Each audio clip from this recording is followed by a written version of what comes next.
YouTube, hello, it is I, your cult leader, your cult father, your cult daddy Keronzi back once again. We are returning to the land of Eorzea, and this time we're going high up into the clouds, and we're going back to Dravania, I believe the area is called. We are going to help out the Sky Moogles. So once Shin arrives, you know he's going to be in a very fine mood for it. But hey, if you are new here or a returning viewer, thank you very much for clicking on this video. I really do appreciate it. Like, comment, subscribe, all of that fun stuff. It really helps the channel grow. I think I completely messed up everything there. If you're a new or returning viewer, you can hit that subscribe button. It helps the channel grow. Likes and comments go a very long way with the algorithm. I mean, there's comments down below, so we'll respond to you in kind. If you could, or if you are going to discuss any of the plot points in the videos, then just tag the beginning with spoiler, because it helps me know that you're talking about that, and I can use my own discretion to read through the comments. There is the links for the Lore Objects merge store, as well as my throne list. If you want to help me out in those ways, there is the Quell and Shardfall units in game link down below as well, where you can get $40 off of your purchase if you use my link. And as for full transparency, I get a small kickback if you do use my link below. So yeah, we're just gonna pause you very quickly, YouTube, and once we're in the game, we'll see you then. YouTube, we're back, and the accusations are already flying. I don't need anything from here. I've done all of that. I need to go up there. To Mogholm. Haha.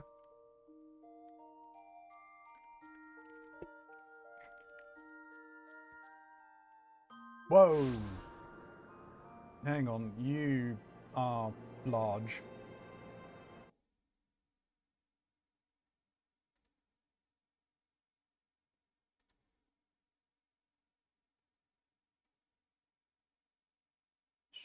Shrink that down a bit. Yeah, I'm pretty sure that's not something I have any control over. No. Something I have control over.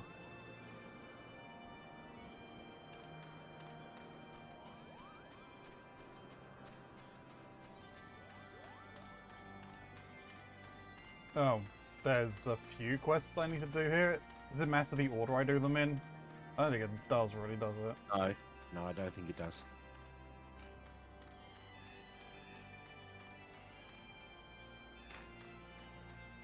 Hey, Esteban.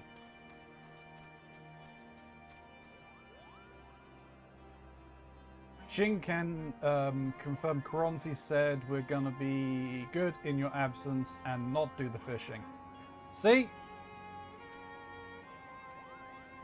Yeah, you see, I may not have been on Discord or saying anything in chat, but I've been here since the moment you started streaming.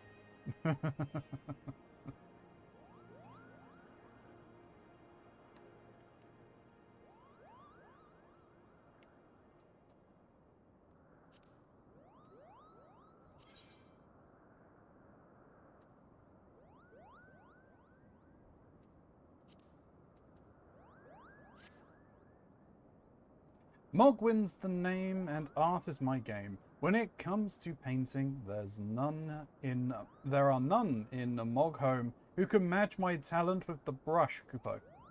I know why you have come. Chieftain Moglin has demanded that I test your trustworthiness. But as I trust no one to create art that will satisfy me, I instead charge you with retrieving a masterpiece I seem to have misplaced. It was an ambitious and innovative work, guaranteed to fetch at least 4 Kupo nuts on the open market. You must find it. Question the masses. Surely a I was say plebeian. What? No, surely a pebble painted with such vibrant colours and unmistakable panache cannot have escaped the notice of every Moogle in Mogholm.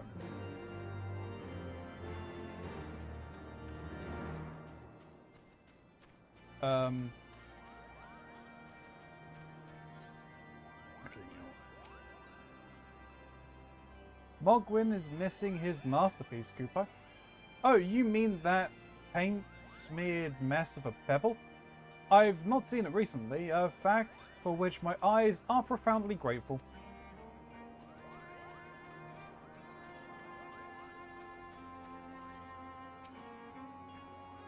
Maestro Mogwyn has misplaced his masterpiece, Kupo? Oh, happy day.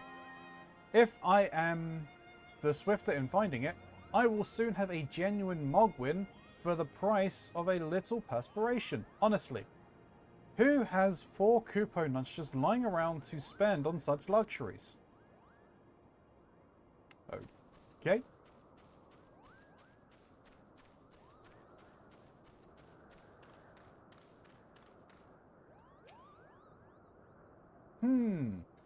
I don't know much about his stone, but I do know Mogwyn's been creeping out the back way to Som Al's summit for time to time. Kupo, maybe he left it up there.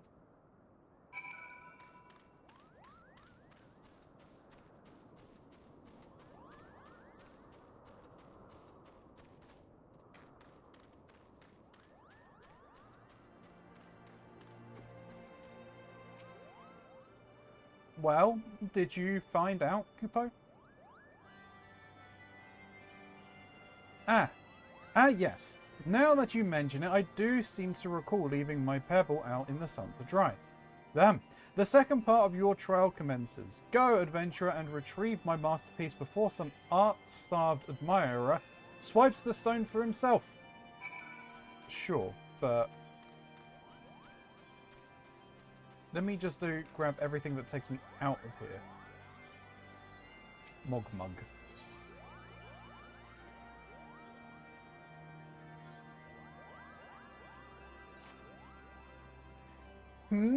Yes, you had the pleasure of speaking with Mogmug. I know, I am the fluffiest, most enchanting creature you ever laid eyes upon, Kupo. It isn't easy being this adorable. I can barely take a stroll outside without those relentless Travanians throwing themselves at me. Why, they look as if they might just gobble me right up. In any case, fleeing their overbearing adulation is growing more tiresome. Your trial, madam, is this. Find these ardent archosaurs and slap some manners into them, Kupo. Perhaps a firm smack on the snoot will teach them to appreciate my charm from afar. Hey, Eskimox. Hi, Shin. Yeah. Finally, revenge.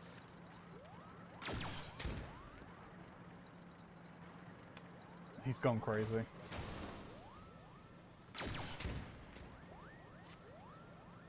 Hello, yes, I am Mogharm, the foremost alchemist in Mogholm, if you must know. If your tummy's gloopy or your wings droopy, I have a potion to fix that, or I would if I didn't keep running out of ingredients. Luckily, you're here to pick up my trial.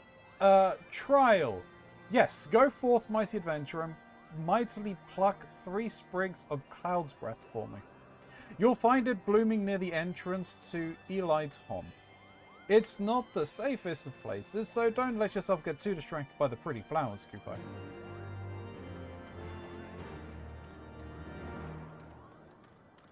The evil laugh. True. You know what?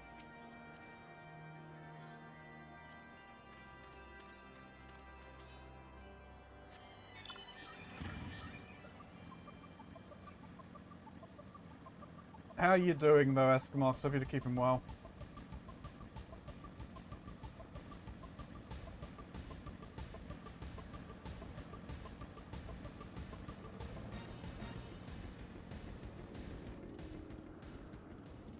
Emptier of purses, mender of sticks.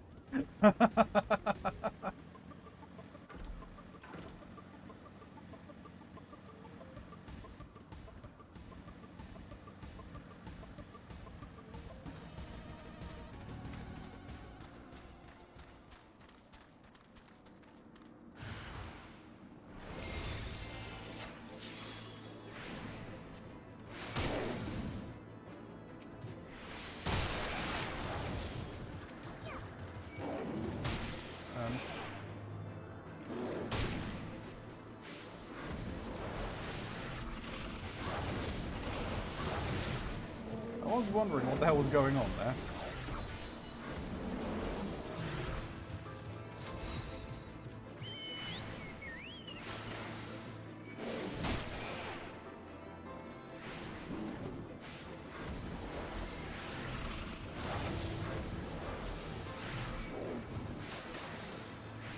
I'm good. You Discord woke me up thing. So thank you. How's you? Fair enough. Oh, putting up on Discord. I need more sleep. Wait, that's a dinosaur. It is. It's an angry pickle.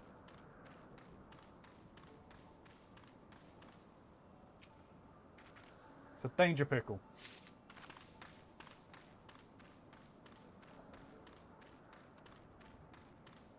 Really? We're going with pickle now. Do you know, have you actually... Well, I mean, it's what it's being called, but there is a monster in the Monster Hunter universe that the community has taken to calling the Danger Pickle. I don't want to know why. It's terrifying as it is. Not Danger Pickles. The Danger Pickle eats you.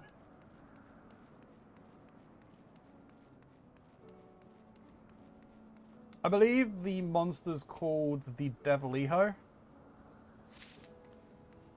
Okay. And it just has far too many teeth. And it will just attack you on sight. How many is too many? 6 rows of teeth. Only 6? Well, I mean, I don't exactly get close enough to find out.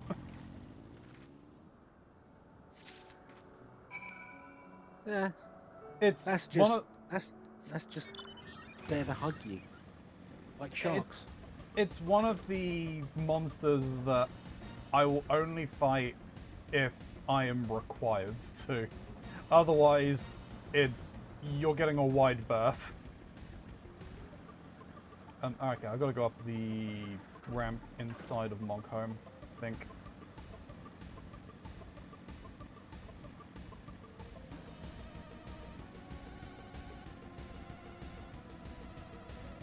Who is the judge of how many teeth something's allowed? They can have as many teeth as they want. Me. I'm the judge. Because I don't want to get electrocuted.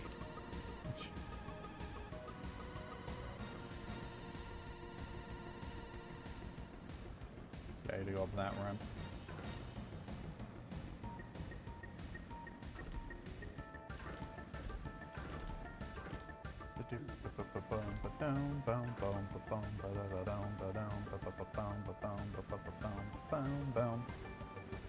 I'm going to try something. Alright. Well, you know what happens when you have 2 Moogle minions out, right? No. You have a Moogle minion, right? It's a good question. I got a wind-up Moogle. Yeah. Okay, well, when you come back, bring it out.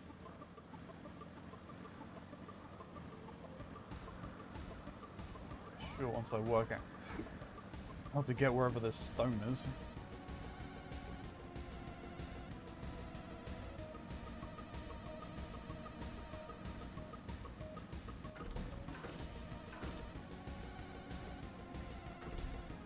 See, Oh, I would say cheap viewers? No. My viewers aren't cheap, so get out of here.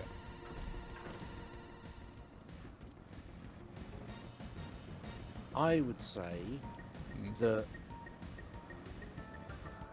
14.5 billion teeth is okay.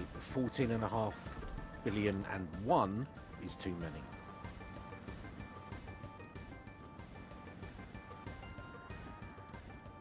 There's the painted stone. Oh, triple triad? It's almost as bad as fishing. No, it wouldn't let me. Terribly busy at the moment. I must clean my collection of shiny tools. We'll play when I'm done. Okay. That's why there's no mark for it. I've probably got to do more quests for the Moogles. Why billion? Why not?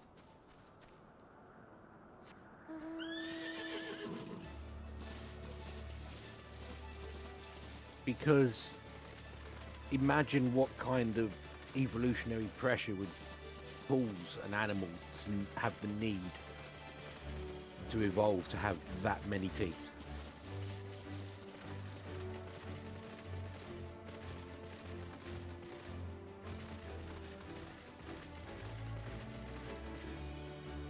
Uh-oh.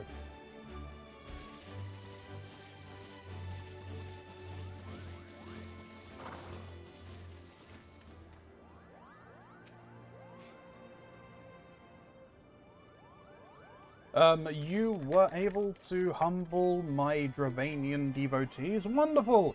You're as capable as I am captivating, Kupo.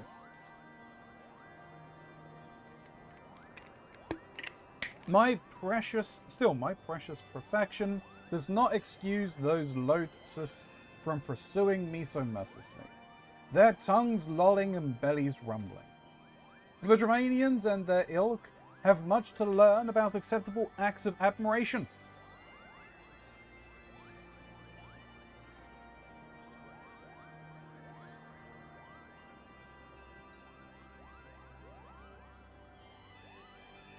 You know what? Let's take the material. There you go.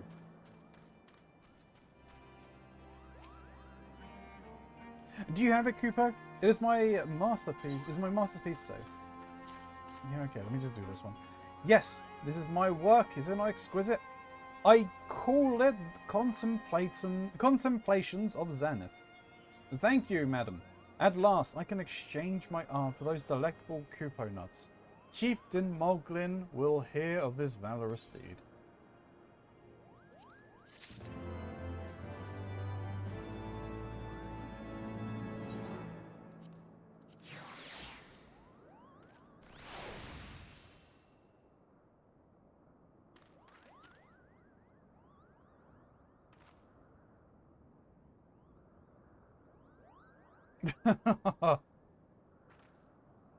And I think that stacks up to about 6 or so Moogles.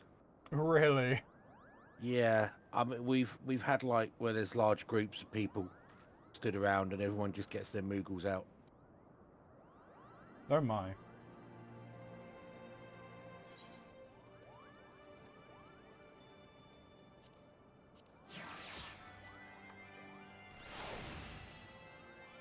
Oh, by the way, Yeah. if you come back,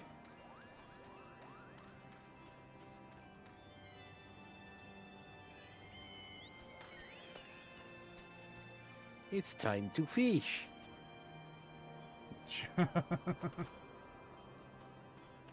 There we go.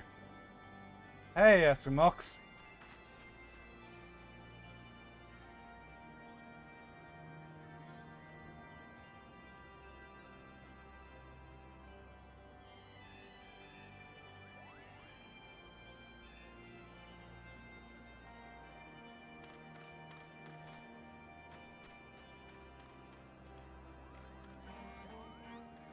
Just waiting for the chat. Huh? What? Oh, did you not see it, Eskimox? Don't think they saw it, Shin. Okay. It's the ultimate outfit for fishing and people who do fishing streams.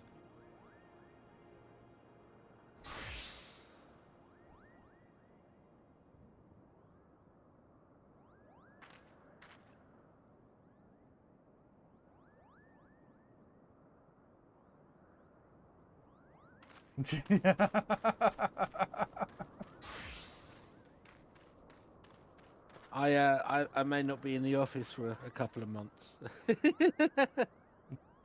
You will be llamed. Did you have any trouble finding Cloud's Breath? I need it quite urgently, you know. Oh, yes. These are perfect, Kupo. Now I have the main ingredient for my Pom Tonic. Speaking of which, how are you feeling, miss?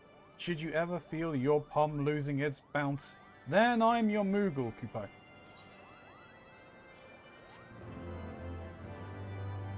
You completed the trial of trustworthiness. Return to Chieftain Moglin and awaited judgment.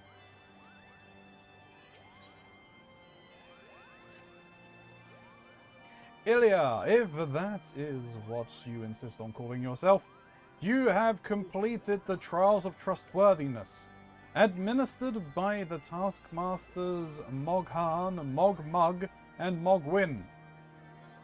During these grueling tests of character, I closely observed your conduct, as well as that of your companions. And I'm decided, Kupo. Gather your friends before me now, so that I need not repeat myself needlessly.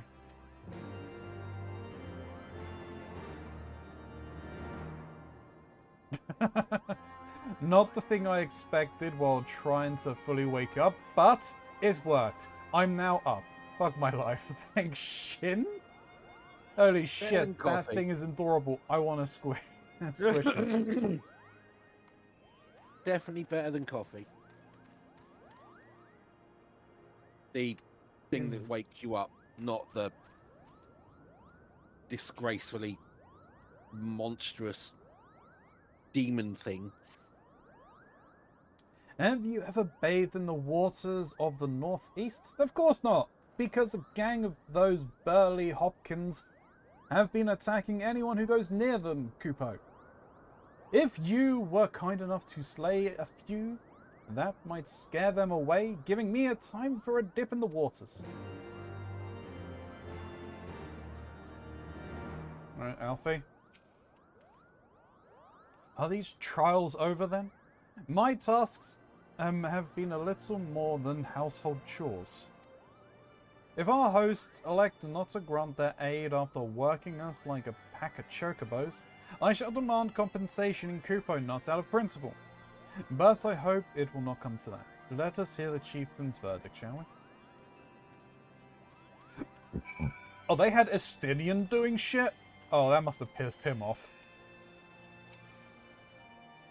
How did your trials go, Warrior of Light? I myself have been sent on a number of expeditions to chastise the local dragon population. Did not their chieftain wish to avoid inflaming the Dravanians? Such contradictions aside, our hosts seemed entranced by the height of my leap. They compared me to Mog, a lance-wielding Moogle warrior of Eld who favoured such attacks. 'Twas meant as a compliment, I expect, but I doubt these furry lumps could leap a caracal lamb, much less a dragoon. Conclude your business here swiftly, Ilya. I like not this place. Well, you and Shin both. That is a reference to a former one of the previous Final Fantasies. Okay. Where you could get a Dragoon Moogle. Oh, okay. Interesting. I can't remember which one it is. I think it's 6. Maybe 5. Probably Mox 6. Probably no. True.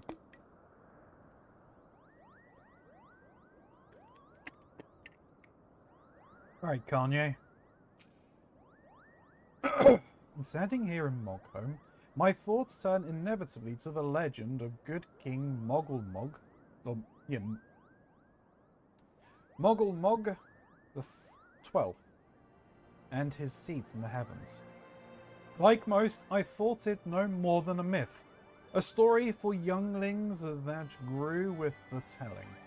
But with every passing moment, I become more certain that we have discovered the origins of the tale. Full eager I am to hear what the chieftain has to say. So have you now got the song stuck in your head? What, this is Halloween?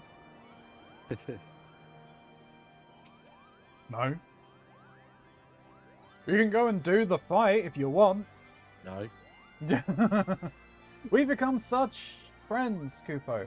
My Moogle cousins love to sing and dance as much as I do.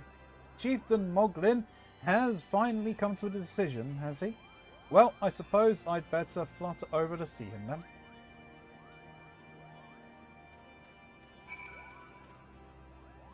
Why can't I What? smash this place up? What sorcery is this? That my heart should stir at mere fluffiness? Ilya, I was... No matter. What is it? Chieftain Moglin has made his decision? Well, let us not keep him waiting then.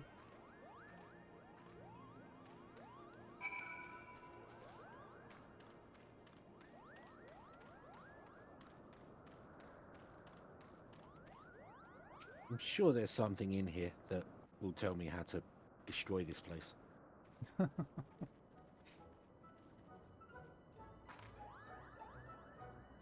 Never have I seen such determined workers, Cooper. It would have taken us moons to complete all those dreary chores and niggling errands. He just came out and said it.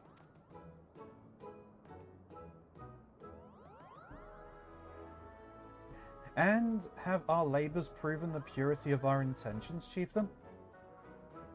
Without a doubt. In fact, there was never really all that much doubt to begin with. You were, after all, already friends with a fellow Moogle.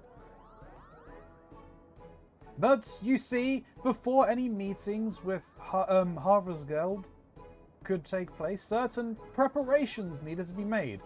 And what better way to help you pass the time than by having you perform all those tiresome tasks that no one ever wants to do, Kupo? Grrr.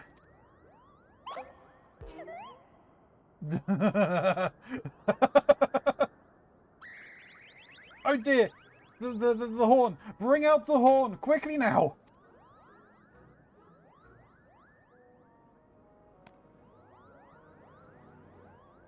Blow on this wondrous instrument whenever we blow on this wondrous instrument whenever we wish to speak with the Great Worm, Cooper.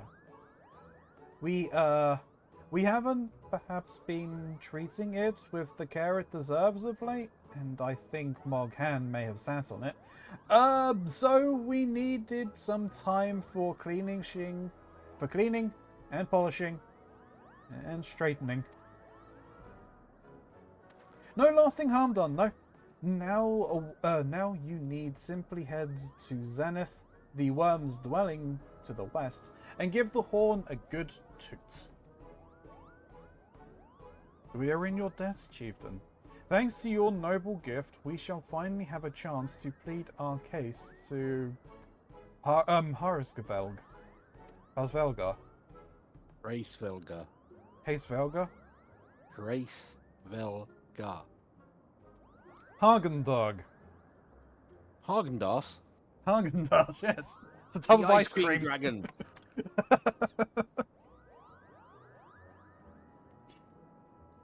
Very possibly, yes. But I wouldn't get my hopes up too high, Kupo. The old worm isn't terribly fond of, Your concern is appreciated, but I'm quite certain this Hagsvalga will welcome our overtures. He's not so sure. Should we ever arrive at his lair? Come, we have squandered enough time already.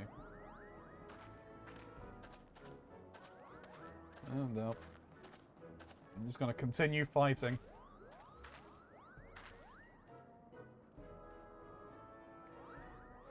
Chieftain Moglin, we thank you for your gracious hospitality.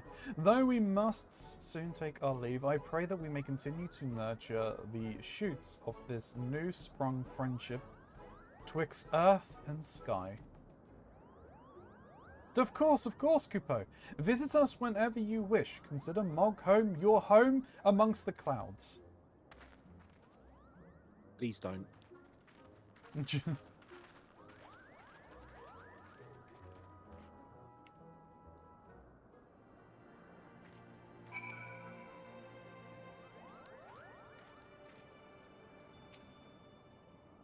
Thanks for the help, Kupo. I doubt I would ever have found the time for all those rotten chores. Hey, it wasn't my idea. It was the chieftain If the chieftain had spent a little less time sitting about and a little more time chieftaning, things would never have gotten so messy in the first place. And he was the one who sat on the horn, by the way. But now all the errands are done, the horn is fixed, so all's well that ends well, eh, Kupo? Too adorable, all the cute aggression.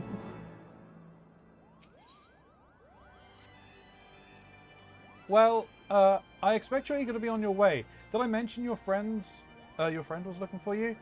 If not, Alphino is looking for you. I'll be waiting just outside, stretching my wings. Let me know when you're ready to depart.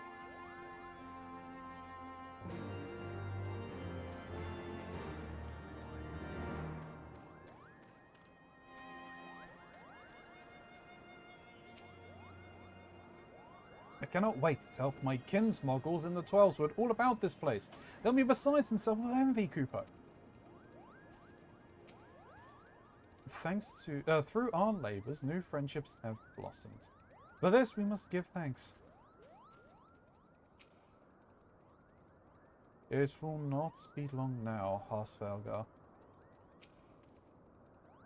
To the best of my knowledge, we have all we need for our trip to Zenith, and I believe the Elder Seedseer and her retinue will soon be making the journey back to Grindania. It would be remiss of us, I think, not to convey our gratitude to them prior to going our separate ways, shall we?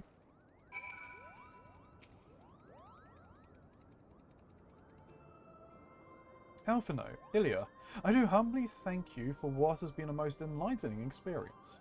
Were it not for your pioneering spirit, the existence of these Moogles might never have been revealed to us. 'Tis we who should be thankful, Elder Seedseer. Were it not for your timely diplomacy, they would never have chosen to reveal themselves at all.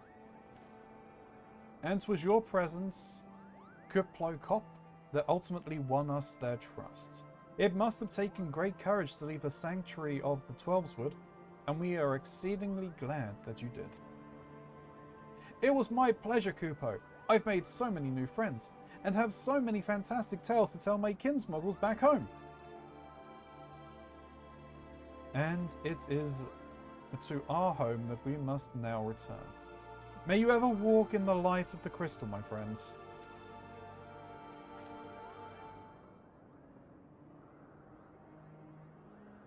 Safe journey, Elder Seedseer.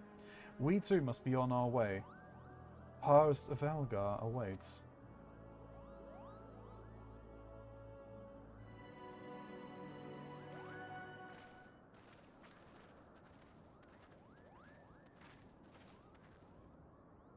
Warrior of Lights. Pray attend closely to your companion, Sterastinium. Beneath that stoic facade, a storm of anguish seethes unseen.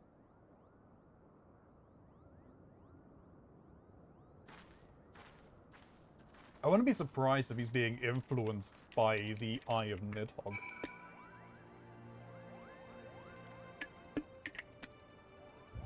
I mean, it's not really all that unseen.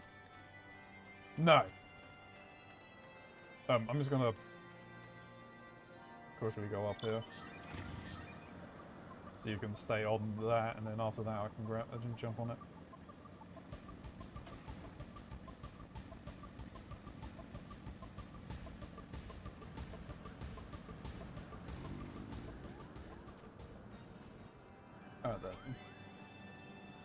Enough talk. Let us leave this risible place behind us. We have tarried over long. Let us forge ahead swiftly as we may, lest Ishgard bear the brunt of the Horde's fury. The closer we come to Harsvelgar, the higher my spirits rise, but is it I who am elated, or Saint Shiva? Have you said your goodbyes and dabbed away your tears, Kupo? Then we are indeed ready to go.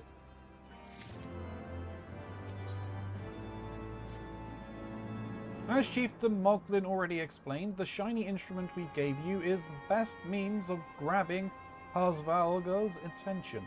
Come along, I'll show you the way to Zenith. That's the big place where you need to blow the horn.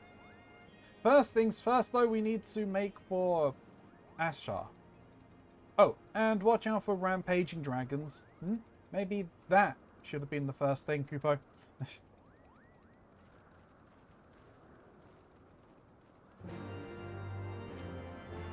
Now, I believe you're going to have to stop and fight at a few points on the way.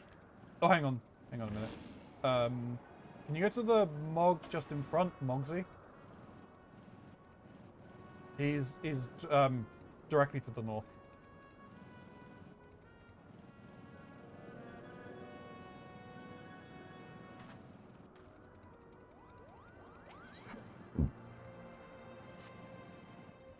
You aren't thinking of heading towards Asara, are you?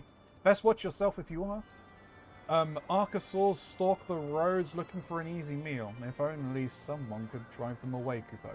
Oh, you seem to the type for dragon hunting. Why don't you slay 3 of the Archosaurs and open the road back up for Moogle traffic? Once the deed is done, let Mogmont in Arish know. Alright, so we've got a couple of... Oh man, there's quite a few things.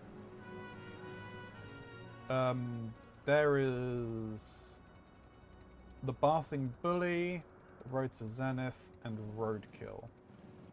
Now, the Bathing Bully, I believe, is this way. Yeah, it's over wherever the supper time event is at the moment.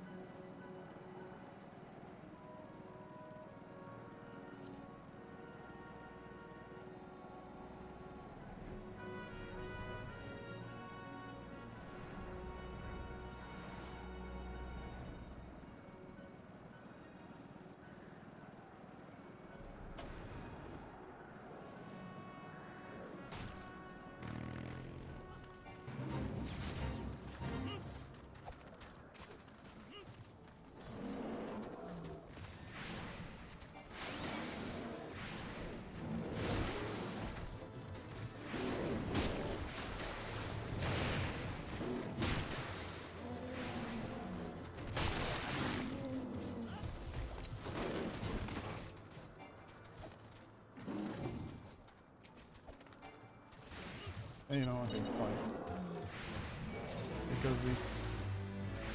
Yep. Well. Never mind.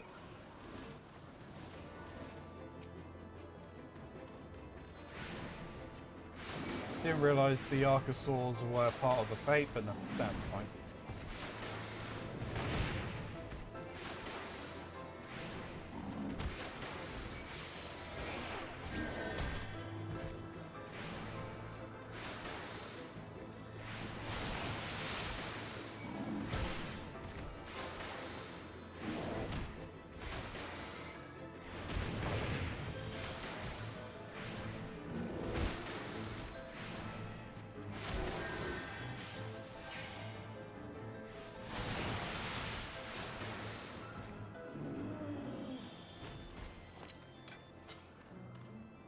There's apparently things up on that ledge. We can get those in a moment. Things? Yeah, there's things on my mini-map up on that ledge behind me.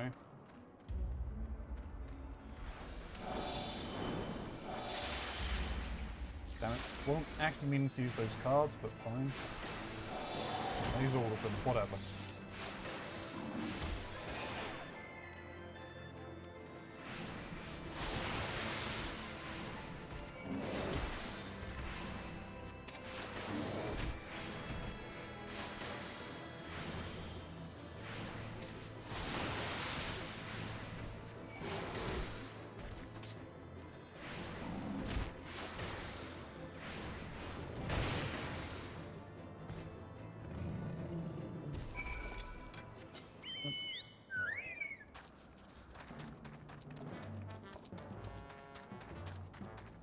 back this way and see if they show back up on the thing.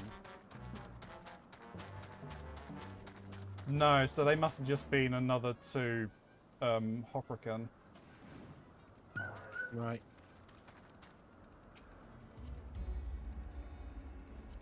So that turn-in is back in Mogholm. Yeah. Probably just before turn... we, just before we move on, check for Aether Currents. Good thinking, Batman. And that's why you're on the sidecar. 731 to the northwest. Okay, we kind of headed in that direction when... Yeah.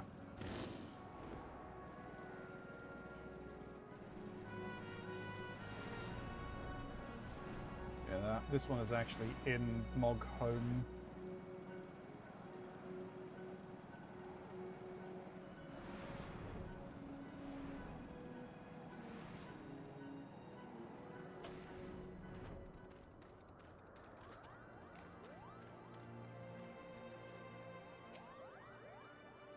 Many thanks, brave adventurer. Finally, I can enjoy a bath without the smell of raw dragonfish assaulting my senses.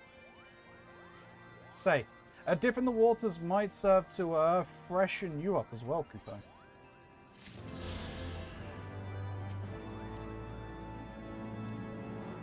Alright. Yes, so yeah, now there's the Nuts event going on. And just in front of there is a thing I need to do.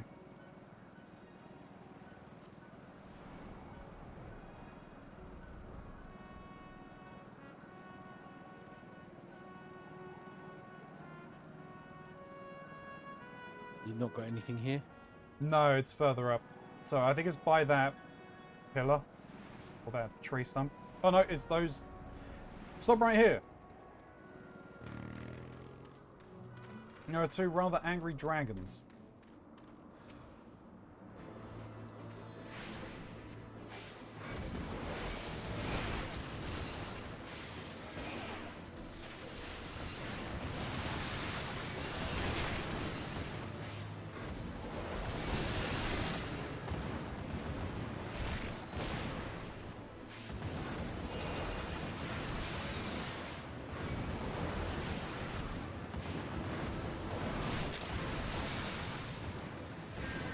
Oh, Jesus.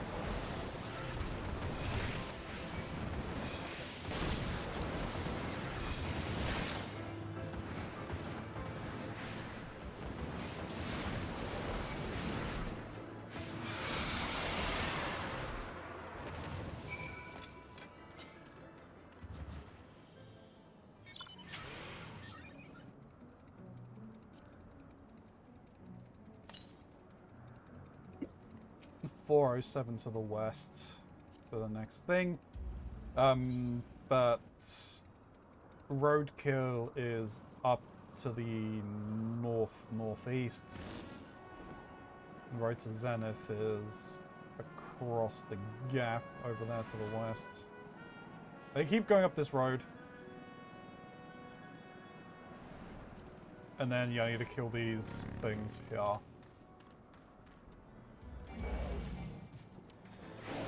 Barney. Yep. And Jeanette.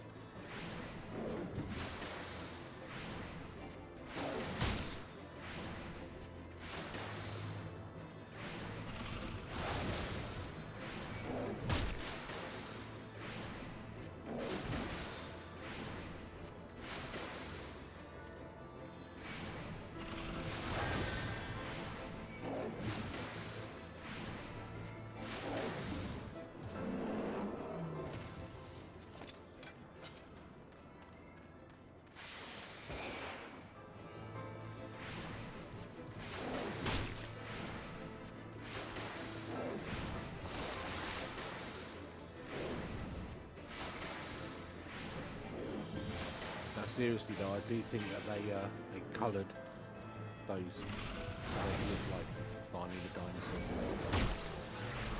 They live you, you live me.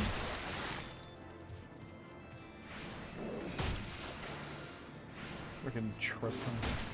The part of Tristan's voice will be played by Barney the dinosaur.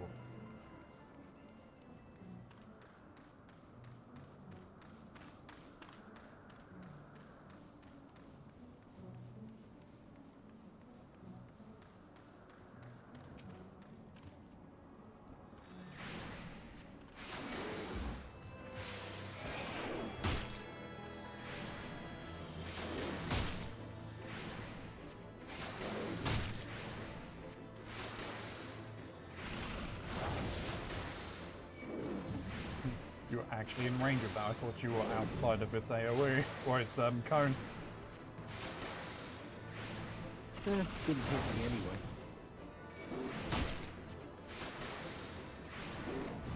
I don't get any damage. No, I've got a dodge notification. No, that's that.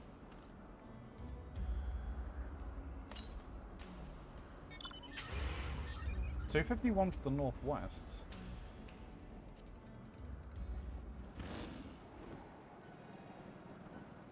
Which will probably put it about here-ish. Might be a little further on. I don't see one here.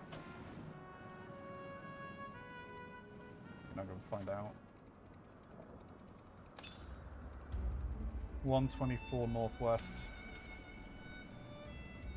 I think probably at the end of the road or on the other side of this mound. Alright, have you got any other missions nearby? The mission is to the south. Or like to the southwest.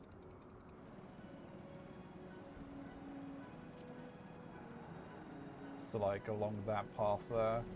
Yeah.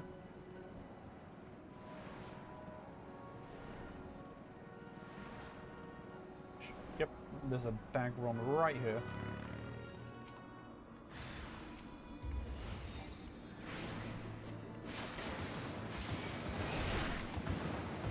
Oh, jeep, okay. Sneaky bastard.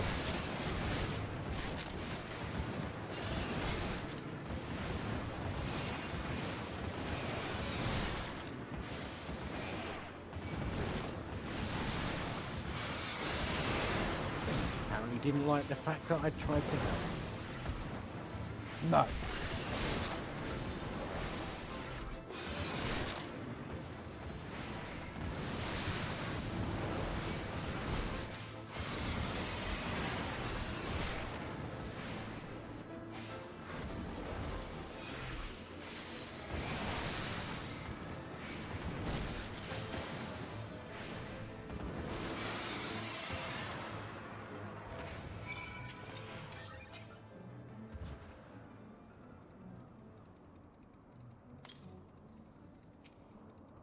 $315 northeast. Yeah, it's basically in that field.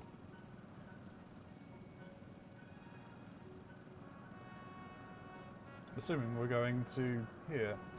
That looks cool.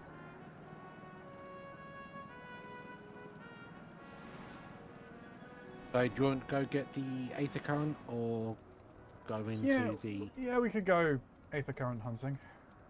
Alright. So yeah, it's gonna be in that field or whatever to the east.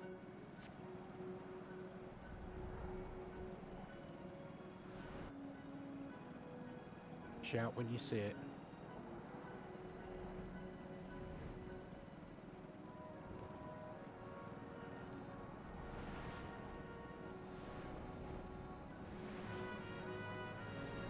No, yeah, I mean, I think it's close. I think it's closer to the entrance that we were at, so it's nowhere near here.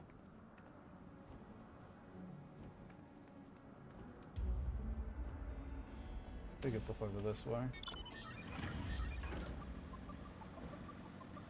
Time to train things.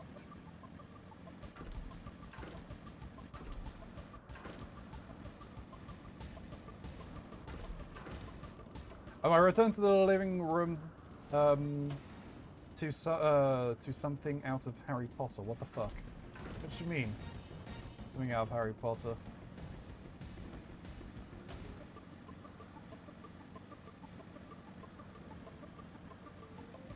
Oh, there it is.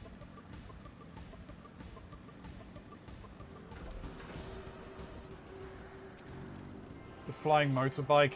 Fair.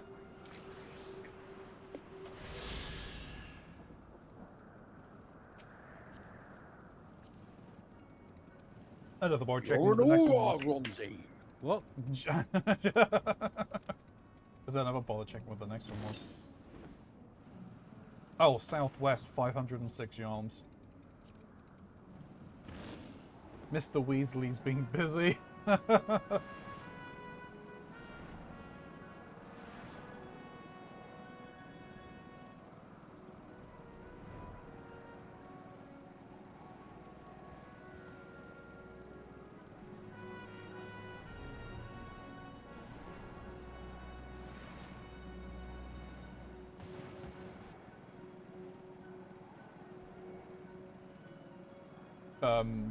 Go down. There's someone at the beginning I needed to speak to.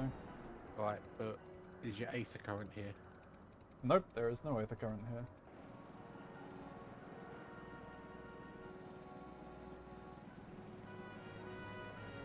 See here? There is no aether current here.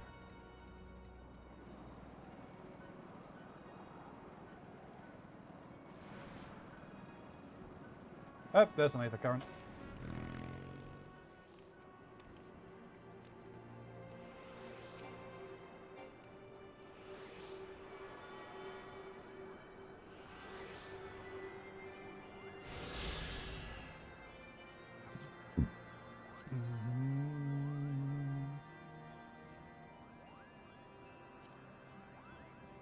Ugh, even I still have tons of quest icons left here. I am not doing them. Out of principle. I mean, got one can more floor current. Okay.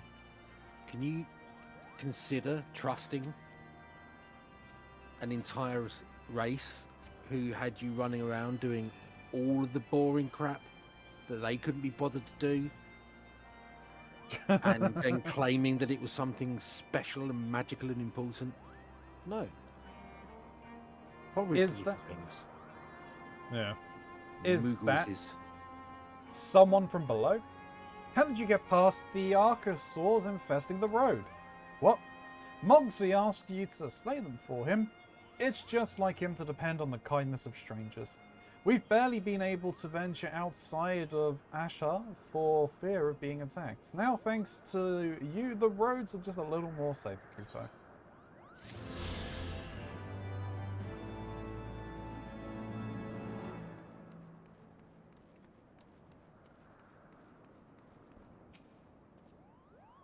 Never would I believe that such land lay hid above the clouds. Stravania is not as I imagined it. Do you see that sculpture to the south and west of here? I'm all but certain it was carved in the likeness of Saint Shiva. The histories make no reference to the existence of these ruins. Curious. Most curious. Yeah, it's as if Ishgard wanted to erase them from history. You know, it's not like they're an overzealous religious theocracy. This goes everything against their indoctrination policies. Sorry.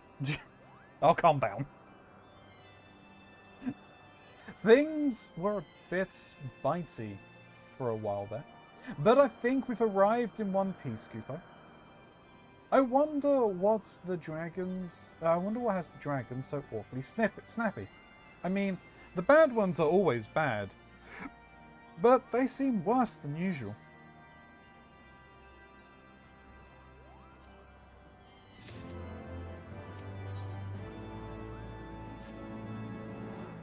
We may have a small problem, Kupo. When the winds are high like this, Harsvelga invariably abandons his lofty perch and heads to the lands below to hunt.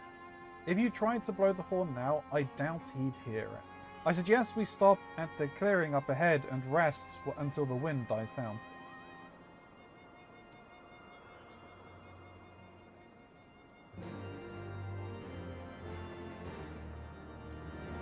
Is there a Dubry What's-It here? I don't think there is, right? Netherite? No. Yeah.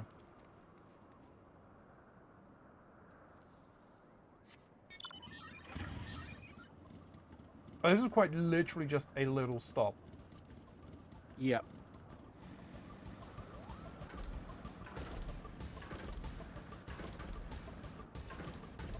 Dagrons.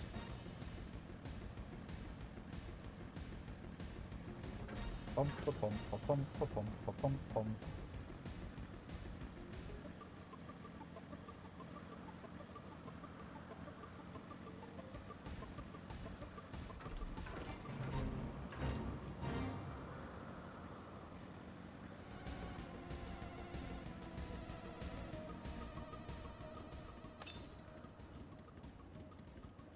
.603 to the northwest. Yep, don't worry. You will be heading that direction.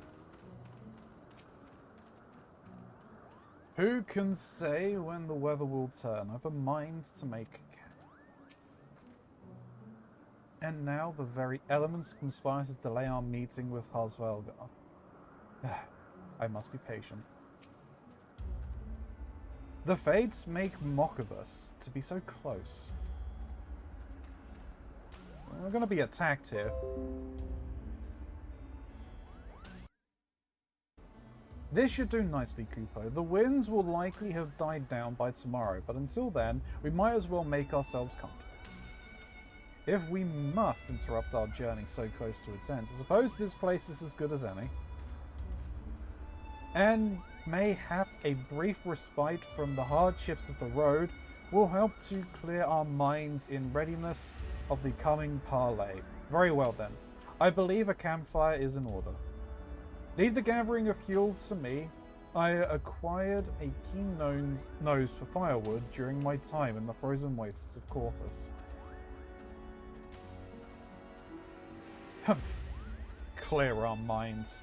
'Tis Master Alphino whose minds need clearing. The thought of meeting a great worm in the flesh has befuddled the boy. Did you not see him stroll away as if these ruins were not crawling with deadly beasts? Follow him, Ilya, and see that the wildlife does not make a meal of our young friend. We will have the camp ready by the time you return. Or you'll be fighting. Who's been fuddling, boys? This entire area. Where is Alphino? Oh, there's two locations I need to go to.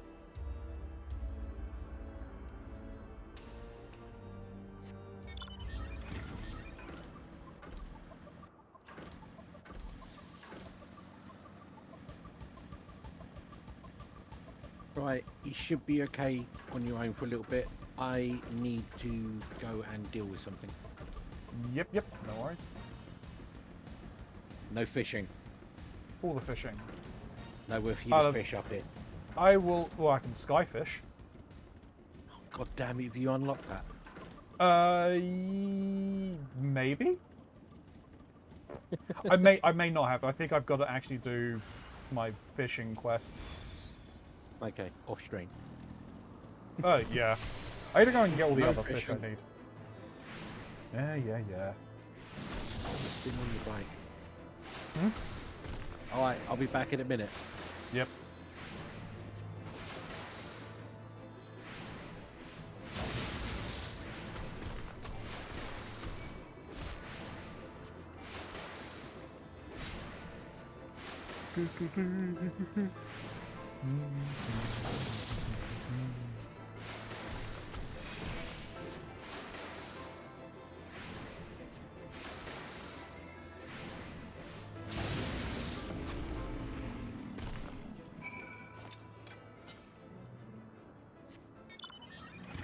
Yeah, Yeah, I'm not sure if I can skyfish or not. I don't know whether it's level locked or if it is quest locked. I mean, I expect it to be quest locked, if anything. Gotta be careful. Let me pull you away.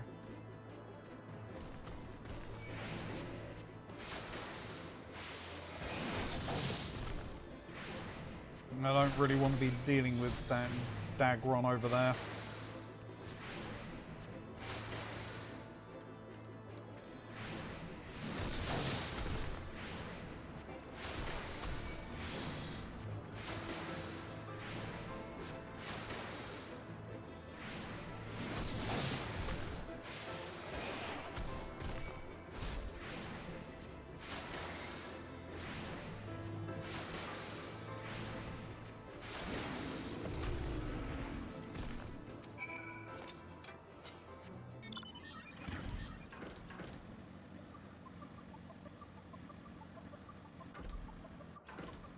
Be sneaky.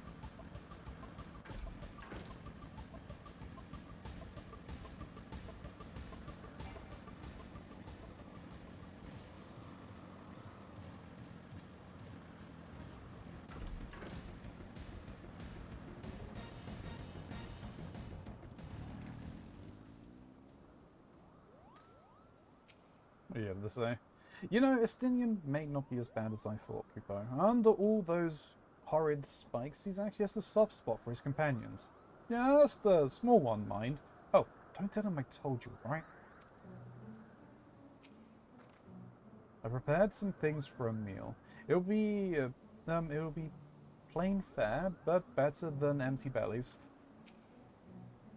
I see I was right to worry about the boys' safety.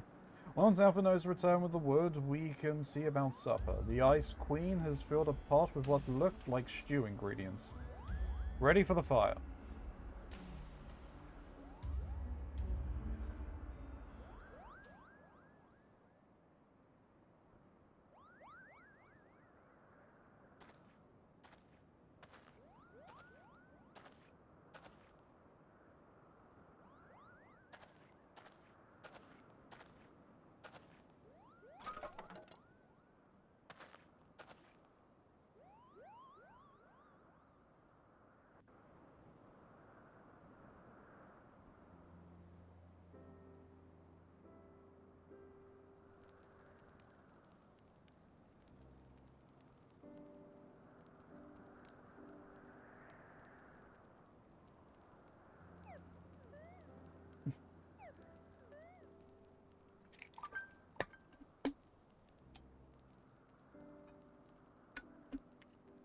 Ah.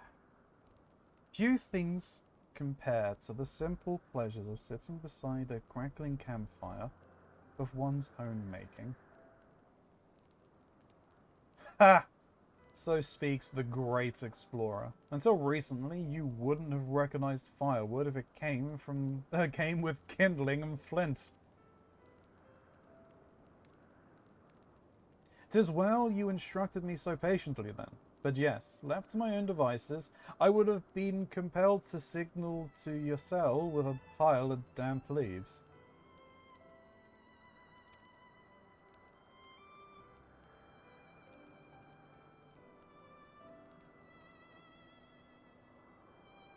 I was born the pampered son of a Charleyan dignitary, and, alongside my twin, became the youngest student ever to be accepted into the stadium. How proud I was to match wits with scholars and philosophers. How ignorant of mine own shortcomings. That hubris invited manipulation and betrayal, and led to the downfall of the Scions.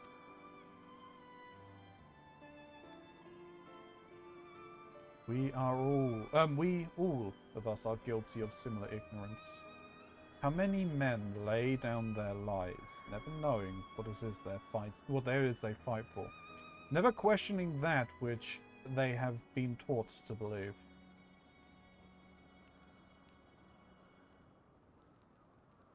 'Twas only upon meeting Harsvelga that I learned the truth hidden within our history. Were it not for that chance encounter, I would never have vowed to tear down the Holy See and expunge the falsehoods with which it fans the flames of conflict. I would have lived and died in ignorance. That the truth have driven me to do terrible things, I cannot deny. But I would rather sin in the pursuit of peace than imagine myself virtuous for perpetrating a needless war. If this journey has taught me anything, it is the importance and difficulty of holding to one's convictions in the face of failure, and striving always to replace one's ignorance with knowledge. You are well on your way, Master Alphino. At your age, I was but a fool swinging a spear with scantly a thought in my head, or scarcely a thought in my head. Even now, I struggle to acknowledge the misconceptions under which I have laboured. Sitting here amongst these grand ruins, how can I deny that man and dragon once lived in peace? But for all that such an age existed, we are now in a time of war. Nidhogg killed my family, and no quirk of history will exonerate him. I may be ignorant of how the Dragon's War began, but if we do not put an end to this conflict now, I can say for a certainty that it will only breed more vengeful souls such as mine.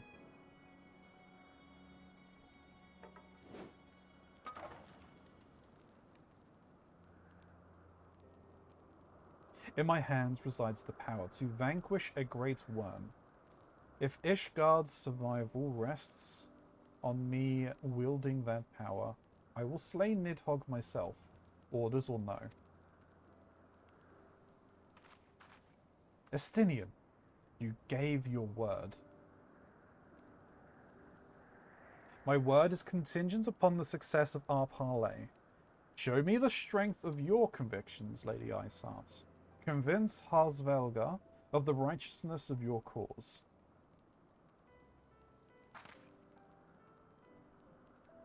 He's got a point there at the very least. Doubt not, but that I shall, Dragoon. Well, winds willing, we shall have our answers on the morrow. Let us sleep now, and face our fate with the rising of the sun.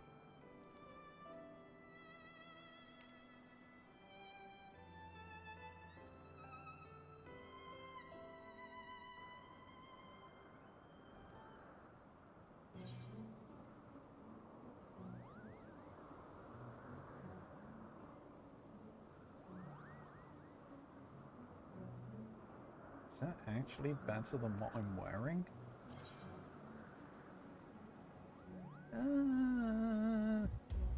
Yeah, it looks like it. Yeah. Hi, by the way, I'm back. Welcome back. I'll take it then.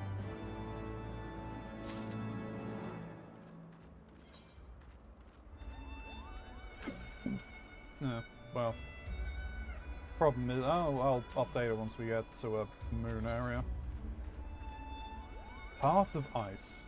Morgand is gazing meaningfully at the path to Zenith. The campfire was so cozy, I must have fallen asleep, Kupo. But do you feel how the winds have shifted? They will have borne Hasvalgar back to the skies above Zenith, I'm sure of it.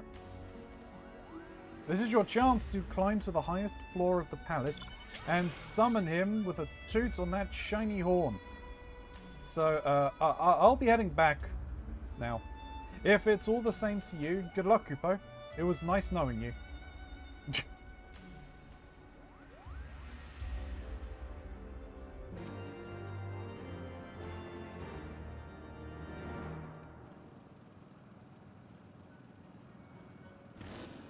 to Zenith.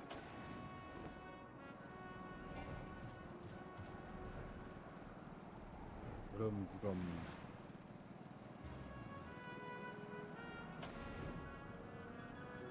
See the 8th, right? Yep.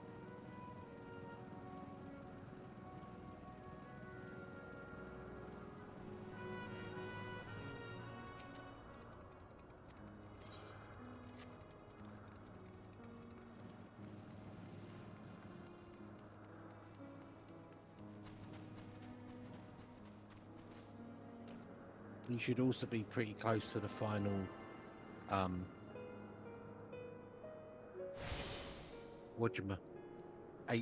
eighth current. 205 to the west. So it's probably in that Colosseum looking thing. It'll be somewhere you can get to without flying. Well, yeah, I can get to there without flying. So it's going to be in that Colosseum looking thing up there.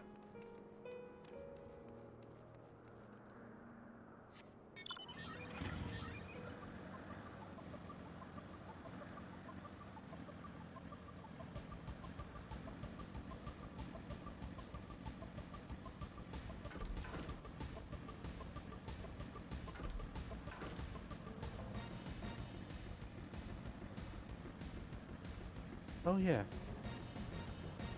It is possible to get to it without flying.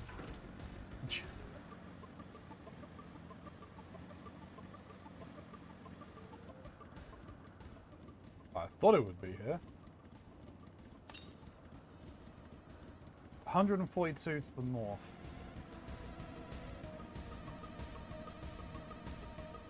Is it at the top of this thing? Probably then.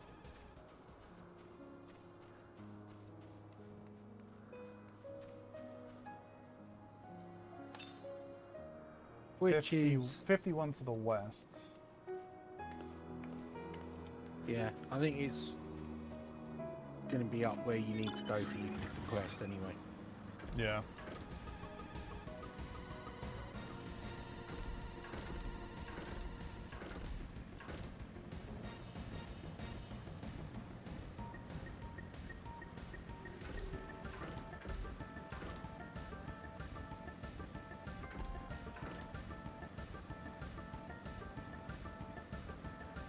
Yeah, you're like standing on it.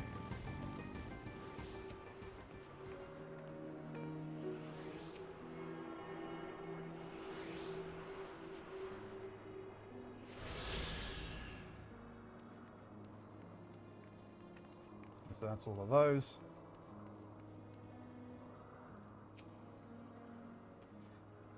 Lend me your resolve, Saint Shiva. It is time, Warrior of Light. This is gonna go badly, isn't it? So, this is the place.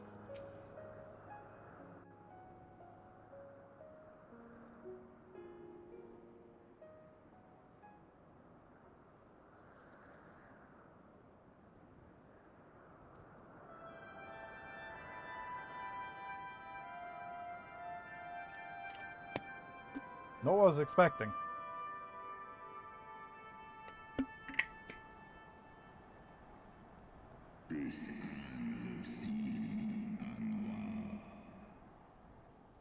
Mortals, why do you disturb my solitude?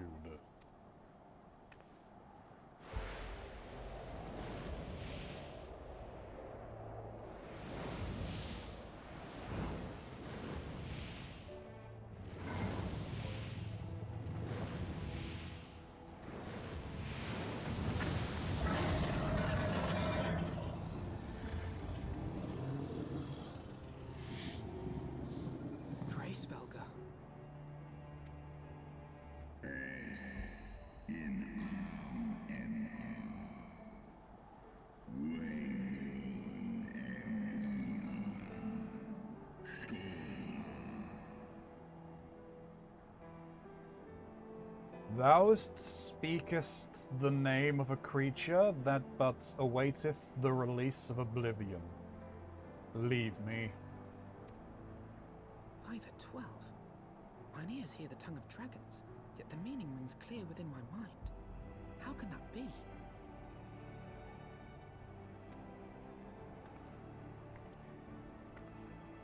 Racefelger, do you not remember me? 'Twas I whom you found in Dravania. I who glimpsed the truth. The truth about your past. About Shiva.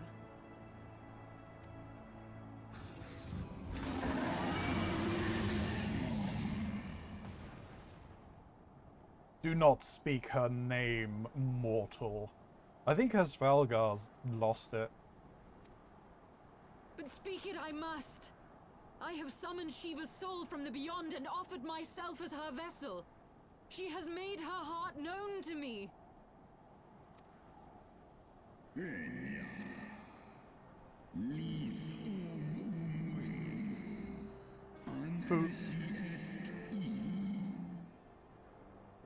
Foolish girl, thinkest thou my beloved spirit hath descended from the heavens?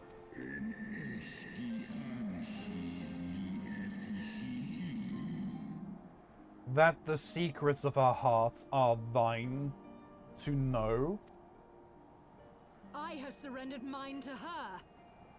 Do you not see, my love? I am Shiva reborn. This is a very interesting path you're taking, Yarcel.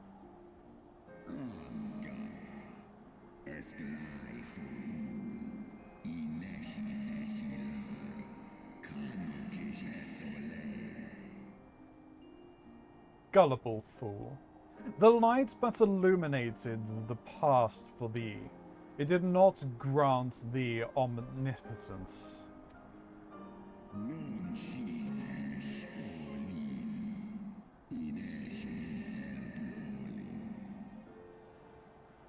The spirit thou hast summoned belonged not to Shiva. 'Tis but a shade conjured by thine own fancy.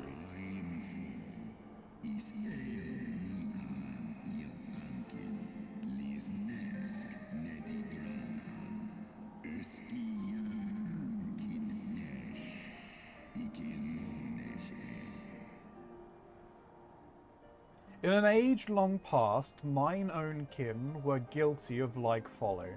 Beguiled by the Dark One's lies, they attempted to resurrect a king amongst worms. Yet the divinity they called forth merely borrowed the semblance of my fallen brood brother. Interesting. Back, sorry, Twitch decided to hate me. It hated me. No worries, Eskimox. So he's talking there about Bahamut, and yeah, it seems like the Asians had a hand in the summoning of Bahamut, which I think is something that I said prior.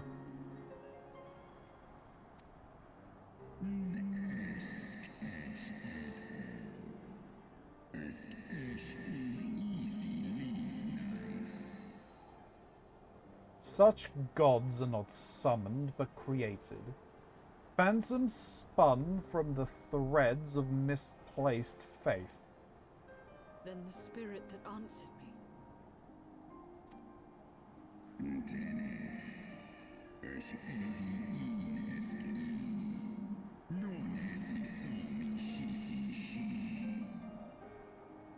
Was but thy dream of Shiva. Thy soul hath been corrupted by a deity of thine own making, child.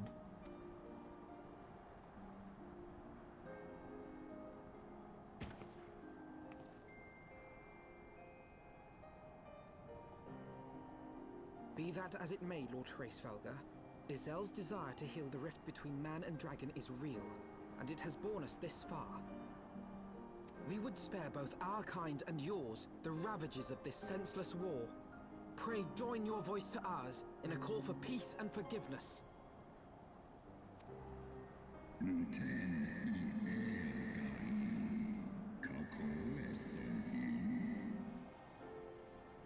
The tale of thy kind is one of avarice, treachery, and death. And thou wouldst speak to me of peace. Midgar Soma, get your ass out here.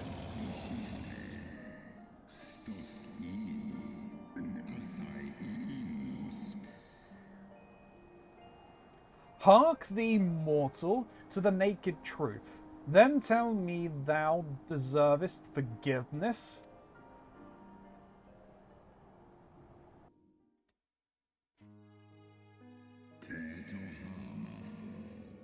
Es ein isor ul a, dran il esk afashi.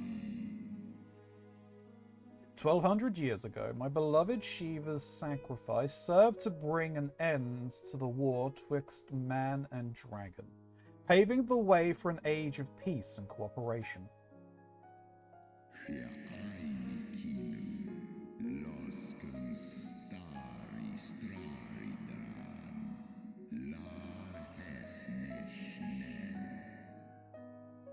Two centuries of harmony were followed, during which time the Elsian learned much about us, not least that the eyes of a great worm are the wellspring of his strength.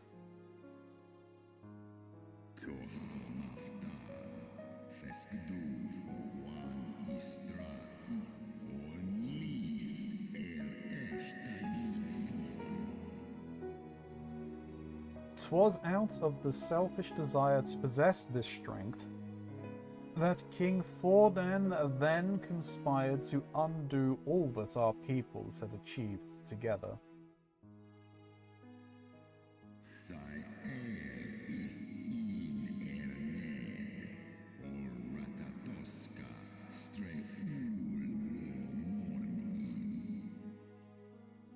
With the aid of his leal knights, that most noble of Elsian lured my brood sister Ratatoska into an ambush, and took from her that which he craved.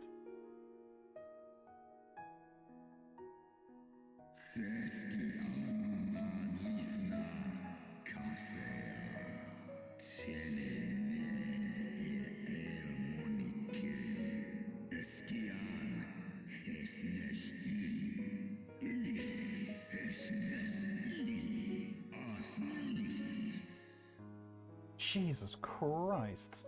Fain would I strike the image from my mind, yet still the scene doth linger of my brood sister's tattered corpse, laid defiled by her Elsian allies. They had torn out her eyes and feasted upon them in a manner of wild beasts.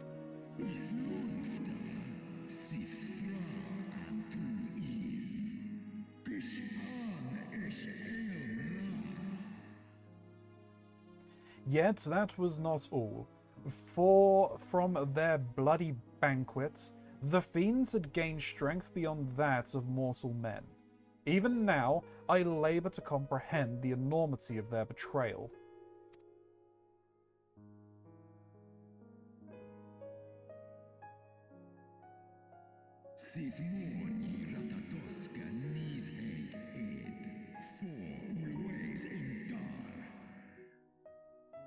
Nidhogg was the first to learn of the atrocity, and he took to the skies, hungry for vengeance.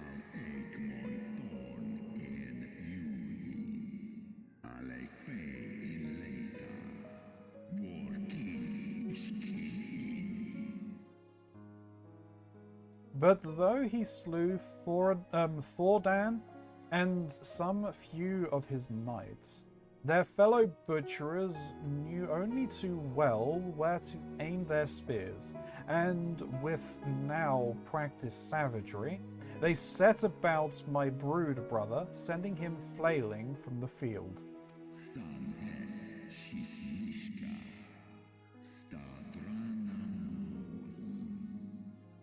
Such is the truth the Holy See would keep hidden.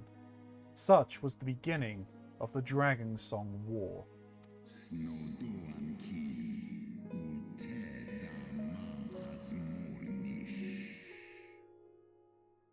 'Tis a song my kind shall ne'er forget. In should 10,000 years pass and Ishgard crumble into dust.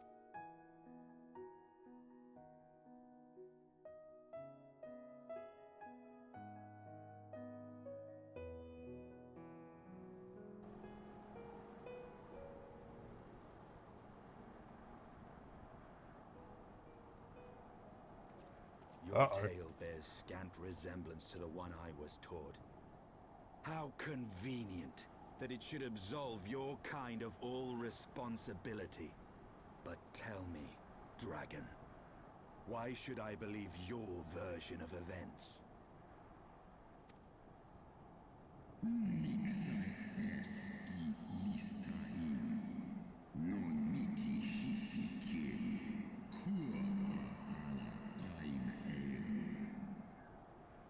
What thou chooseth to believe is immaterial. The betrayal that yet haunts mine every waking moment is no less than the truth to my kind.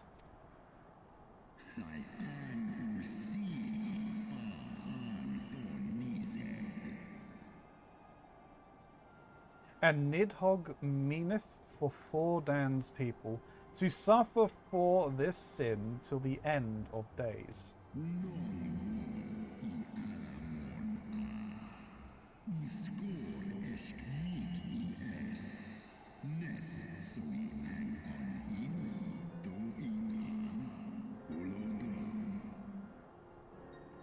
That which thou imaginest a war of extinction is but a punishment, a siege of the spirits. Hast thou not seen those who tire of this torment? Those who abandoned their own and side with dragonkind? Ishgard's so-called heretics.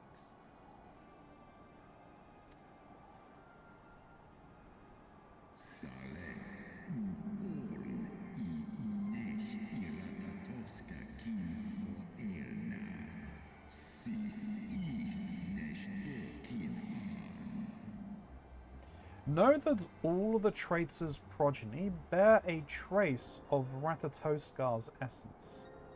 But a single sip of our blood is enough to awaken it. Uh-oh. That's not a good thing. Then the seed lies within us.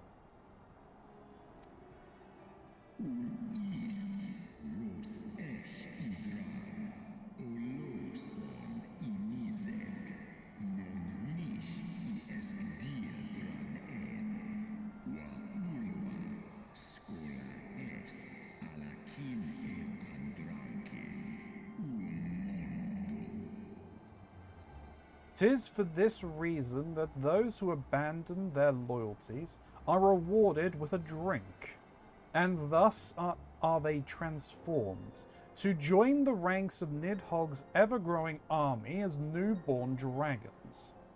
One by one, through death or defection, my brood brother shall account for all of the betrayer's children. Oh, that's kind of fucked up. So that would mean a portion of the dragons that have been assailing Ishgard have been the quote-unquote heretics? Oh. Oh. Nidhogg is a vampire confirmed. It's just sounding like all dragons, to be honest. But yeah, I mean, if Nidhogg is the one letting his blood. Ye gods, I have borne witness to such a transformation. Looked on as a heretic assumed the shape of a dragon. I imagined it some manner of Dravanian enchantment. Oh, the frickin' Inquisitor.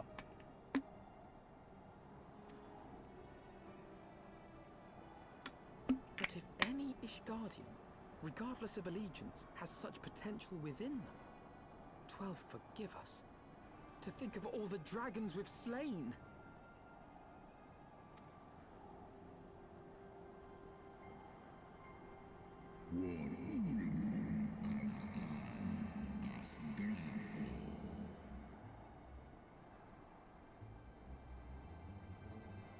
There will always be some, of course, who choose to fight until the bitter end. Like thee, Dragoon.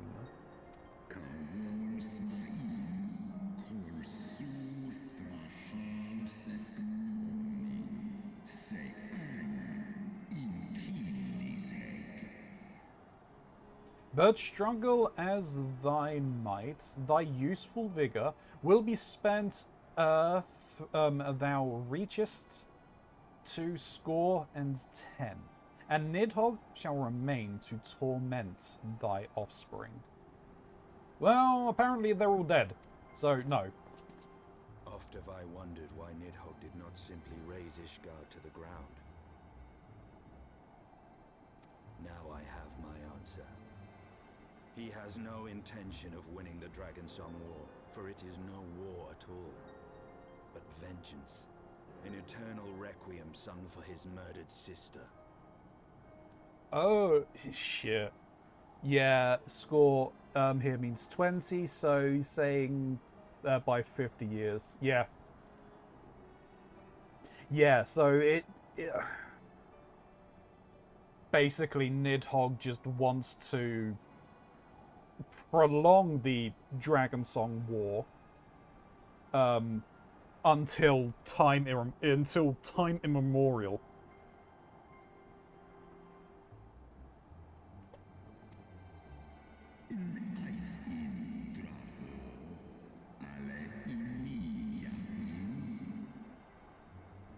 Thou hast the right of it, Dragon Slayer. Comprehendest thou now the futility of thy quest? I have not come this far only to admit defeat. We can still return the eye to Nidhogg and beg forgiveness for our ancestors' crimes. Mayhap our words will sway him. No.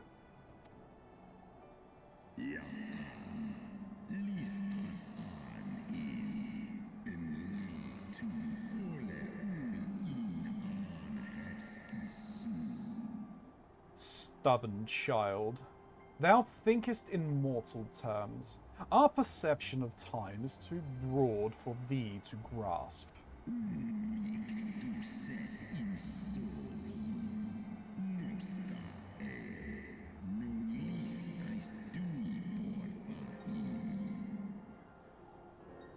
"'Tis a simple matter for thee to offer thine apologies. Thou didst not perpetrate the crime. Despite thy visions, the deeds of history seem distant to thee.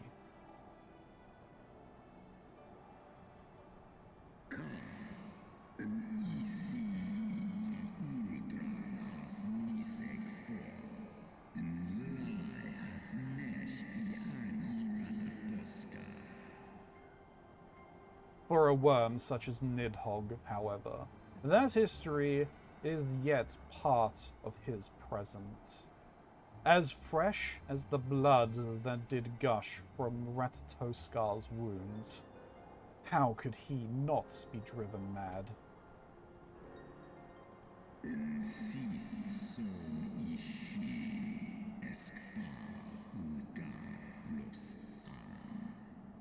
"'Tis only by the calming embrace of Shiva's soul that mine own fury hath not consumed me.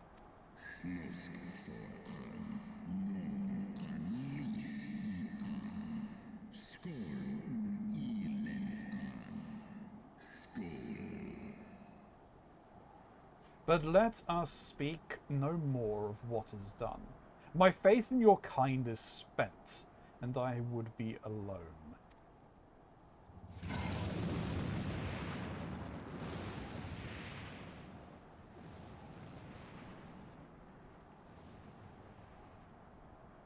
Uh-oh. That didn't go as planned. Oh, loads of people are here. Hello. What false god is this Shiva? What manner of phantom have I welcomed into my heart? As predicted, Isard's faith in the worm was misplaced, which leaves us but with one recourse. You know I have the right of it, Warrior of Light. Harsvelgar was every bit as awe-inspiring as I imagined. His voice fairly dripped with power. The will behind his words undeniable, that it transcended my ignorance of the dragon's tongue. 'Tis but a pity that I misliked what he said. So far did we travel, even unto the very heavens themselves, only to be dismissed like unruly children. And far from mitigating this humiliation, the hidden truths we have learned serve only to prove that our grand mission of peace was destined to fail from the start. From the first. Nothing will deter Nidhogg from his course.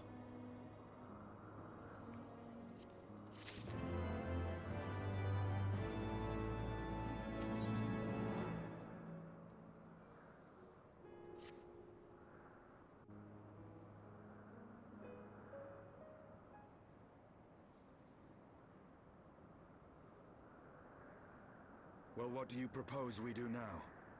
I, for one, am intent on continuing to the east. What is there to be found in the east?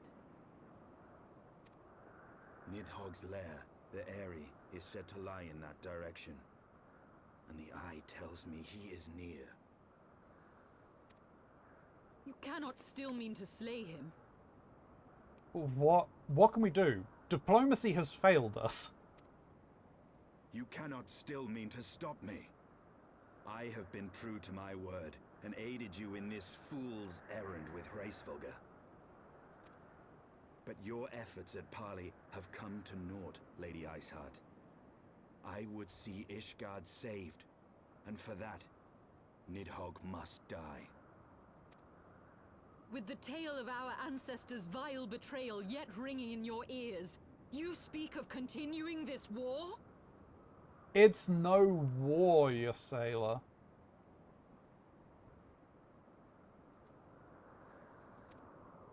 Nay, lady.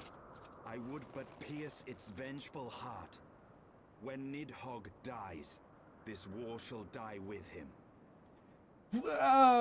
That... Probably not Estinian. A moment, Estinian.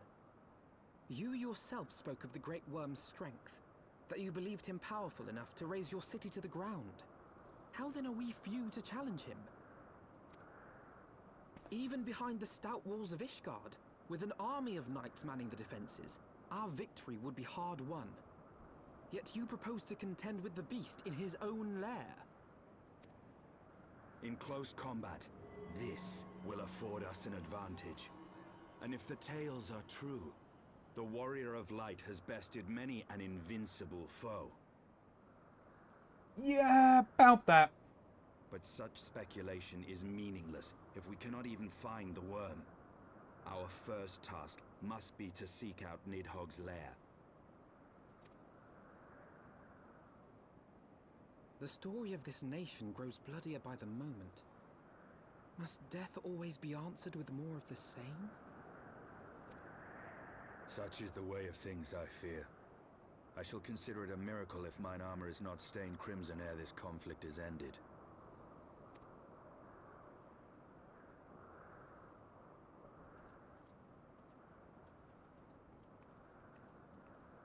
That I should be blinded by my own lies.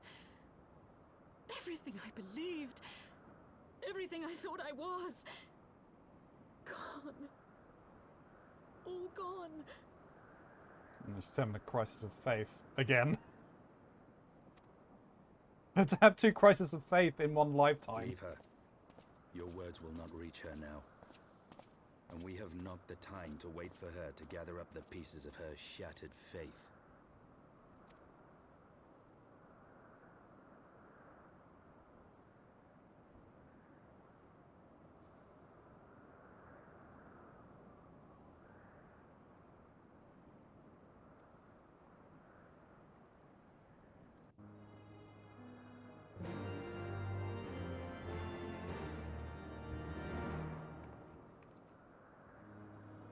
So,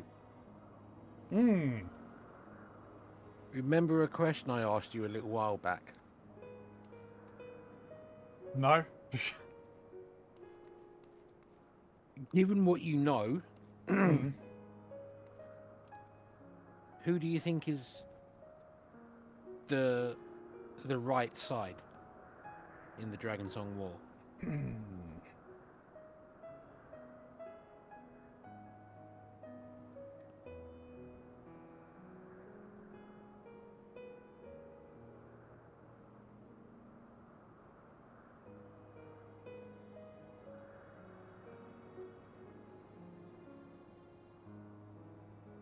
The truth, probably. So this is it's difficult because obviously you've got the story that the Ishgardian and the Holy See, Ishgard and the Holy See push, which is very much of a dragon's betrayal. And then there's this story in of itself that we've just been told by Hasvelga, of the fact that it was Thordan that struck the first blow. Which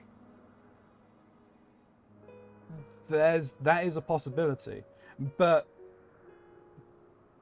there is a possibility that it could just be a mixture of the two stories, because a story will always be told from a position which is most beneficial to that of the teller. So if there was a betrayal by the dragons would not tell it as such, because to do so would admit their own fault in the start of this prolonged genocide. It's not even I mean, it is, isn't it, really? Because that's quite literally what Nidhogg is doing. He is just dragging this out. Yeah. To prolong the anguish. Well, and to prolong the anguish of the Ishgardians, because that's quite literally what it is. He has enough power, as I said, he has the power to raise the city to the ground.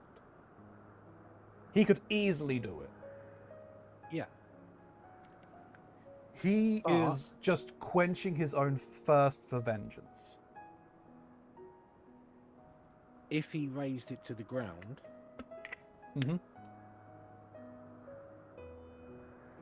would the people and the descendants of the people who committed what he feels was the wrong against him know of their folly? Would they be able to comprehend how badly they fucked up? Well, no, because they'd be dead. Exactly. But the thing is that they don't know now. No, but Nidhogg doesn't know that. Nidhogg doesn't care. Nidhogg has gone mad with rage. Mad with vengeance. And in all honesty, why would he stop? If he was to just raise it to the ground, make sure that everyone in there is dead, that there is nothing living or breathing from Ishgard, or any of its like immediate surrounding areas, why would he stop? Why wouldn't he just do the rest of the continent?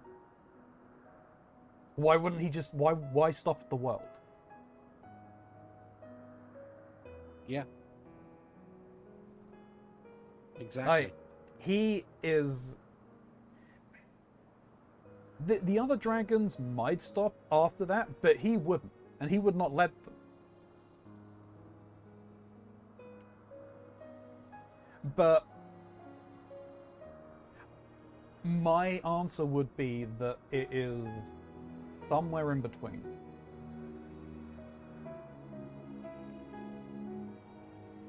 Because we don't know. All we know of the Holy See side, or the Ishgardian side of it, is what we are told by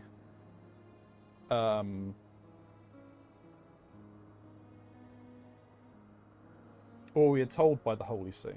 Mm. We haven't actually seen what caused that start.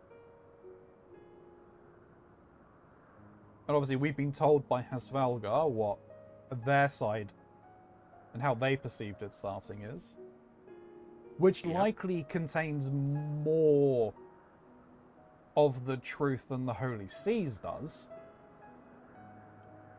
But I think there are still elements missing. Well, break it down into simple terms. The Holy See says that they got along fine with the dragons, then all of a sudden Nidhogg attacked. They fought him off and took one of his eyes, which is now guarded by the Azure Dragoon of each generation. Yeah. And they've been fighting off his mindless aggression ever since. Yes. The dragons say, no, Nidhogg attacked. Yes, we we admit that, but he did that because your people killed his sister and consumed her eyes. And now all of their descendants carry that taint. Yeah. And that's why he's doing it. So both sides are potentially correct, because they both agree that Nidhogg is super pissed and attacked Ishgard. Yes.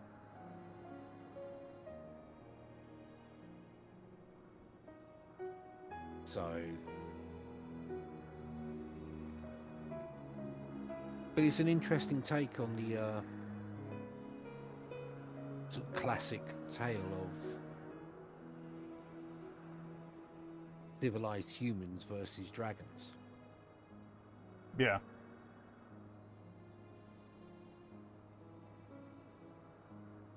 I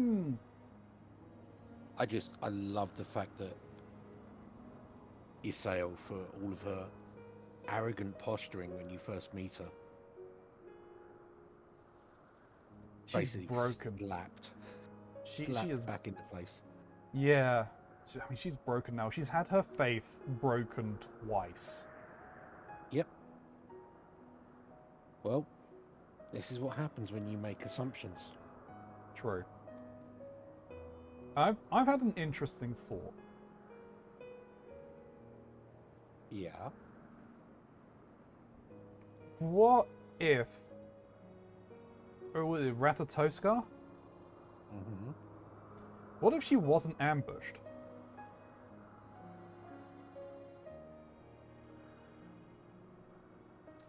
Okay, what do you envision happened? Or might have happened? She willingly allowed for her eyes to be consumed by Thoradin and his retinue. But mentioned nothing to any of the other dragons. And obviously, like, when Nidhogg either bore witness or found out about it, just flew into a rage. I mean, might not be the case, but hey, it's just my mind working in potential storylines, and it'd be an interesting thing if that were the case.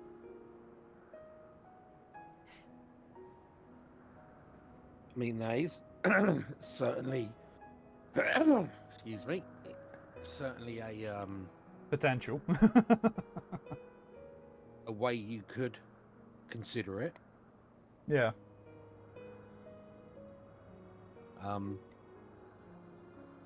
I mean, in answer to your questions, it's looking like the dragon's story is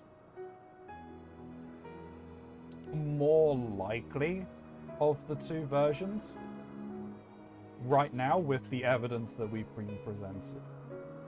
Purely because, like, he had no reason to lie to us. And as he said to Estinian, it's like, I don't really care what you think. Like, for us, this is the truth. And it is incredibly convenient for them to not mention in the Holy See's teachings the killing of Ratasoska. Because it's inconvenient for them. And and as Alpha No pointed out, the fake Inquisitor from that one storyline in 2.0 turned into a dragon. And you see it in the Snowcloak dungeon and in the fight against Shiva. Does it have it in Snowcloak? Yeah. You know where we were on Monday, was it?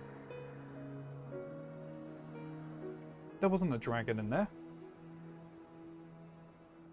That he changed into dragonkin. They don't turn into sort of dragons like Nidhogg or Elsverga.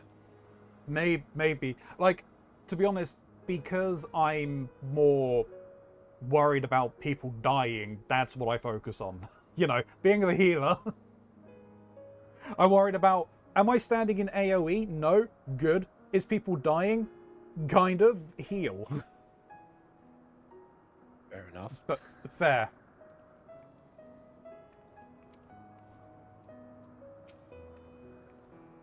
What false god is Shiva? What manner of phantom? Oh, you're just still saying the same thing. Fair enough. Alright, where am I heading to? Just outside of the area.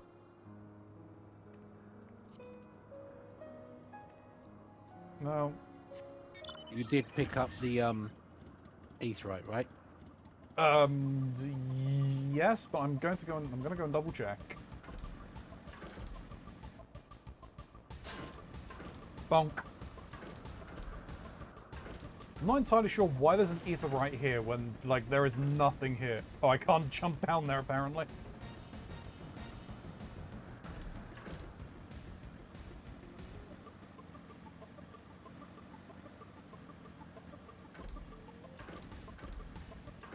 If this even just a small gap, I'm not allowed. I mean, I think I did. Yeah, I had. The area is literally just outside of here, so...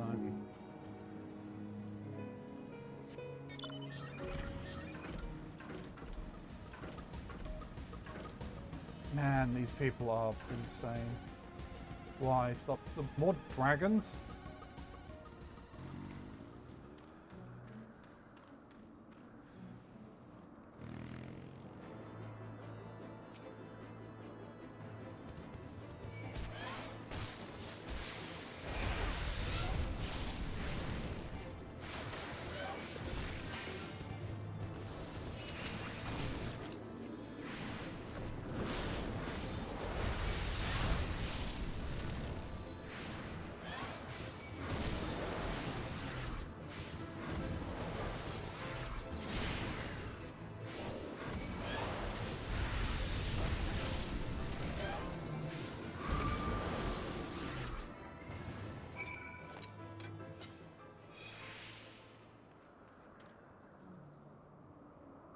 Dealt with.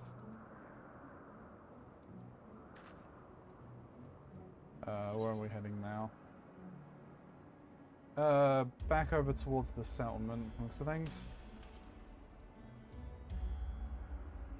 Okie dokie. Give me a second. Mm-hmm.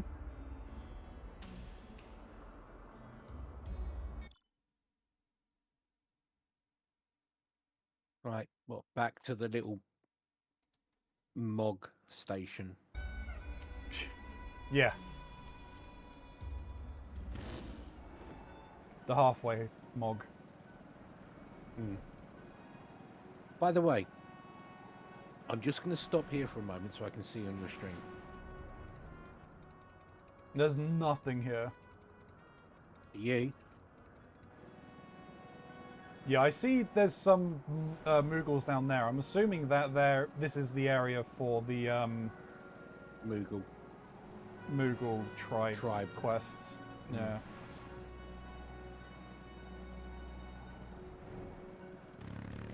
Oh yeah, I mean it's on the outer side, but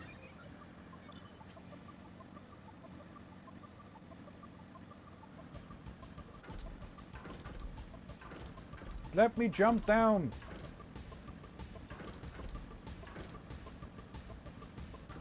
Bloody game. I understand why I can't, but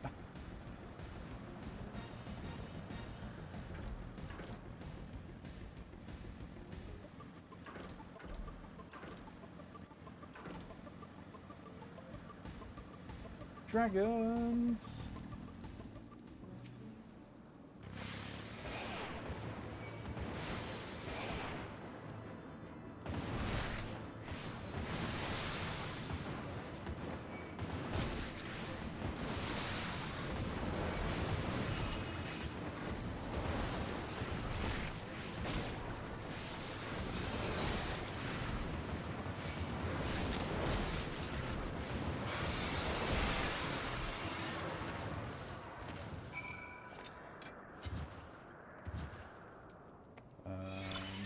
Right. I'm just going to follow the road and you say when. Yeah, no, that's fine. I mean, it's up to the north from here, but yeah. So yeah, keep following the road, and then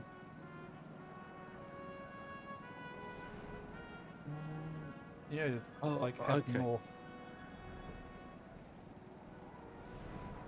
Yeah, you need to stop to kill things along the way, don't you, Bert? Yeah, I'll let you know. Yep, there's a dragon there.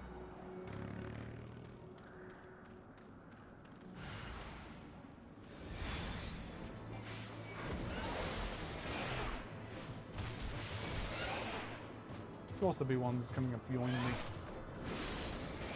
Come on then. Group up. Oh, fine.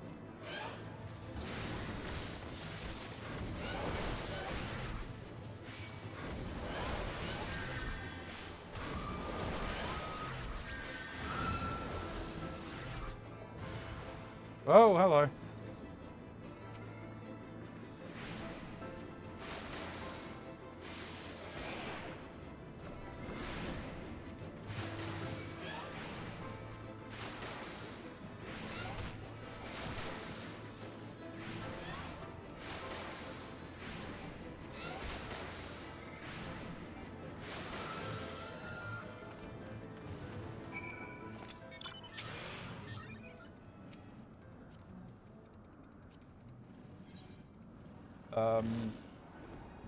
Yeah, and then just up here. Yeah, no, I know where you're going now.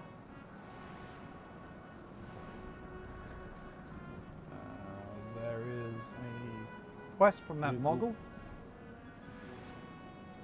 Yeah, I'm gonna have to. It's over here, right? Yep.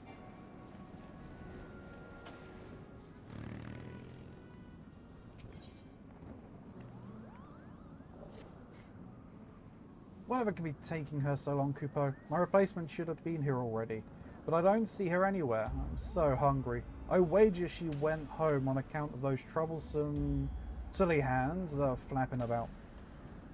If you slay 4 of them, that should secure a path, giving my replacement no excuse. Please, my stomach begs you, Kupo. So these things.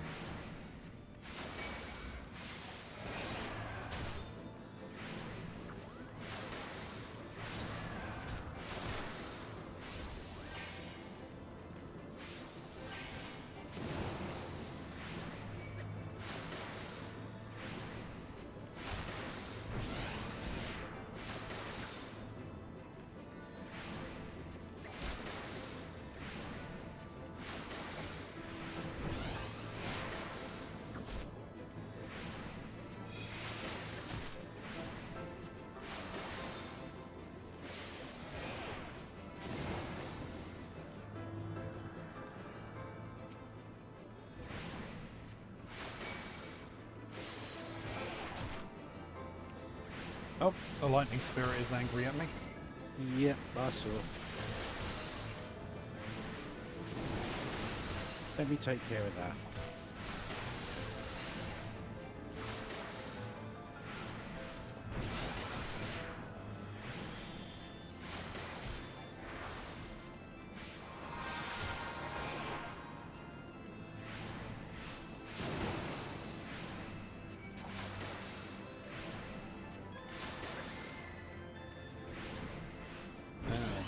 Do that one.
There we go.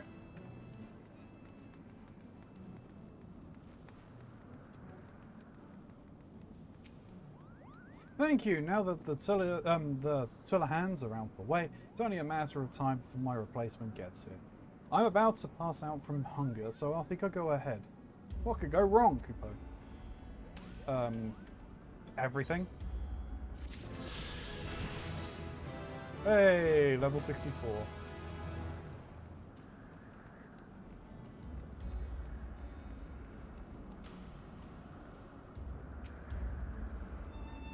Estinian, pray tell me I am wrong. Oh, hello.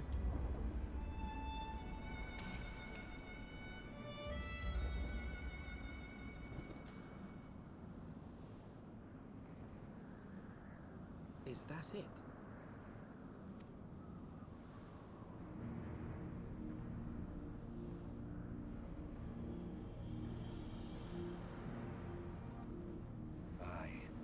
That would be the Airy. I feel Nidhogg's presence through the eye, his caustic hatred gnawing at my soul. 'Twould seem the death of his consort has put him on guard. Mark how he wards his lair with tempestuous winds.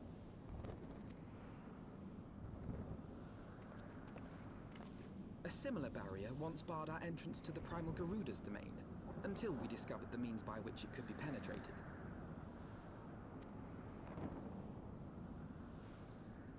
That smile. Mayhap it is time we called upon Master Garland. It will be just like the good old days, no? Don't nod.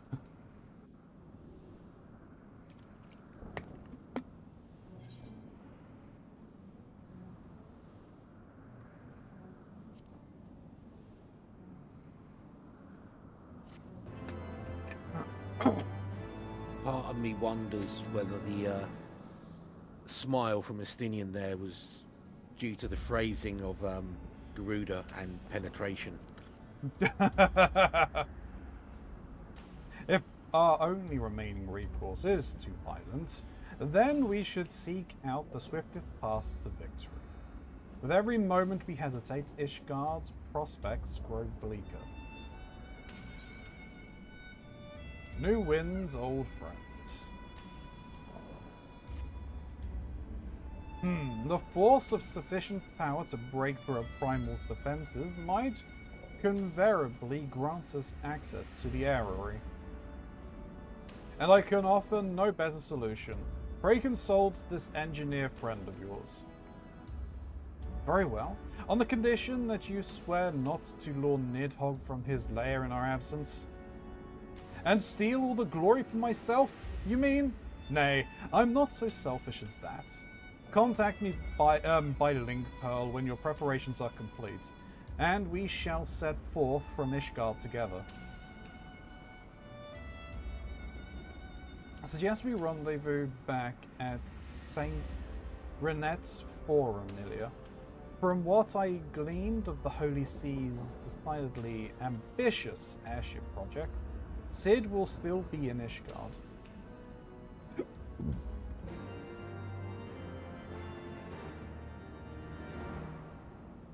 You're gonna wind up Fafnir. Yeah. I don't know where from.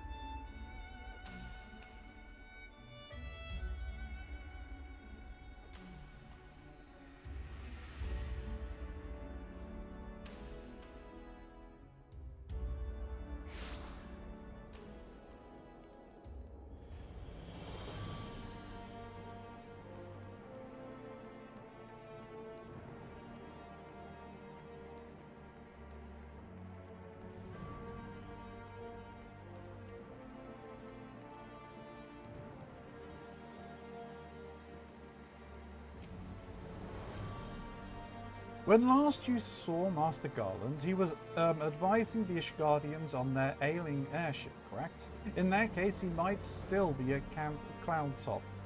Failing that, we could try the airship landing, or mayhap even the Sky Steel manufacturing. But let us not waste time searching aimlessly. Someone in the city is sure to know where to find him.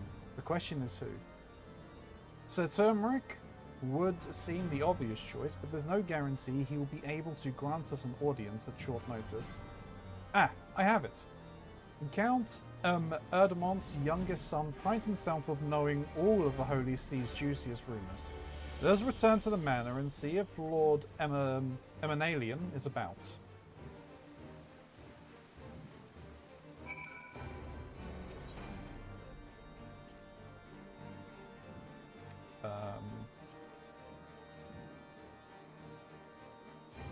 Which one does that need to go to? Last vigil, if you go into the manor. Ah, yeah, I see it in the middle there. I was looking for the icon on the map, and the quest icon on the map, and I couldn't see it.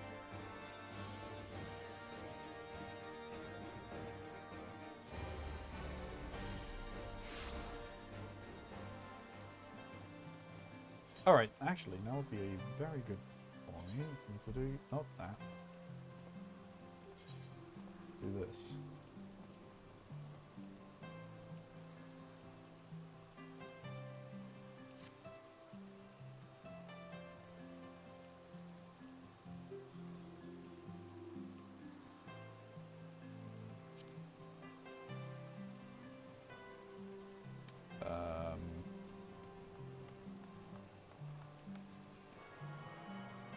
What was I?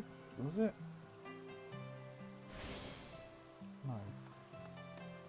That is it.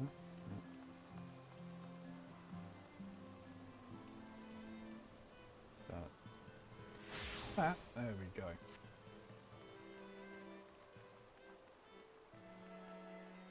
Just re-equip it. Yeah. Yeah, I figured re-equipping it would reapply the glam plate.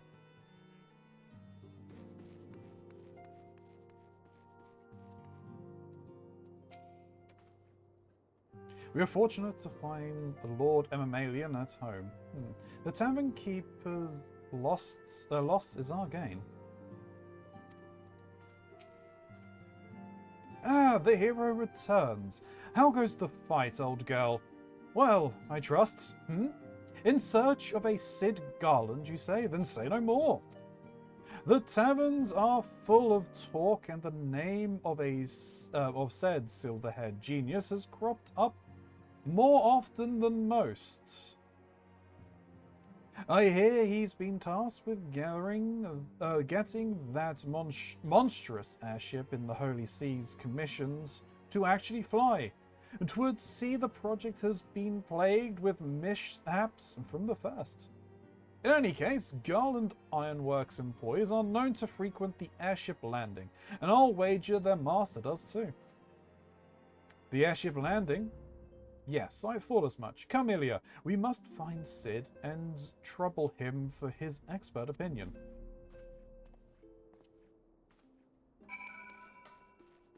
Away!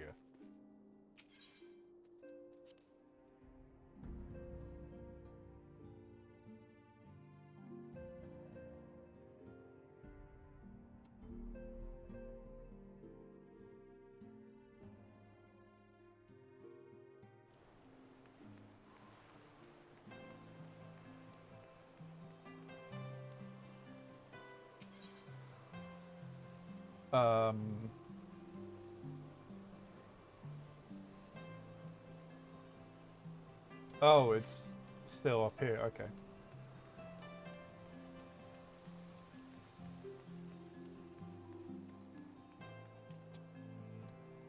Bonk.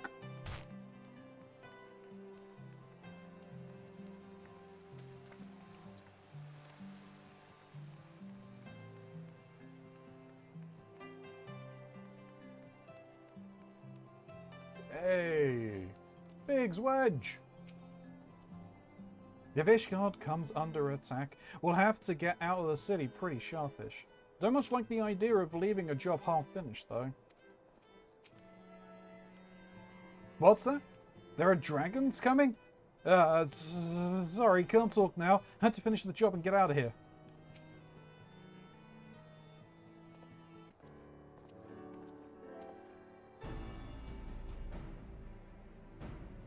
Ilya, Alphino! How fare you both? Not terribly well, judging by your faces. Greetings, Master Garland. I am sure it will come as little surprise when I tell you we have need of a favor.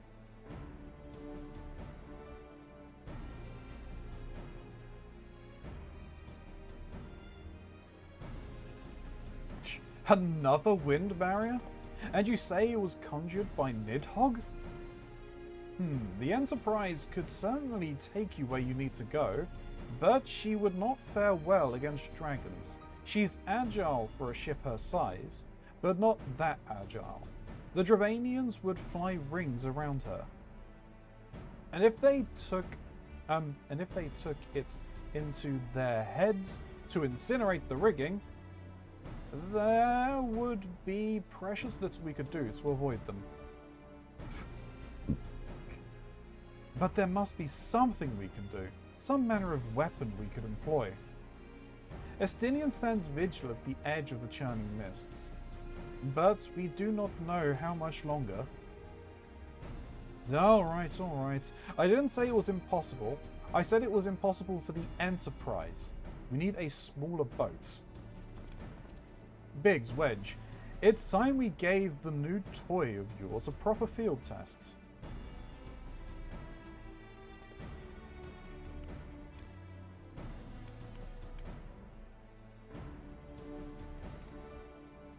It's probably best if I let the lad show you. Come on, the manufactory is not far.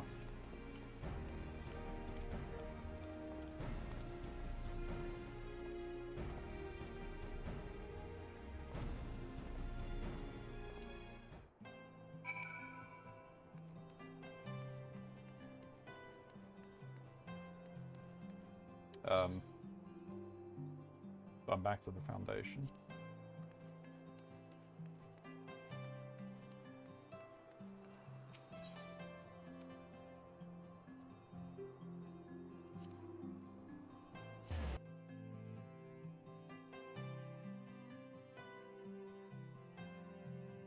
So I just ran off to complete a quest quickly that I could do. Okay.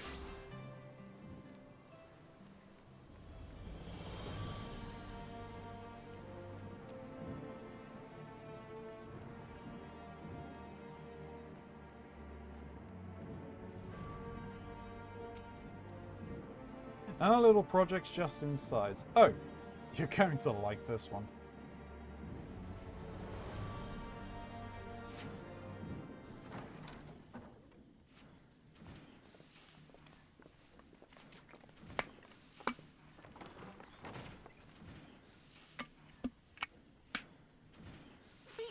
relies upon our latest and greatest feat of engineering. We call it a mana cutter.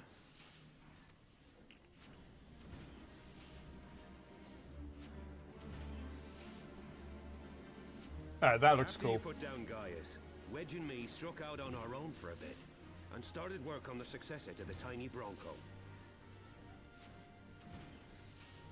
Oh right, because the ship we first encountered them on was the tiny Bronco. Impressive little thing, isn't she? My talent for ship design has plainly rubbed off on them.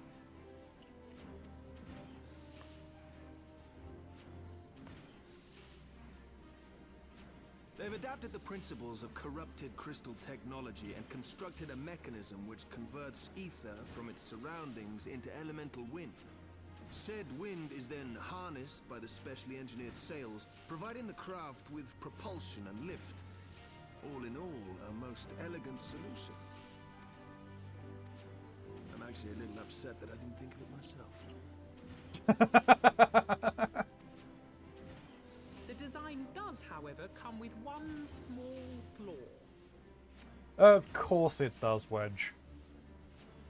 The energy conversion ratio is bloody awful.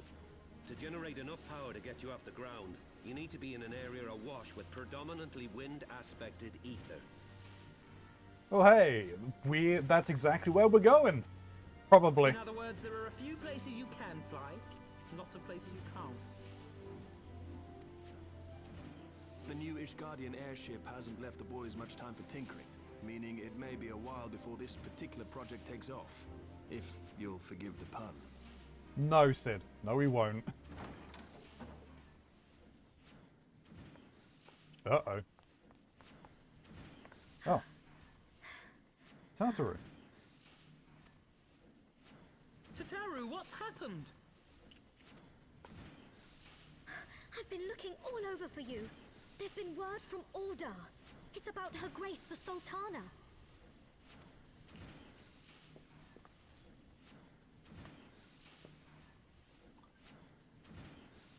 It seems you're required elsewhere. Leave the mana cutter with us. We'll see that she's airworthy and suitably equipped to slice through those winds.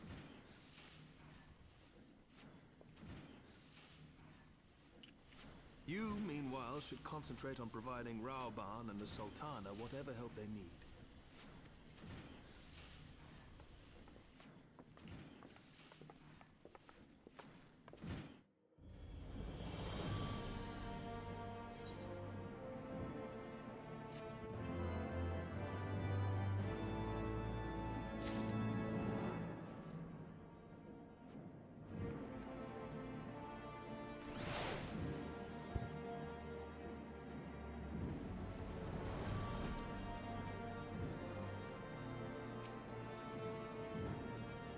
I'm as intrigued as you, Ilya. Shall we hear what news Tataru has brought us? Tataru's news from you from Uldar. General Ruban says that they may have uncovered the Sultana's whereabouts. And he wants you, by which I mean both of you, to go to the Waking Sands right away and help with the investigation. Come, Ilya. Pressing though Ishgard's plight may be, our presence here will not serve to hasten the Mana Cutter's completion. Let us return to the troubled lands of Thanalan and lend what aid we may. Tamateru, have our friends at the congregation send a message to Estinian. Tell him that we have identified a solution to our problem, but it will take some time to prepare. As you wish, Master Alphino. To the Wakened Sands, Warrior of Light.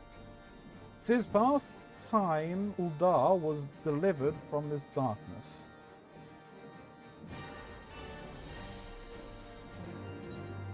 Alright. So, yeah, I got myself some more shiny new weapons. You done the last relic hand weapon. in Yeah. for the dancer. Those look cool.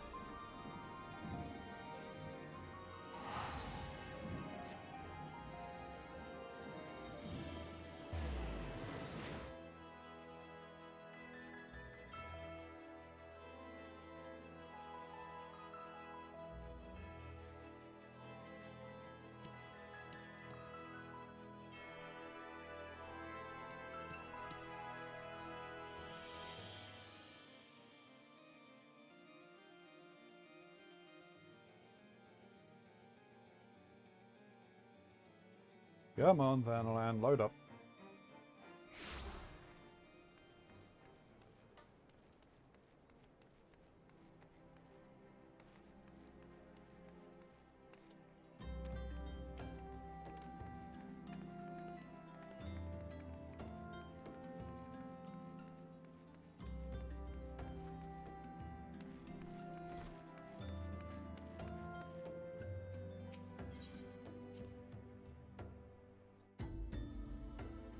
Into the waking sands.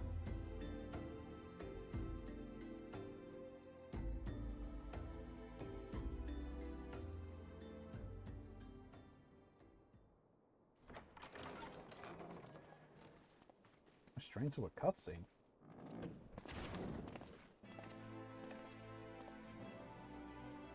Thank you for coming.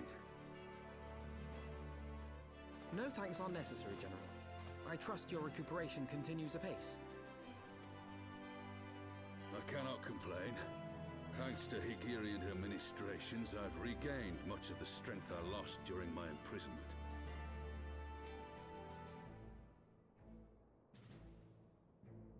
I gather you have made progress in the search for Her Grace.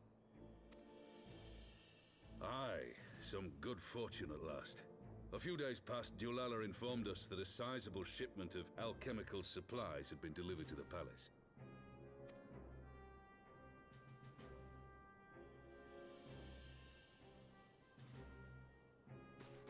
With Papa Shan's assistance, I set out to ascertain the source and nature of the shipment. My inquiries led me to Frondale's frontistery. There, I learned that an order had been placed for a curious substance designed to sustain patients trapped in death-like slumber. An invention of the former head alchemist, apparently. A death-like slumber? This cannot be a coincidence.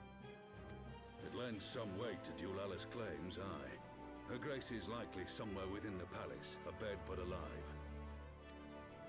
Before making any attempt to extricate the Sultana, however, it seemed prudent to learn what manner of substance was used to induce her torpor. To that end, I made inquiries as to the whereabouts of the one most like to have administered it. The lady-in-waiting, Meriel. She's probably dead by now. The Liquid Snake probably killed her.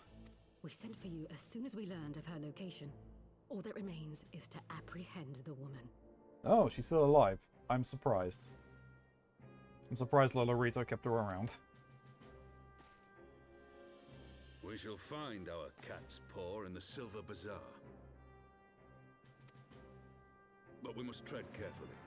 The market is not the bustling place it once was, and someone is sure to mark our coming. Should they inform the monetarists, we'll have a fight on our hands. We must be prepared for the worst, and being short an arm, I thought it wise to take another in its stead. What say you, Warrior of Light? Will you lend me yours? As long as you give me back my arm, yes. Then I pity the bastard that stands in our way. Come, my friends, for Nanamo and for Uldar!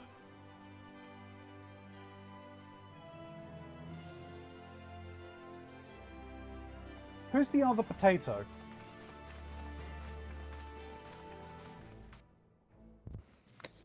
I'm just waiting for him to say, winter is coming. Who was the other potato?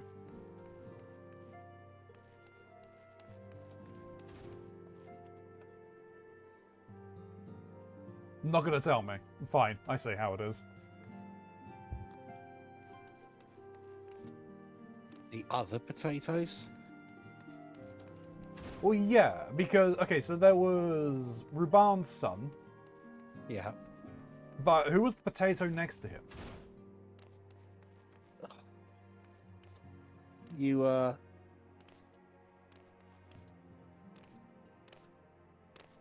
You have met him. Was it one of the attendants for What's-Her-Face that said Papa that Shan. Nanamo... Yeah, that said Nanamo was alive? No. Papa Shan is... the former head of the Sultan Sworn. Okay. Technically he's retired, but he still kind of acts like a personal bodyguard. And sort of technically like a government liaison sort of dealy. Okay.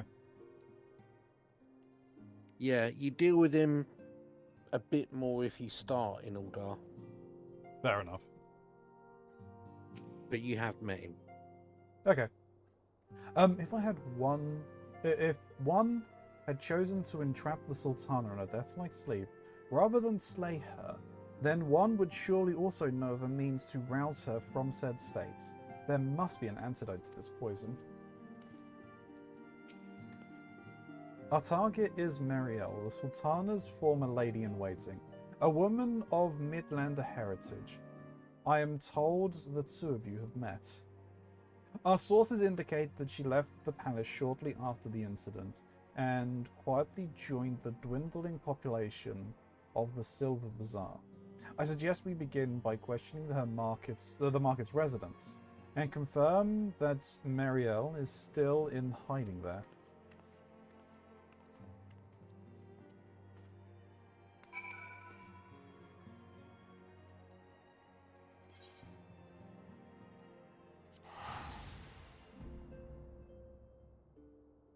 To Uldar.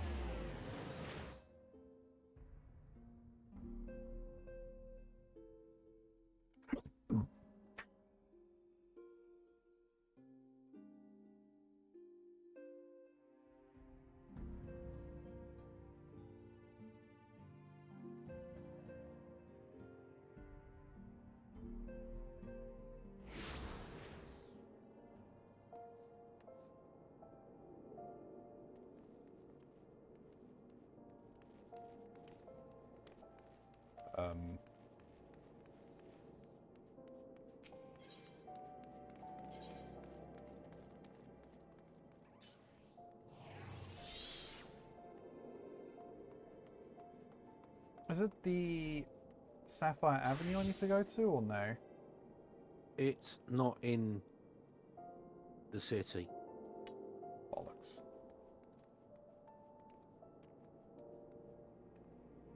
Oh, bloody hell, it's all the way down there? Yeah. God damn it. Honestly, probably the easiest way to do it is to teleport to Horizon and get a Choco Porter.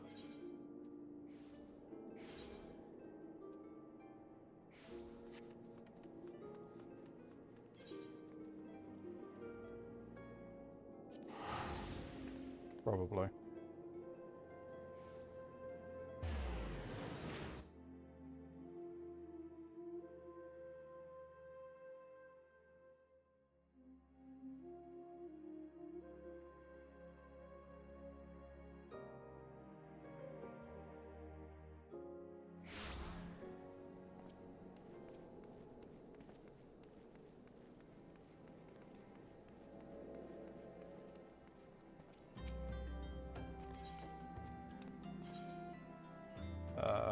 Silver Bazaar.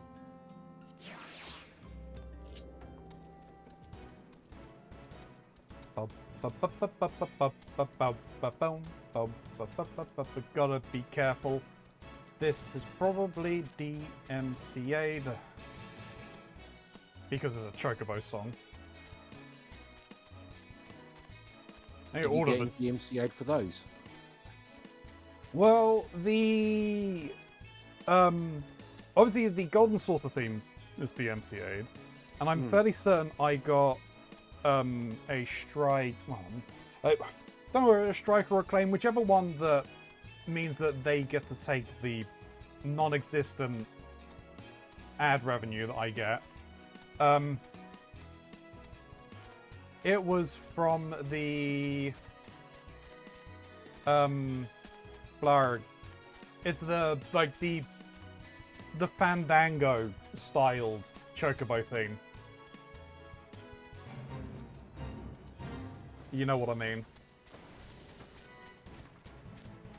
No. I think it's the Chocobo Forest from 9.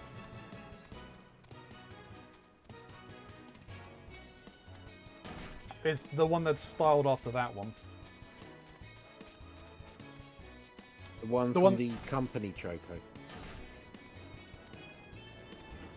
Don't know.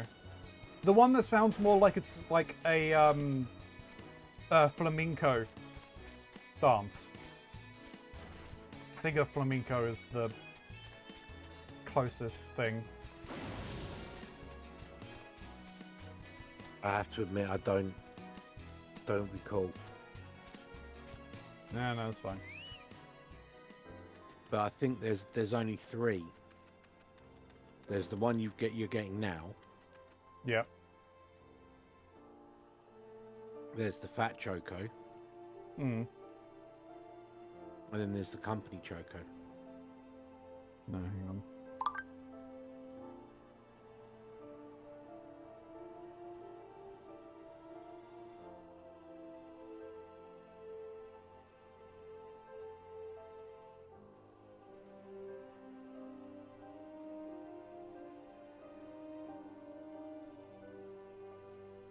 I think it's Aloha de Chocobo. Or it's one that is similar to that. Yeah. Yeah, that's what I'm saying. In the in Final Fantasy XIV, there's only the 3 Choco themes that I can think of.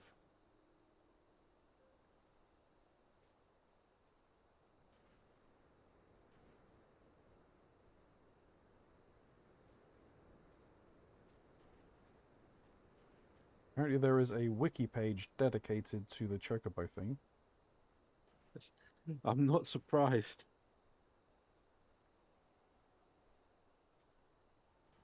That's 8, that's 11, that's 12, 13... 13, 2. Lightning returns 14.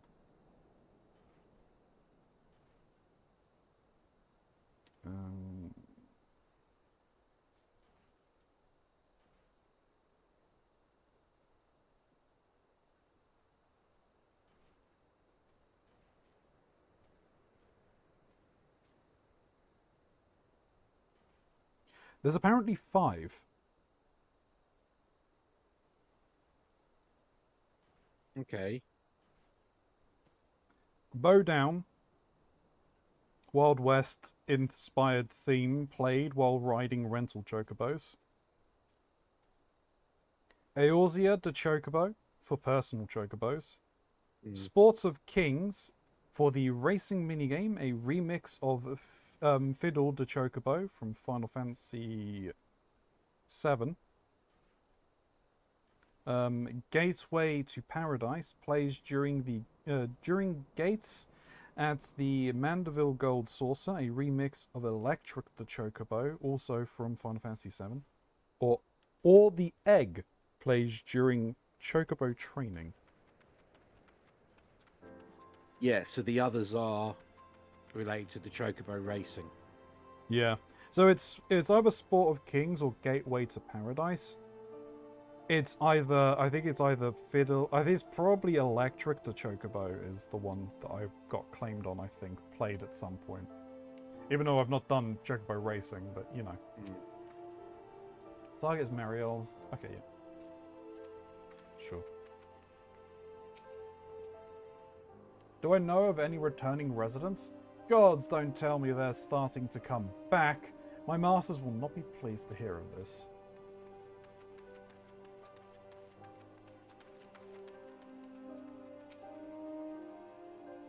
And what brings you to our lonely little hamlet? I believe the arrival of your entourage just about doubled our population. Looking for Mariel, you say? If you're hoping to lure her back to Uldar, well, give up now. The girl's done with city life.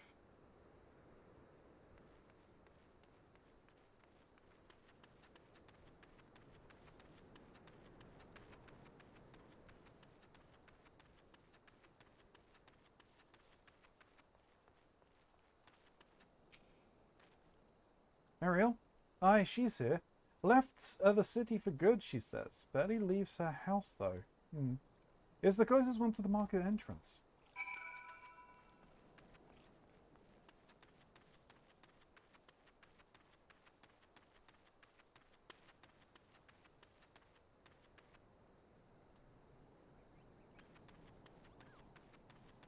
The closest one to the market entrance.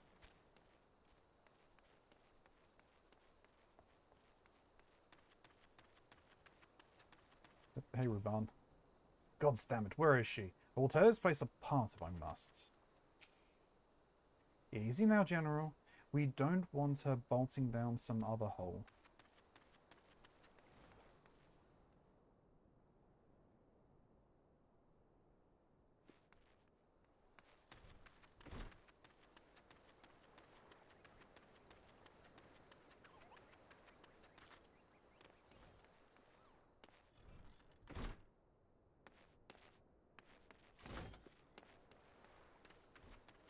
I'm assuming you were just standing out the way.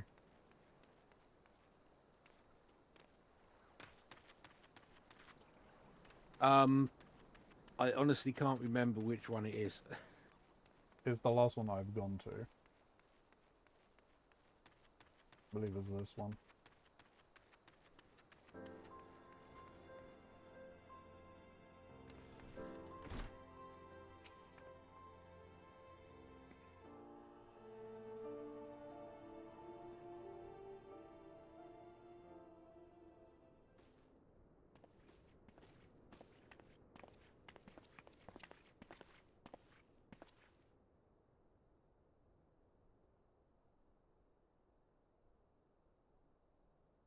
You are Meriel, the Sultana's former lady-in-waiting?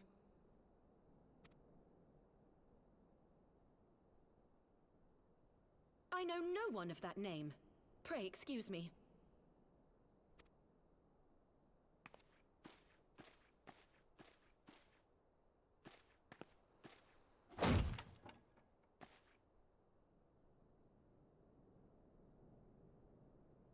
General Alden.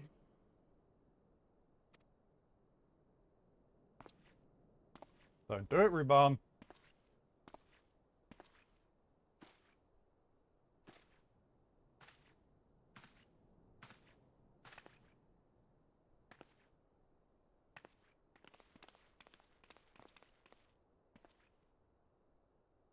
We will have the truth from you, girl.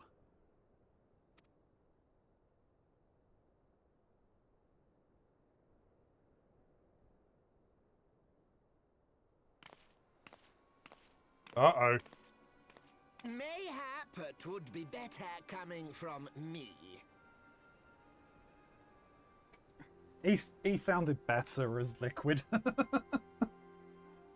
But, yeah.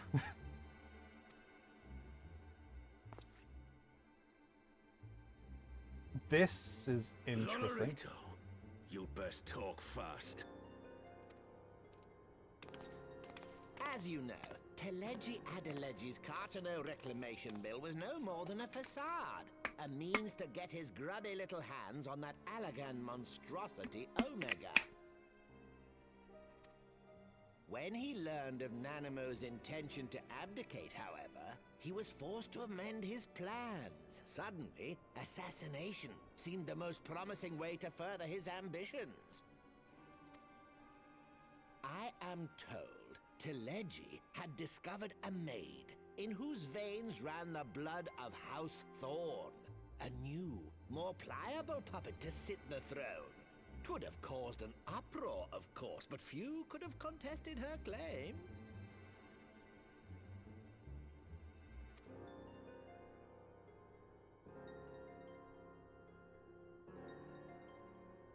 'Twas plain that Teleji's wild machinations had outgrown our ability to control them.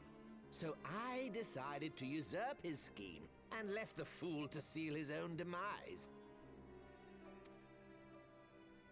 And what of Nanamo? Oh, I have no desire to harm her grace. 'Twould profit me little to destabilize our government. Thus did I employ young Mariel here to administer a potent sleeping potion in place of a poison.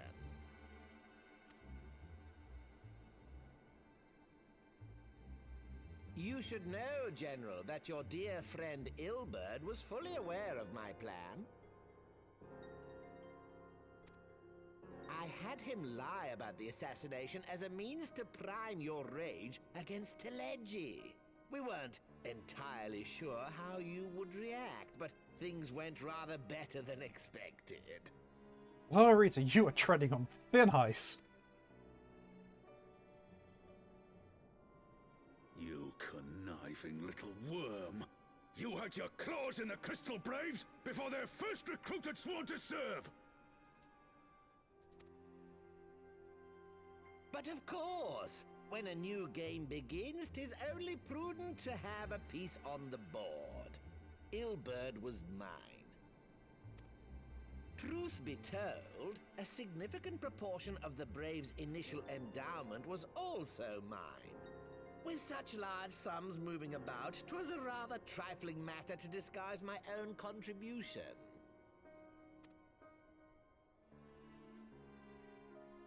Ah, Ilberd. I secured his services with a promise to support his cause once my authority had been solidified. I swear, the man thinks of naught but prizing Alamigo from the grasp of the Empire. Unlike you, General, the poor fellow seems quite unable to forsake the land of his forefathers. Mayhap that's why he called you a traitor to your people and a disgrace to your homeland, amongst other things. What was it he always compared you to? Oh, yes, an overgrown lapdog begging for scraps at the Sultana's table. Oh, how we laughed. Lodorito is asking to be cut down. Alas, Ilberd's entertaining little outbursts eventually gave way to wearisome tirades, and the zealous brute became rather unruly. I had no wish to see you executed, you understand, but he would not take no for an answer. Rest assured, his employment with me has long since ended. Which brings us neatly to the present. What say you, General? Both you and the Sultana are alive. We have one corpse and one fugitive, and preparations have been made to restore your good name.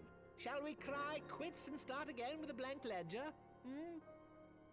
You are asking much, Lodorito. The hells we will! Do you honestly expect me to forgive and forget? After all you've done? You're guilty of high treason! Stay your blade, Master Alden. You yourself are not innocent. Or have you forgotten your own crime in executing Teleji Adeleji without trial? Though you acted out of loyalty to the Sultana, such deeds are in violation of both the word and spirit of the law. She's got a point.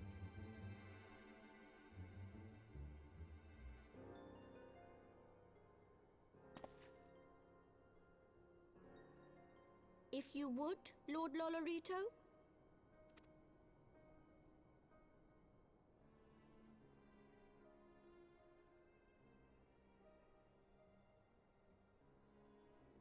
This potion will wake the Sultana from her slumber. Consider it a gesture of conciliation.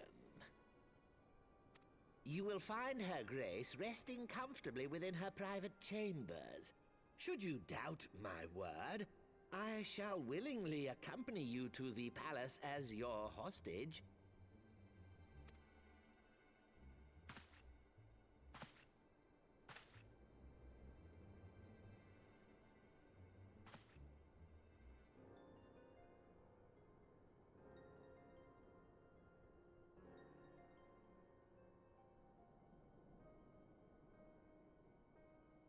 I like not your motives, Lolorito. But you saved the Sultana's life, and for that, you have my gratitude.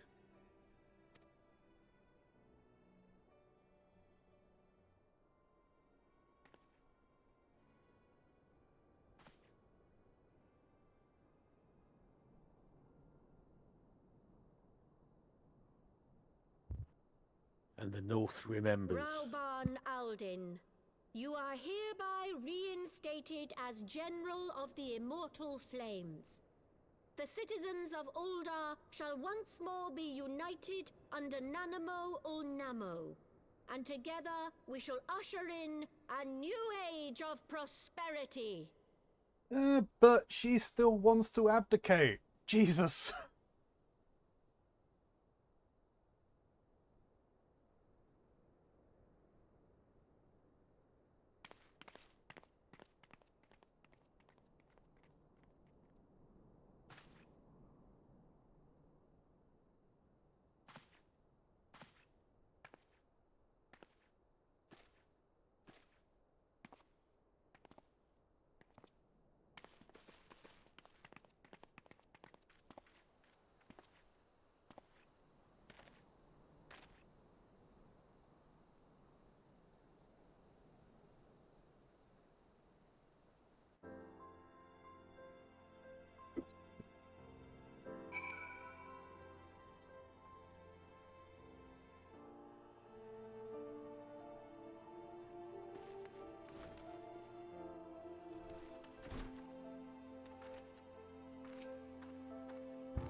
You had killed the one you served.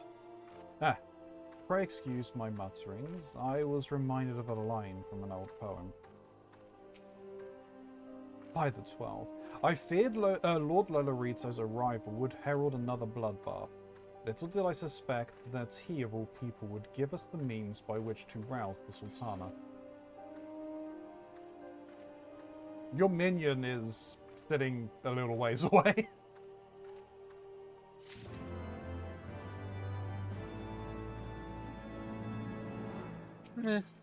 Only on your screen. Fair. Shall we make our way to Uldar? I imagine Bartholomew has been instructed to admit us.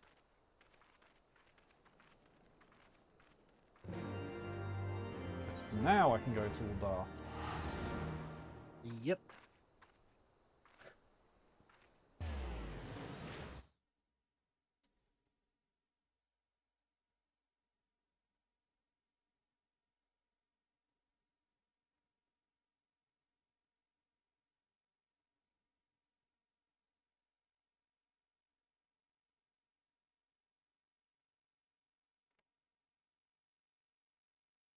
Let's go. Alright. Chamber of Rule.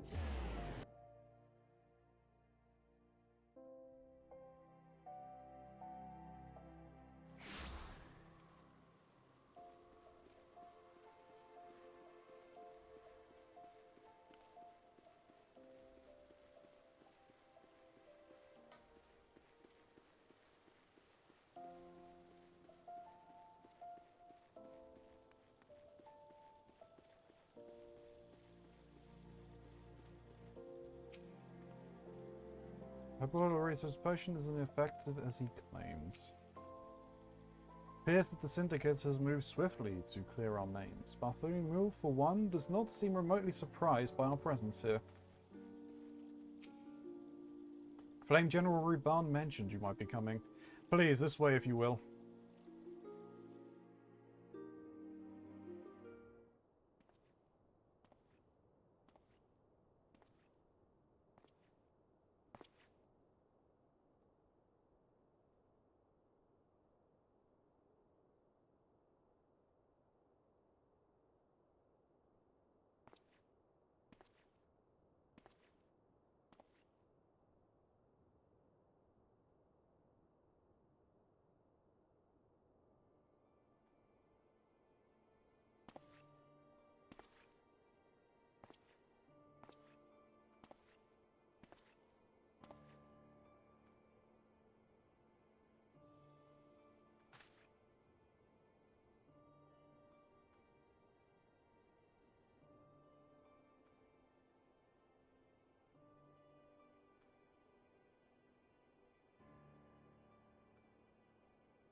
I was having the longest dream.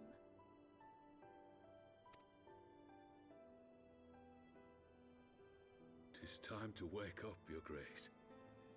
Another day begins in Thanalan, and the sun blazes bright upon the sands.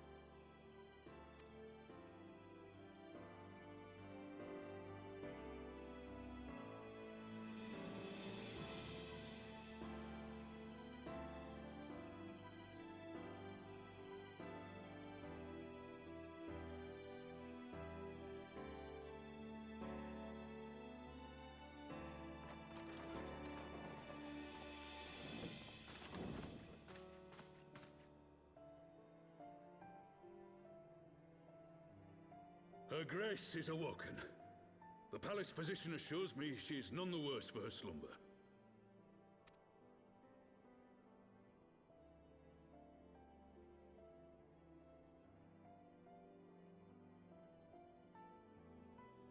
I believe Her Grace will soon resume her plans to place the government of Uldar into the hands of its citizens. Whatever path she chooses to take, I shall walk it with her. And we shall tread slowly, lest the nation be unsettled in our wake.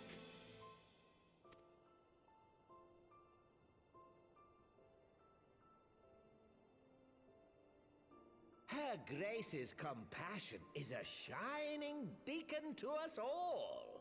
But what our city truly thrives upon is competition. 'Tis in the struggle against our rivals that opportunities are seized and fortunes made. And with the Empire on the offensive once more, now would hardly seem the time to turn our system of government upon its head. Are you privy to new intelligence, my lord?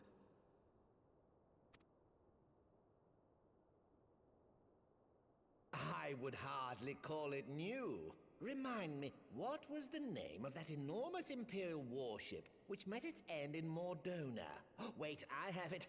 The Agrias. Yes, well, 'twould appear that the Garleans have been hard at work on another such vessel. How close are they to completing this ship? Is it operational? Its maiden flight was a success, I hear. I should imagine Emperor Varys is eager to see how it performs in battle. God damn it, Lolorito! My lords and ladies, I move that it is time to repair the damage caused by Teleji Adeleji and prepare our great nation to repel the Empire once more.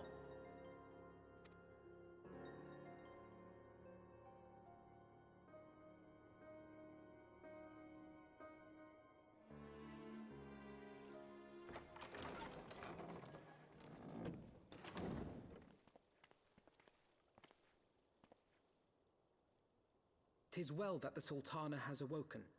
The Syndicate yet needs to put its house in order, but 'twould seem the worst of the confusion has passed. Uldar has taken control of its future, and I must do the same.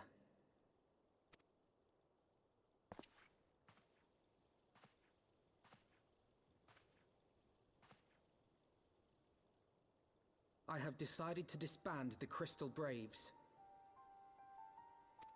Among the recruits, there were those who supported our Order's goals and convictions with all sincerity. 'Tis my hope that these loyal men and women will choose to remain our allies in the battles to come. As for those who sided with the traitor, Ilberd, they shall be hunted down and held to account for their crimes. It is my earnest hope that they will surrender themselves peaceably when the time comes, though I think it unlikely. Ah, my all-conquering Crystal Braves. The model army meant to pave the way for a single unified Grand Company of Eorzea. That so high an ideal should be brought so low. I need not tell you how deeply the betrayal stung me. Yet I see now that it was mine own naivety and pride which allowed the Braves to fall prey to corruption.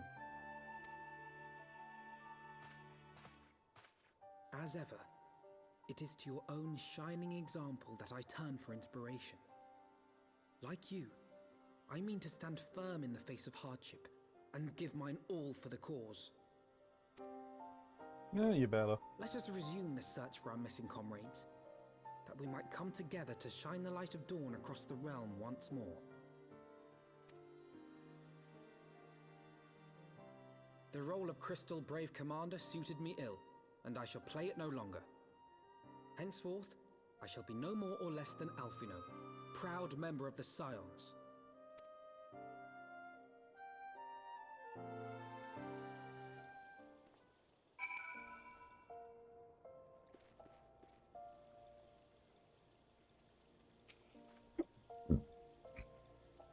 I blush to speak thus of mind's inner turmoil.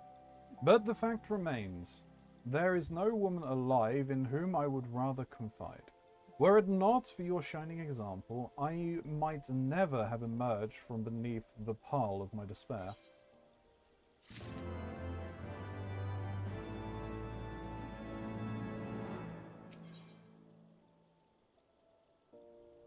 Elfino would like to know how things stand at the Rising Sands. Yes?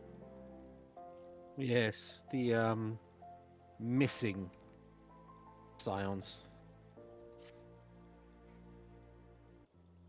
Because they're certainly alive. Of course. 100%, yeah. Oh yeah. Every single one of them. Still no word from Master Garland. I hope this mana cutter of theirs is nearing completion.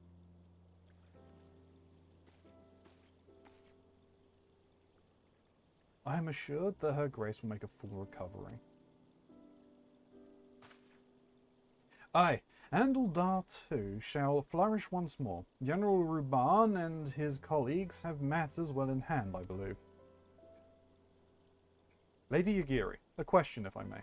I believe your people have been keeping a close eye on the Crystal Braves. Might you know how things stand at the Rising Stones? Ah, yes, of course. You'll be pleased to know that the 3rd Unit Braves abandoned Revenant's Toll when they learned of Captain Ilbert's defeat. The only blue uniforms to be seen there now are those are worn by soldiers loyal to you, Master Alfino. To me? I see. I am grateful to hear that at least some of our members were true to their oaths. Ere we return to Ishgard, I must go to the Rising Stones and thank those stalwarts for their service. It shall be my final act as Crystal Braves commander. Will you join me, Ilya? You were there at the company's inception. 'Tis only fitting that you be present at its end. And I would appreciate the support.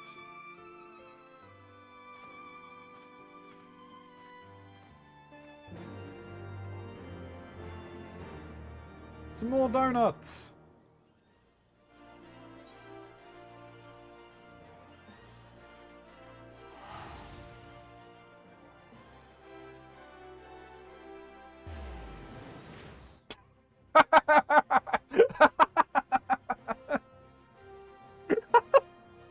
I just saw the guy next to me who was in a cutscene. His onion knight just walked up to his leg and just whacked it with its sword.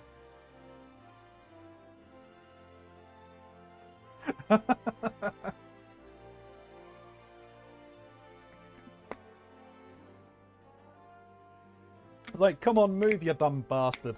I don't have. Can't be having you standing here all day.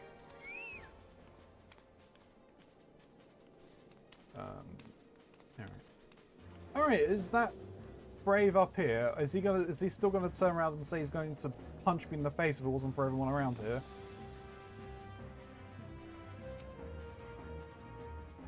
You, we rejoice at your return, O esteemed and merciful warrior of light. Please have mercy on me.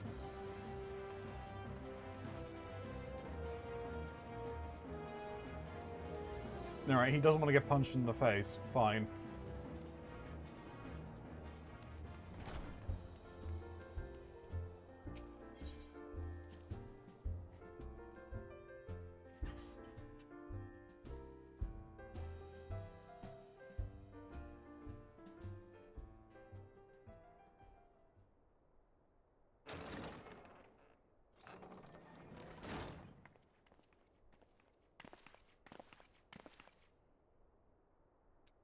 Commander, you're alive!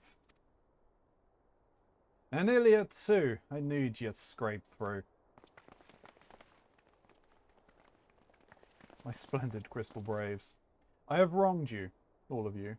My promise of glory and salvation have brought you naught but blood and betrayal. Bah! You'll not hear us complaining. It was a sight messier than expected, but we're still fighting for the freedom of all, just like we swore. Ain't that right, mates? Die!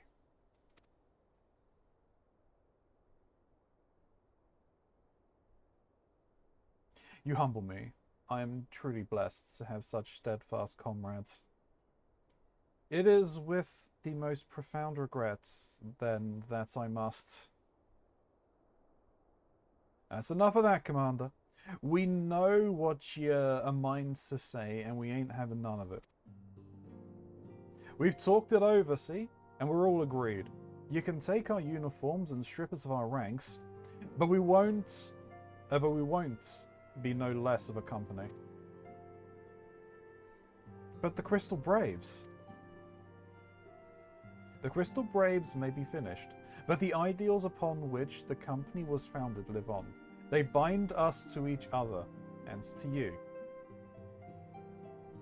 Commander, Alphino, our minds are made up, so you might as well get used to it. Let us help the Scions. Let's help you find Benfilia and the others.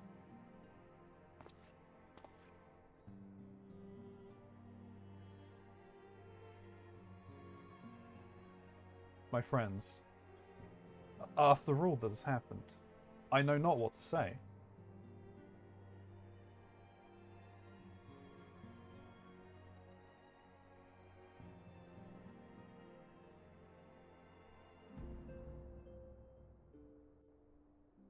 You should find your damn sister, the competent one of the two.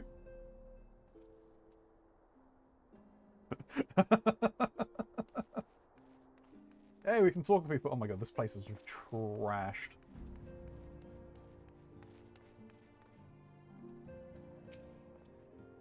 I sent Shinobi to spy upon the Brass Blades, and it would seem that Yida and Paplimo's resistance accounted for a sizable number of the company's soldiers.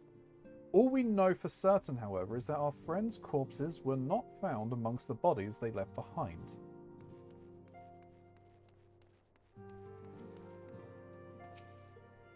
First things first, we must needs put the Rising Stones in order.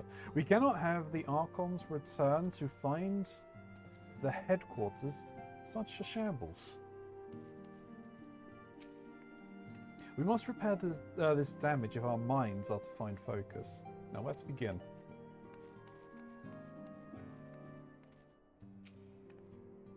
I feel blessed to have witnessed such a display of camaraderie. Ilya Starrage, I joined the Crystal Braves in the hope of following in your footsteps, and I do not regret the decision, not even for a moment. If we scrutinize the Scion's records, they should provide us with likely locations to which the missing Archons might have fled. Put your mind at ease. It is for work just such as this that we have been trained. We'll find the missing Scions, I promise you. Between us and the immortal flames, no stone in Eorzea will be left unturned. Excuse me. I don't know if you know, but during the goddamn feast, Flaminar got ambushed by some 3rd unit curs over in Limsa. I'm told she danced freer than noose though. Ain't heard nothing since, but me guess is she's lying low somewhere in the port. Pray excuse me. I had thought my tears spent. My grandfather used to say that one could measure a man by the consistency of his comrades. Mayhaps I am the exception which proves the rule. Nay, do not protest. I know that I am not worthy of their loyalty, Ilya. But as Thalik is my witness, I shall do everything in my power to earn it.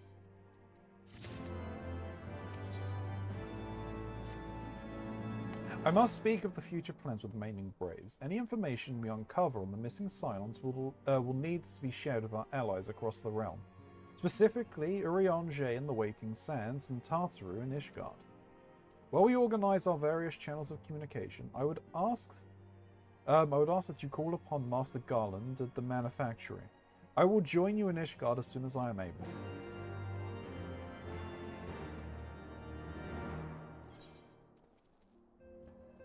Woo! Running all over the place. To the Foundation.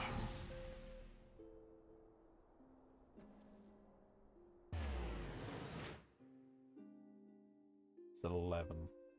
Yeah, we can keep going. How close am I to the stopping point? I'm assuming I've got another, like, either dungeon or trial to overcome. You have still got a fair bit to go, yeah. I'm assuming we've got to deal with whatever's going on with Nidhogg before we'd even consider getting to the point of where I need to be. Mm-hmm. I'm assuming I'm close to the Nidhogg dungeon. Or at least the Ari, or whatever it's called. Eerie. Eerie.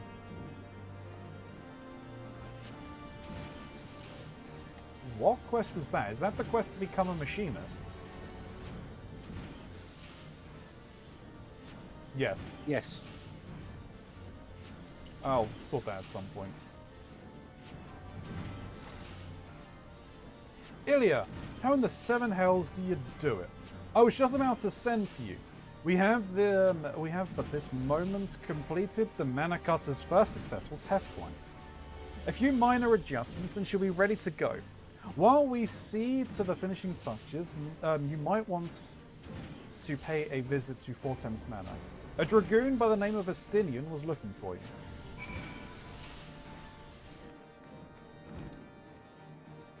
Yeah, what I'll do then is I'll get up to the point of whatever the dungeon is. Depending on the time, we may have to stop there. Right.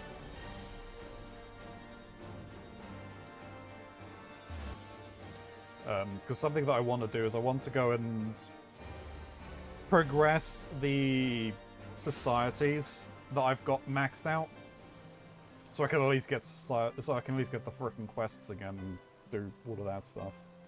Okay. Welcome. Yep. We're into the manor.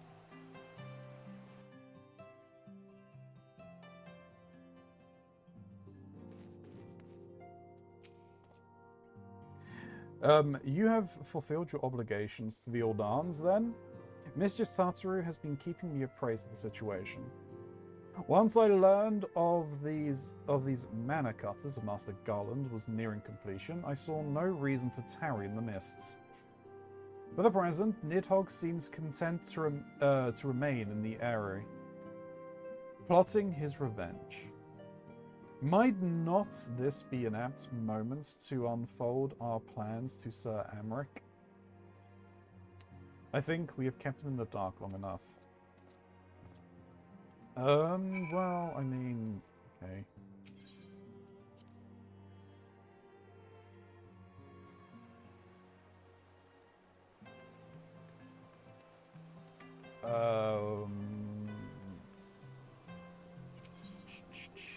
That's down here.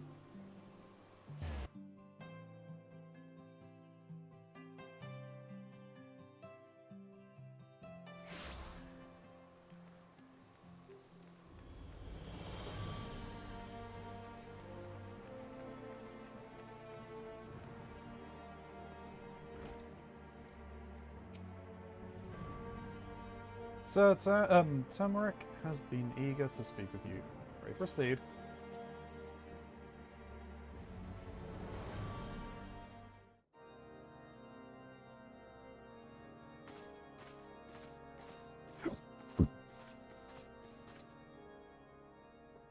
All stands ready, Lord Commander. The moment has come, then. Pray excuse my lateness. I paid a brief visit to the workshop to inquire about the mana cutters. The engineers assure me that they're ready.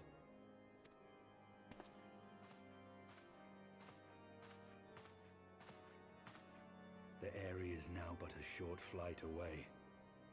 Yet what a long and winding path we took to reach this point. Were it not for Master Alphino's proposal, we never would have attempted to parley with the dragons. Though our negotiations yielded little, our expedition with Lady Isar taught us much.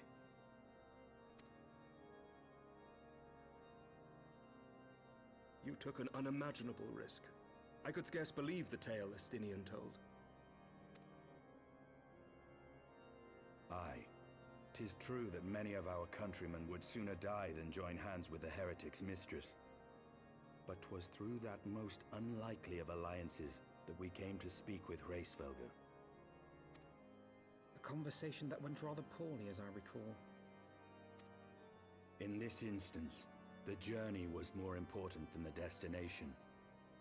Had we not slain Nidhogg's consort, Tiaman, and put the Great Worm on his guard, the Dravanians would have arrived at Ishgard's walls long ago. Aye, that they would. Full grateful am I for every hour of respite your actions have afforded us. Thanks to you, our defenses are much improved. 'Tis but a pity they won't be enough. Thus you believe an assault upon the area represents the city's best chance of survival. Is that not so, Estinian? I am under no illusions. Nidhogg's might is legendary. But with his eye in my possession, I can stifle his strength at the source. Victory will be hard won, even so. And I shall be glad indeed to have the Warrior of Light at my side.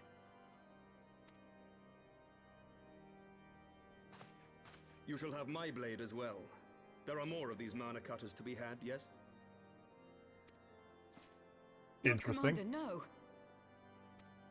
How can I, a proud knight of Ishgard, stand by and do naught while an outsider risks life and limb for our homeland? I swore an oath to protect this city. With rock and roll. Leave the slaying of dragons to dragoons, Sir Knight. Your duty to command the city's defense is no less vital. Should we fail, and Nidhogg slip through our grasp, who then will hold the walls against him? Will you leave Ishgard in the hands of the Holy Sea's zealots? There are others. Who but you has the authority and the standing to orchestrate a city-wide defense? I do not, and neither does the Warrior of Light. That is why it is our place to fight, and yours to remain here, Lord Commander. He actually speaking sense for once. What? You too, Master Alphino? By the Fury. You have shown some promise, but this adversary is far beyond your skills. Again, he's correct.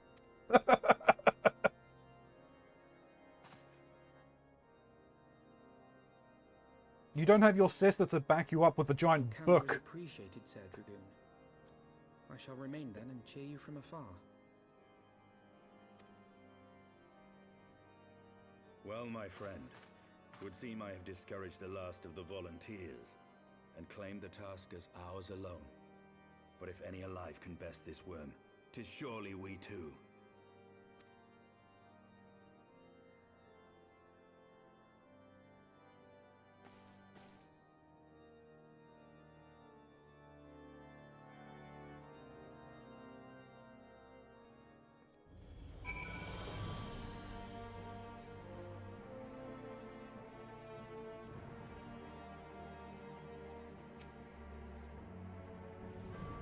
I have pricked Master Alphino's pride, I fear. But had I been less forceful, the boy would have insisted on accompanying us to the Eyrie.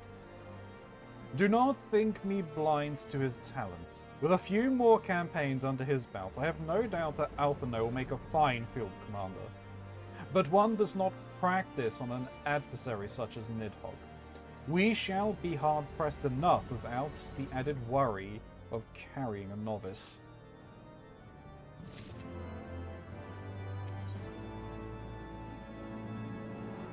Mana Cutter... Oh, sweet, I get Mana Cutter? We have tarried long enough. Let us call upon Master Garland and take possession of the Mana Cutters.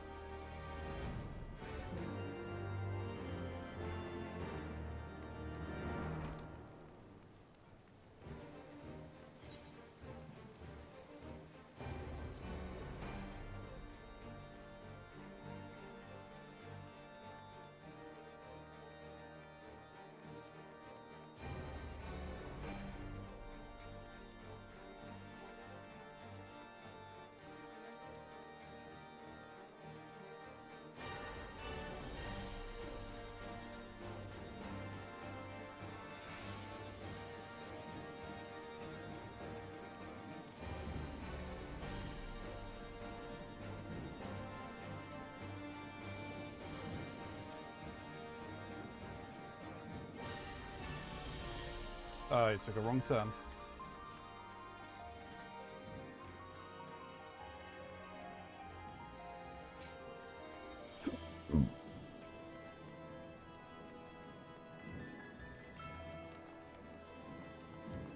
Did I not need to jump over the ledge? I don't think I did.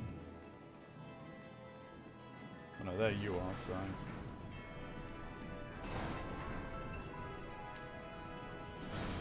The moment is at hand, Warrior of the Lights.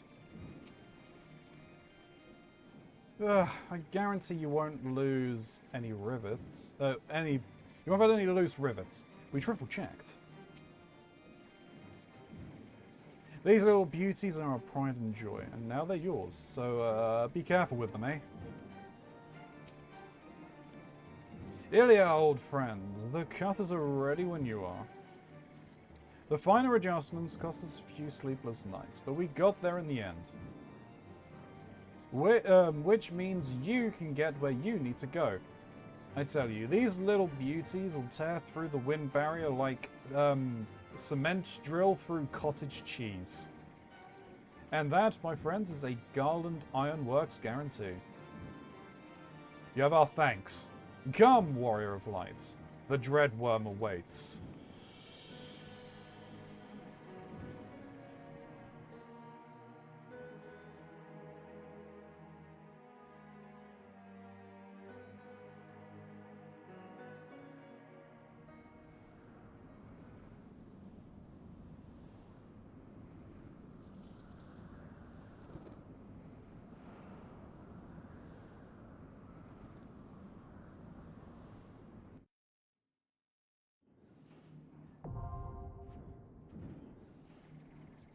The area is now accessible.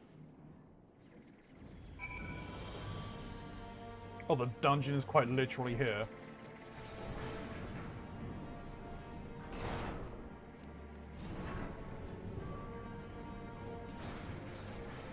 Yes.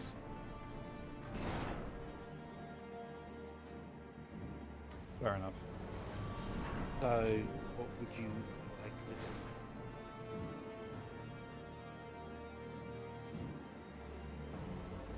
Hey, we can Try and run queue. it now, or Yeah, we can try and run it now.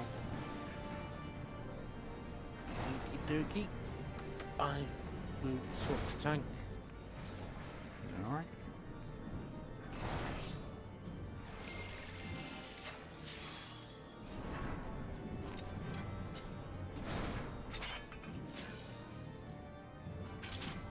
Ready to go?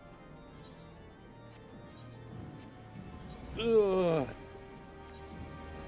Give me a moment just to stretch.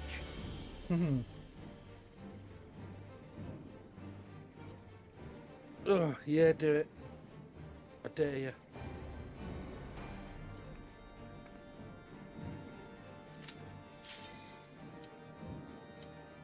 That was quicker than I was expecting. Yes.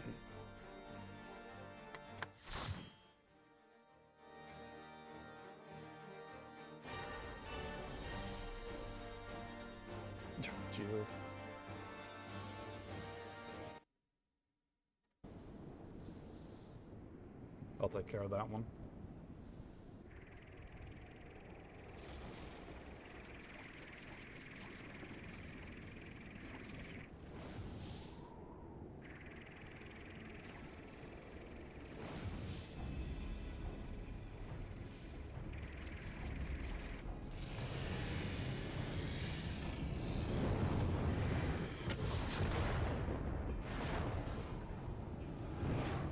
Not quite there, mate.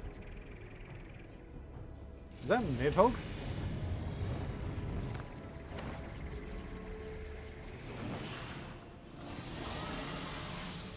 Yes.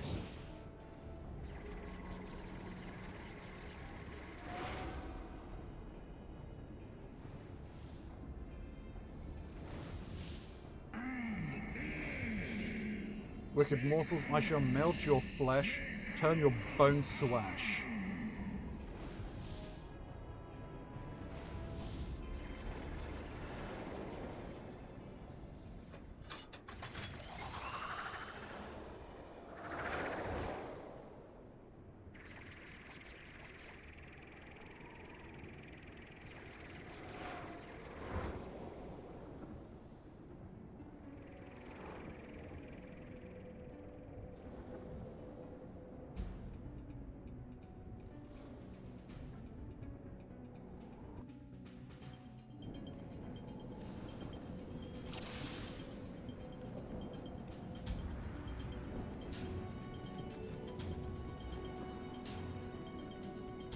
Right, let's go.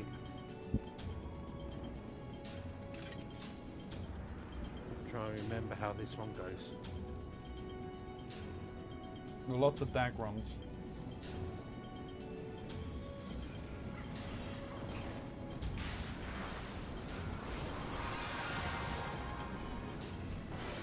I'm not going to do large pulls. No, that's fine.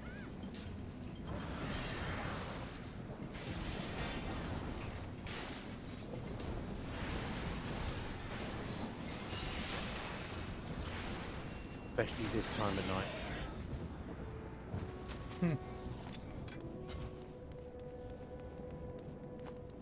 Oh, we're getting artillery, okay. Yep.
I have no background music on, so this is weird. Really? Yeah. Do you normally listen to your own stuff? I have, because when I'm doing new stuff, yeah, I'll put the BGM back up. Yeah. But when I'm just grinding, like I have been for the last, well, month. Yeah. Yeah, I'll put other music on, I'll have something else, I'll have a film on.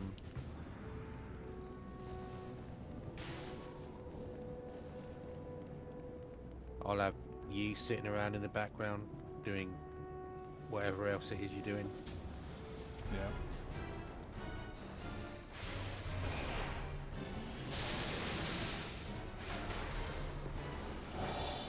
Now, I think there is a mechanic involved running things to those towers. Okay. So if you seem to get targeted, then that's what you may need to do.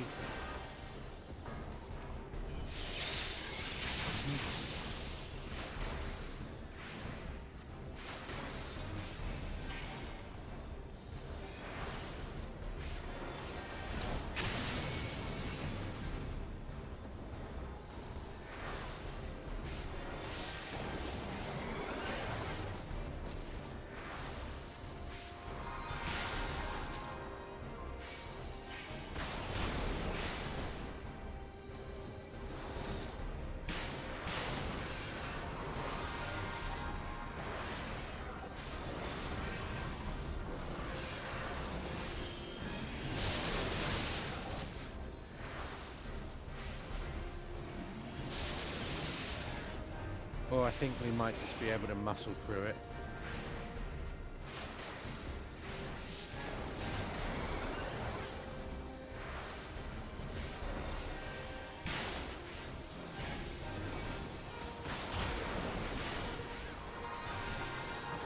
Add. I saw it.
Whoop. It's not finding that.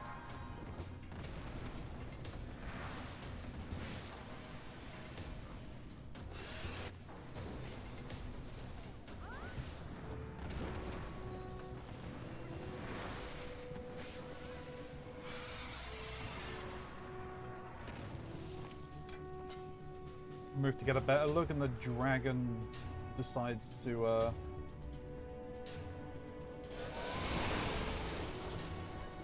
I'm gonna drag this one, okay? Alright.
There is a coffer there.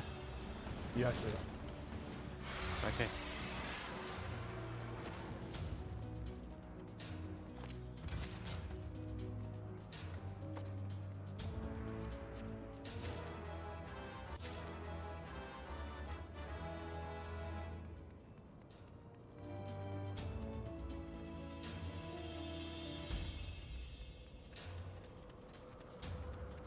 This guy has some poison mechanics.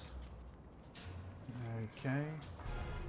So I'll be on the lookout.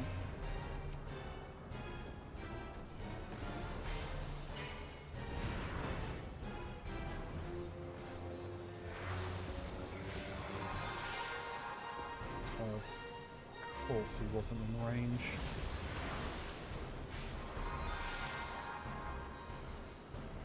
Assuming be as close to the edge as possible. Yeah, try not to be in the white clouds. Yeah. They've changed him. Fair enough. Or maybe I'm thinking of the other. Whoop. From Al, maybe. Oh, Jesus Christ, you're out of my range.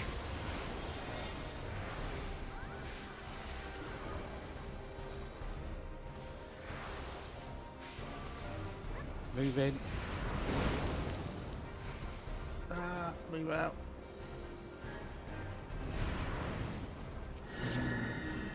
Jump to the left. Oh, for fuck's sake. Didn't get to the inside. Oh, my bad. Alright, well don't worry about me for a bit. I'm good.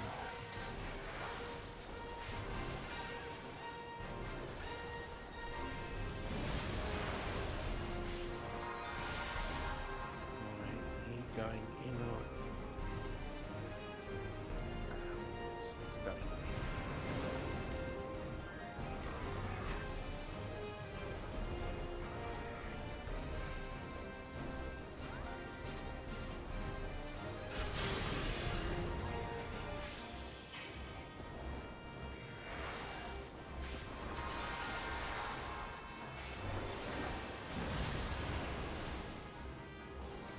right.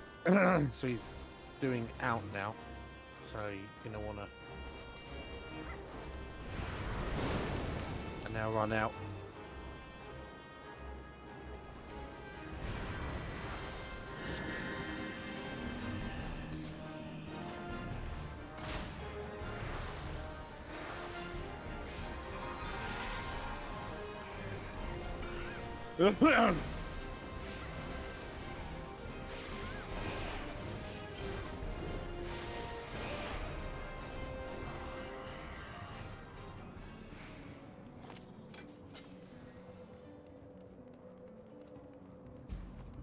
Yeah, I think I was thinking of a different fight.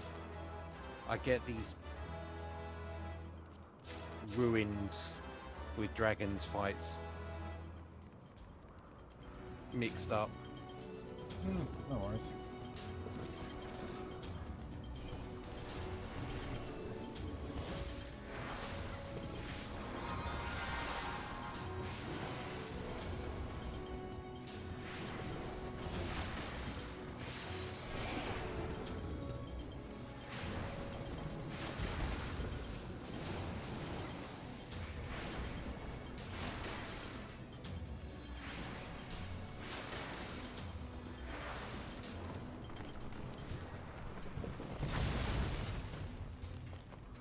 This is safe. Yeah, of course. 100%. Alright, I'm probably going to drag this one. Okay.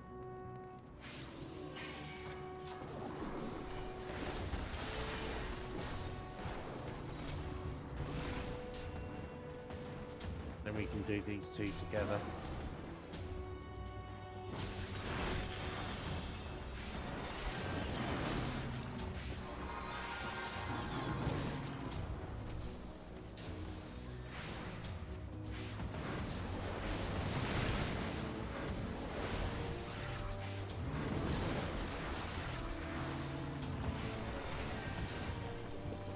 Yeah, technically, those kinds of monsters are also dragons. So, you know, could be your old neighbour who vanished a couple of years ago.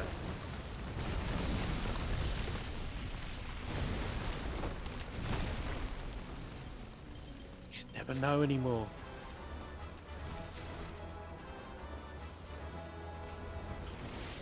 Oh, right. So we've got a little thing coming up where we're going to have some swarms of enemies that die quite quickly. But you just get a lot of them all at once. By this situation. Hey, thanks, Gray. Thanks for banning that. It's like the 5th one we've had this evening. Yeah. Yeah. Same shin, either got music or Twitch while playing. Yeah, that's fair.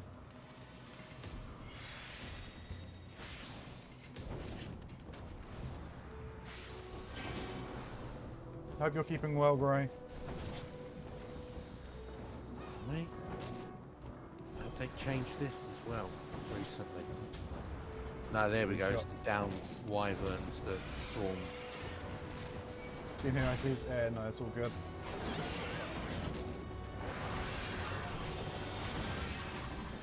Do this over the notch on healing.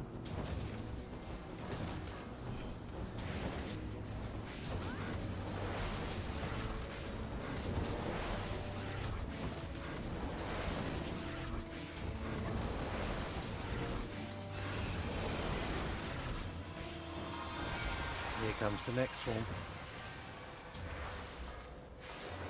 Alright.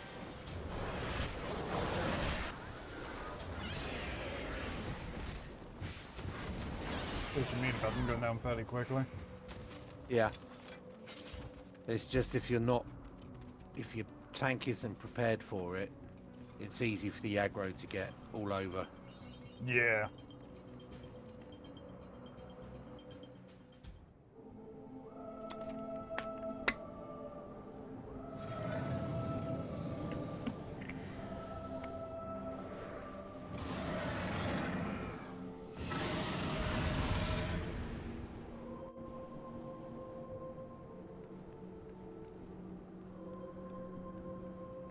This is your first time actually seeing the Nidhogg model, isn't it?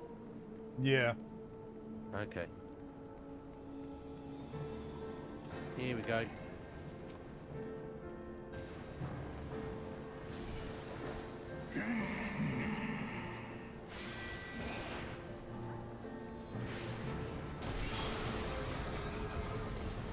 Okay. Go up. Why is he...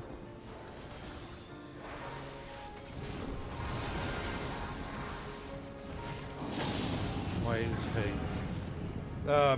The frickin' Black Mage was halfway across the planet. He's a Black Mage. This is the sort of shit they do.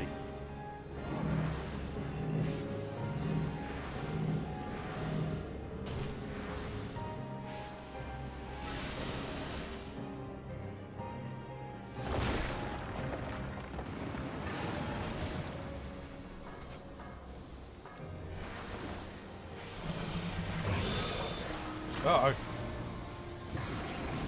Time in the air.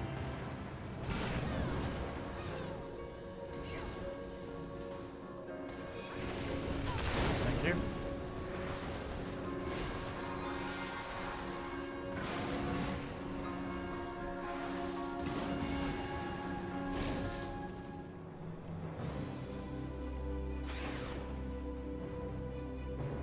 That's not good.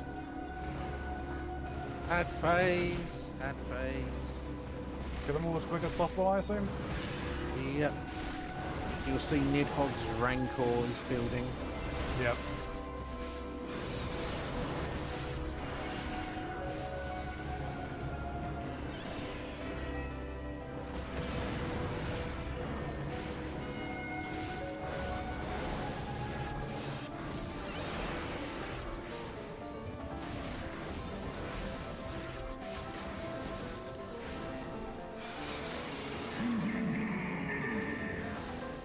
Yep, man, it's all right over there.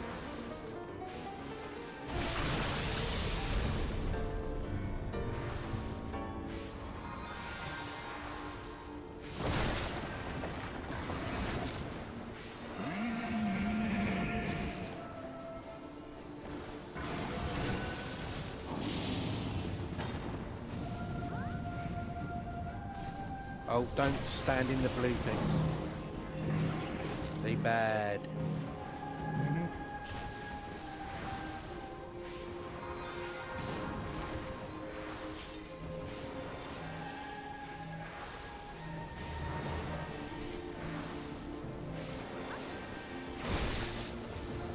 Just about got there. Oh, he came to the side with us this time. Thank you.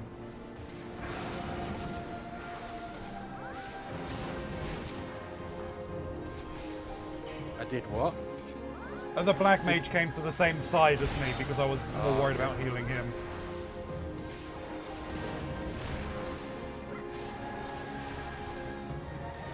Somebody's going to get yeeted.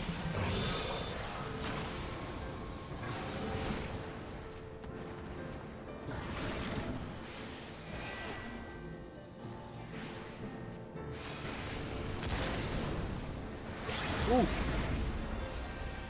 And you died. I went kind of low. You did. I was trying to get the DPS up there. Oh, okay. Hello, Estinian.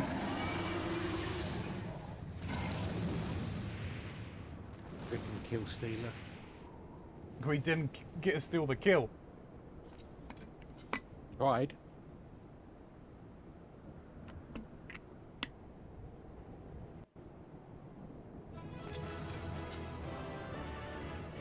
God, the other two have already left.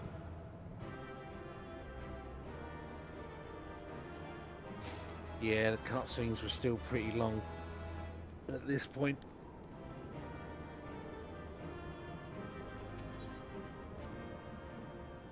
I probably spoken to Estinian there. He's not really selectable. I don't know whether there's anything if you walk near him. Yep.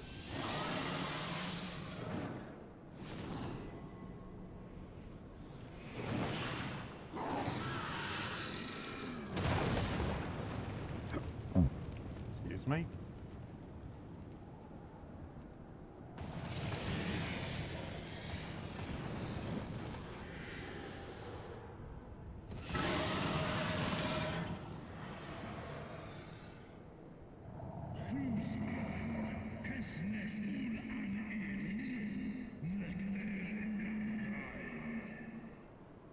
Thou wouldst use mine own eye against me?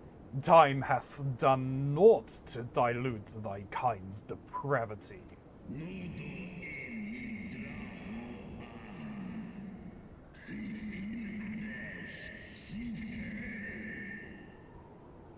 I have not forgotten thee, dragoon. Mine essence claimed thee once, and shall do so again. Wait, what? I'm assuming that's probably something to do with the dragoon storyline.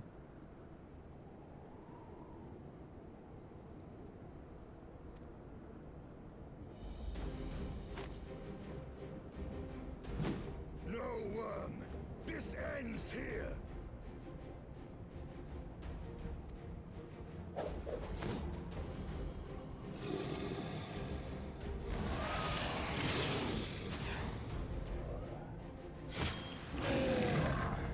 Oh, now it penetrates. That huge elbow drop you done bugger all.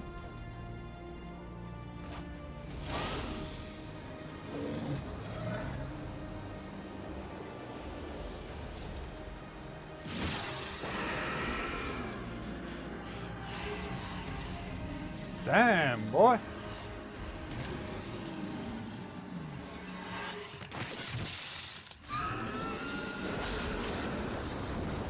What the hell did he just do?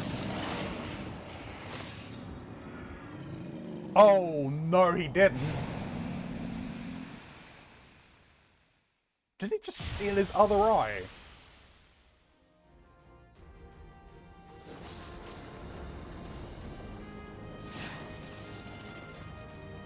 Crimson armor?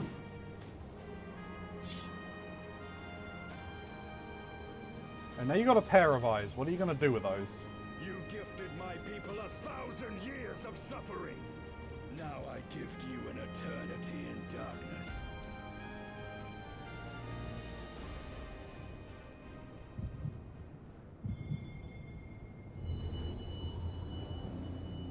We got another crystal back.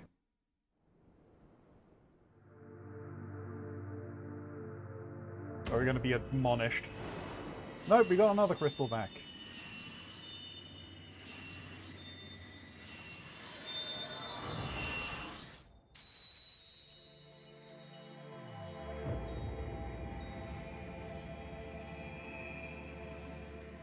Not sure if that's the fire crystal or the shadow crystal, but we got a new one.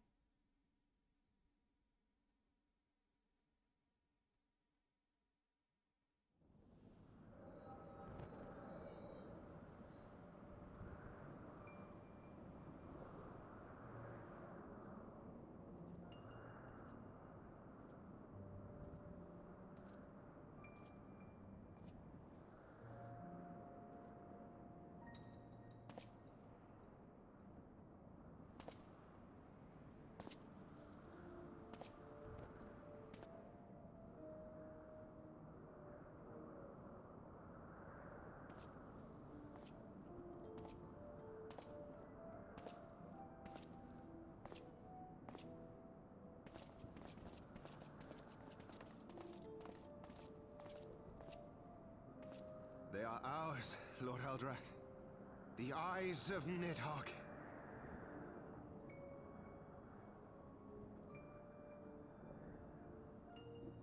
What?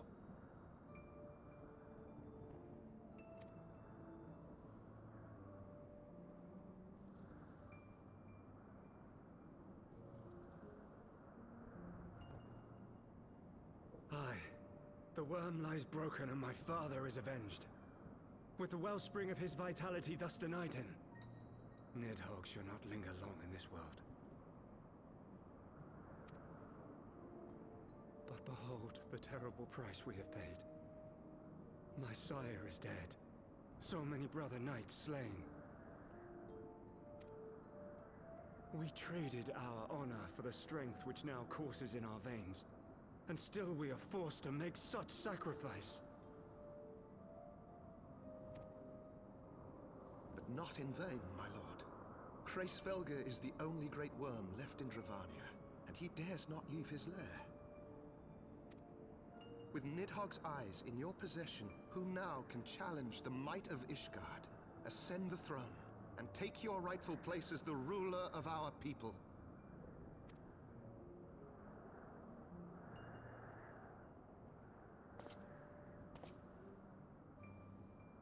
Nay, my friend.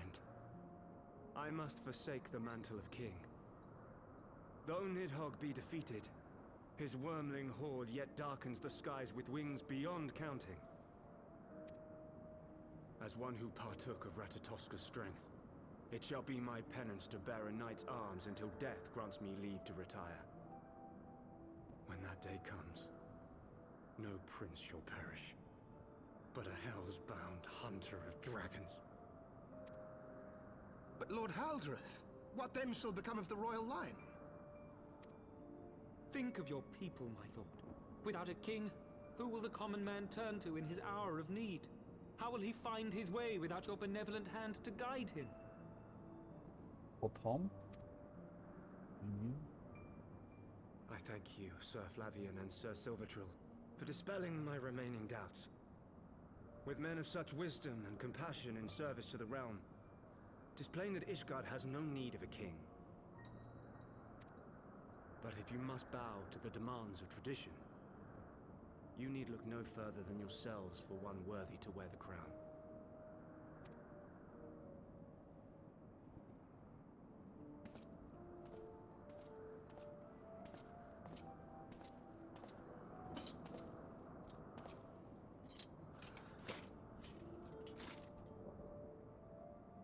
Fare thee well, my brother knights, my loyal friends. On these shoulders shall I bear the weight of my father's sins. With this lance shall I repay the debt accrued through our misdeeds.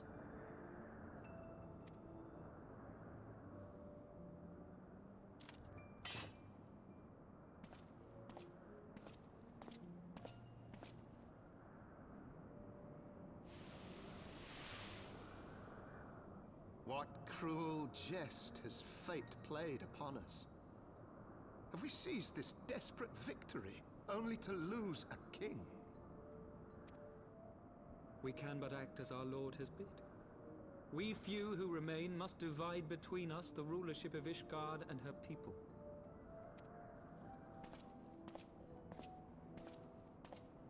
Not I.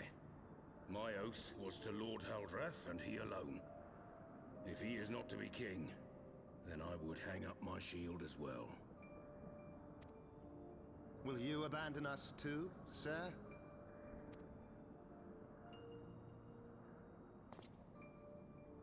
I would wash my hands of blood and betrayal, and take up an honest trade. Mayhap I shall serve ale instead of sharpened steel.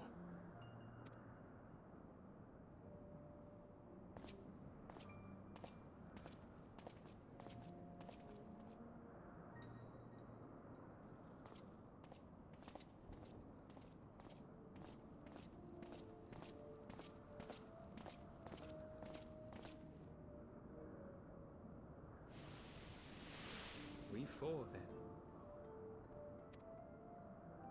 Forton, Hylanat, Durander, and Zemail. But 4 houses to rule all of Ishgard. And what of the throne? We keep it empty. Until the day a king rises once more, we must assume the role of stewards. We shall shape our nation anew with a history of our own making, and let the truth of this dark day die here, upon the battlefield.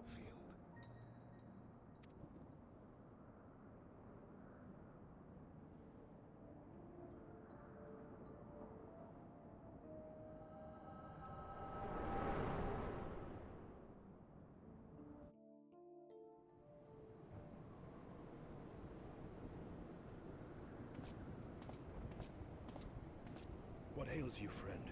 Are you wounded?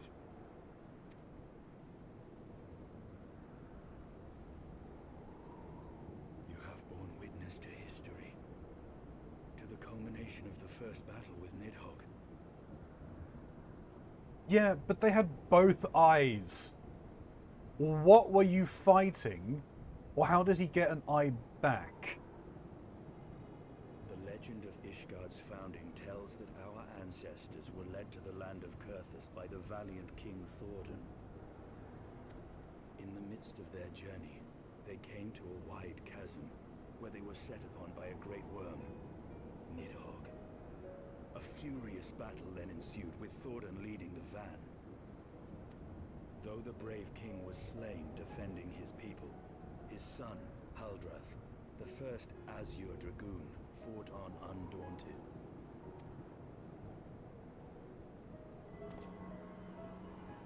And with a mighty thrust of his lance, he gouged out Nidhogg's eye, forcing the wicked creature into retreat. Yeah, but he had Thus 2 eyes. did this eldritch orb become a sacred treasure of Ishgard, lending its power to every knight deemed worthy to bear the title of Azure Dragoon.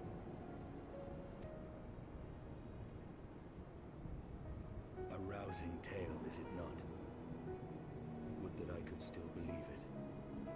But your vision, which we must accept as immutable truth, leaves no room for doubt, save on one point. If Haldrath took both of Nidhogg's eyes, then how came this eye to be lodged in the worm's skull? That's Helsfarger's eye. Because he was missing an eye.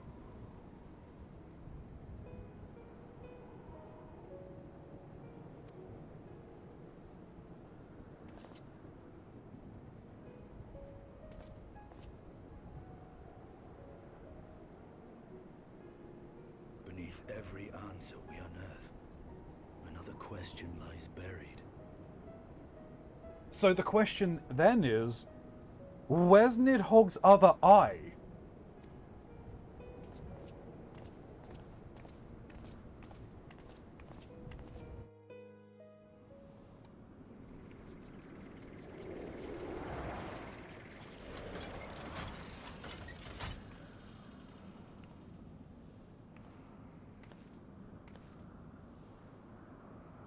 'Twas a fierce battle, but one I knew we would win.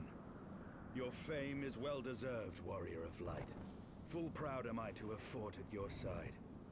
I would fain return with all swiftness to Ishgard to inform the Lord Commander of our triumph.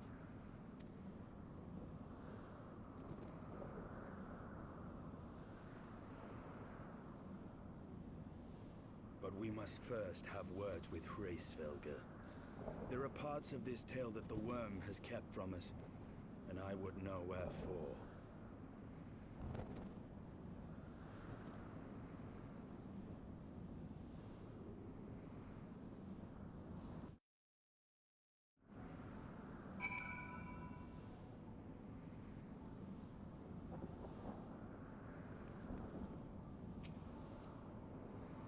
Though Nidhogg is fallen, my heart is yet heavy.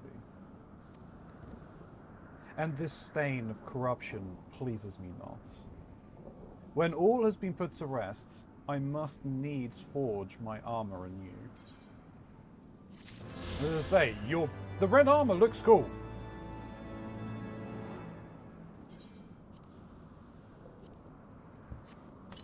But he's the Azure Dragoon, not the Vermilion Dragoon. Vermilion! The Crimson Dragoon. Be Vermilion, so then he can have, like, the jump.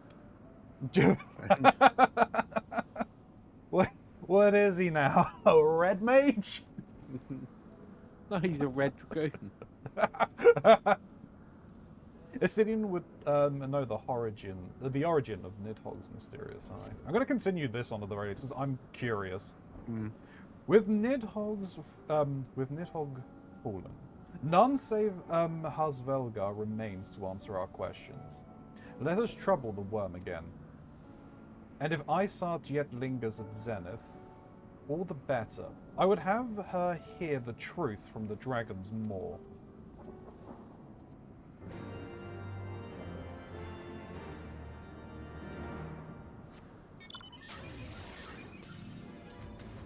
What the? Why can I not fly?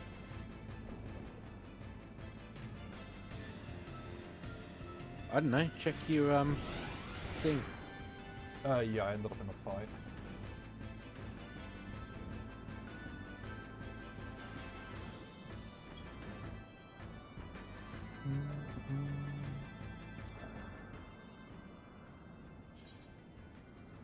I'm missing a quest, apparently.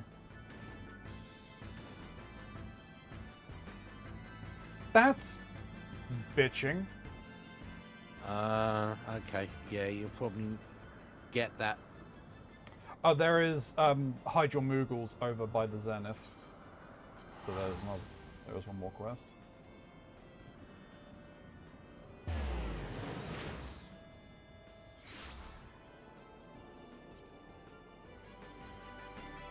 Let me do that very quickly. Yeah, that might be the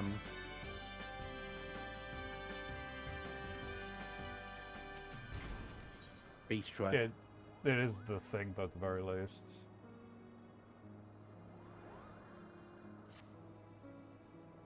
Yeah. Hide and seek seemed like a fun game at first, but I had no idea everyone would be so good at it.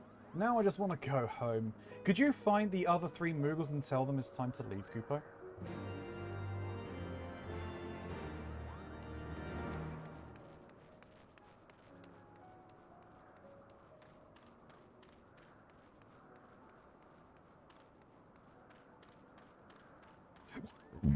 Excuse me. I can't believe you found me. I'll find an even better hiding spot next time, Kupo.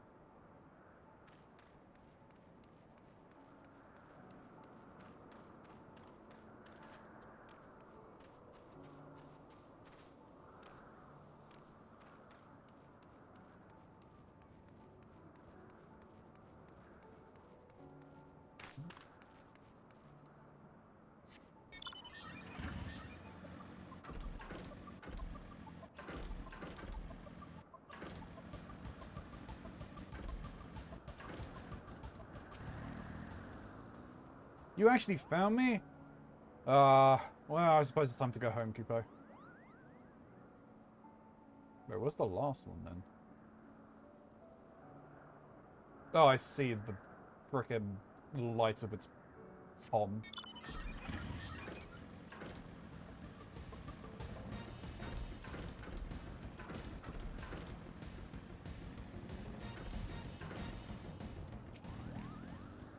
I fell asleep in my hiding place. I'll think I'll return to my comfy bed.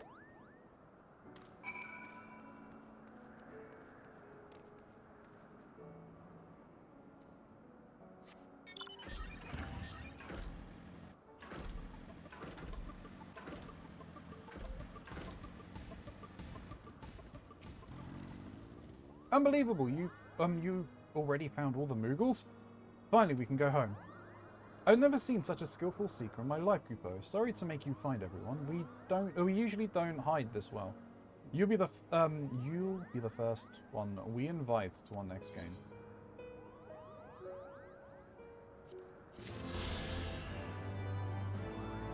There we go.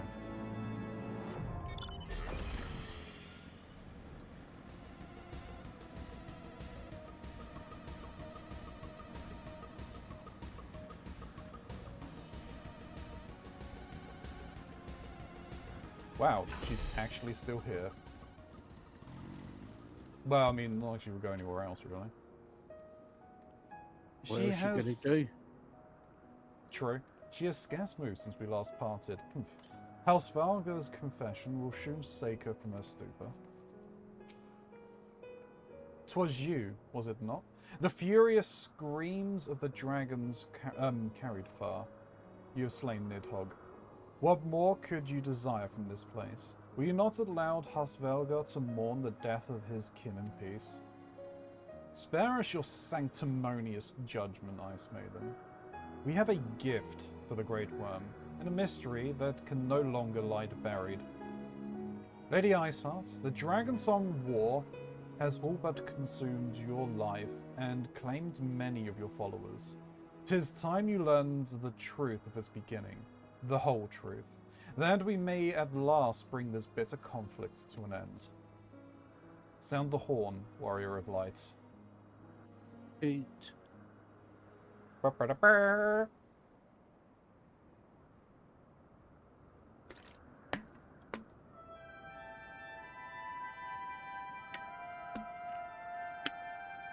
He's gonna be pissed that we've called him again.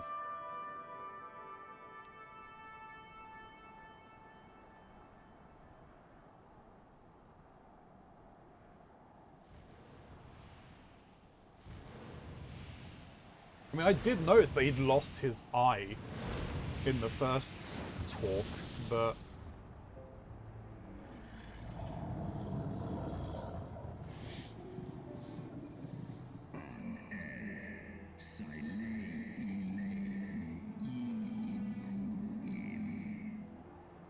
Impotent mortals ever seeking to bury old wrongs under new.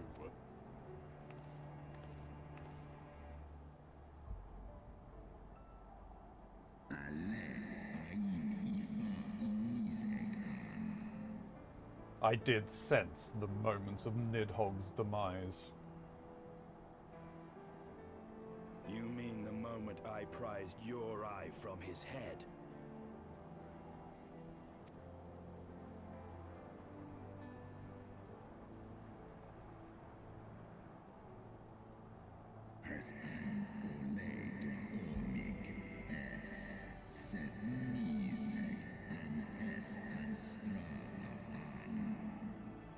Twould seem thou hast uncovered my secrets.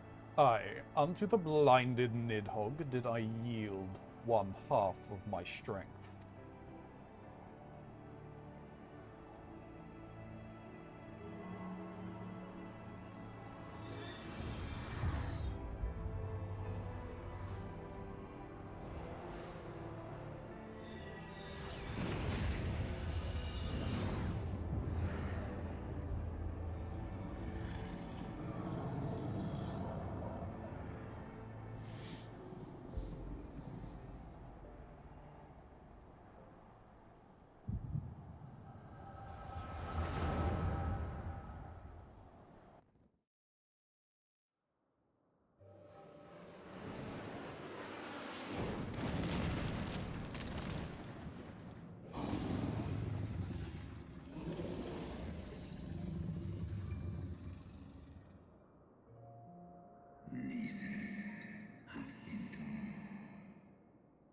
Nidhogg, what hath befallen thee?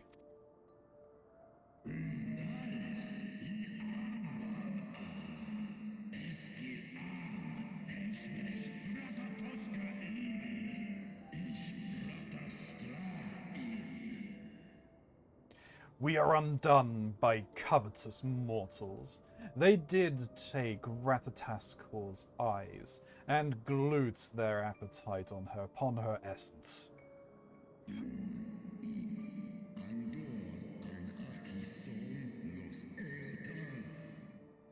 She is slain then? What madness hath unmade our peaceful accord?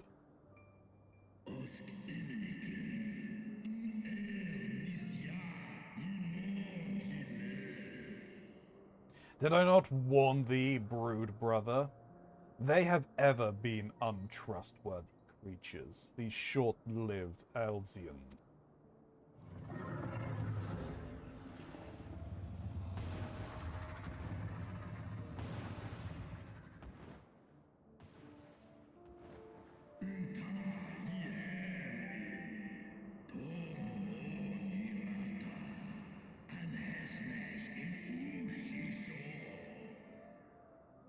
But thou wert enchanted by thy mortal maid. Thy folly hath cost Ratatoskar her life, and me mine eyes.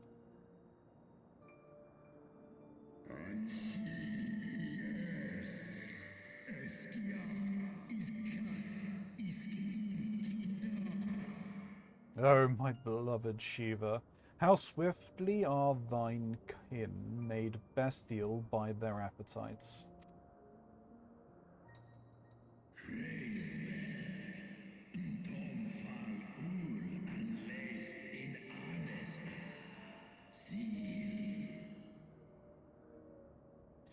Hasvelga, 'twas thy blindness that did invite disaster into our lands. Surrender thee an eye to me, and let that be thy penance. Oh, okay, so Nidhogg demanded your eye.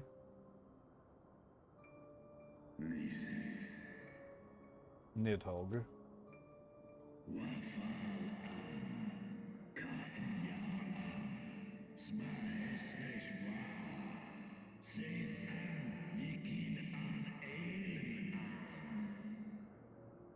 They bested me once, but I was reckless. I shall need but a single eye to inflict enduring torment upon these traitors and every child of their line.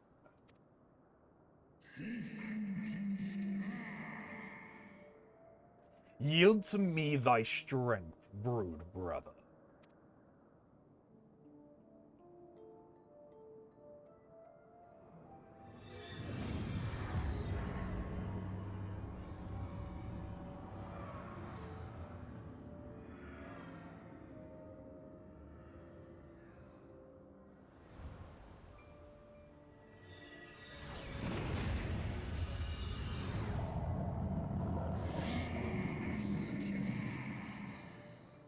My vengeance is begun.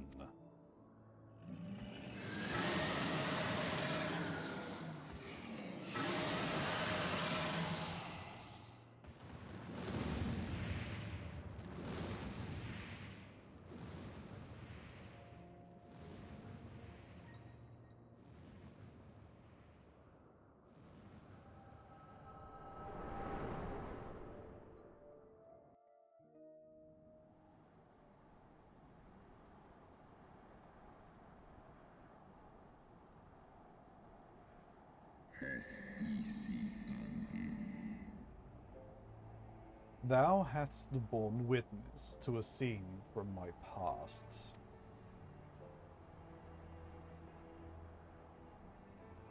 It was yours. Your strength that sustained Nidhogg all these years. Would that Haldreth had dealt the worm a killing blow.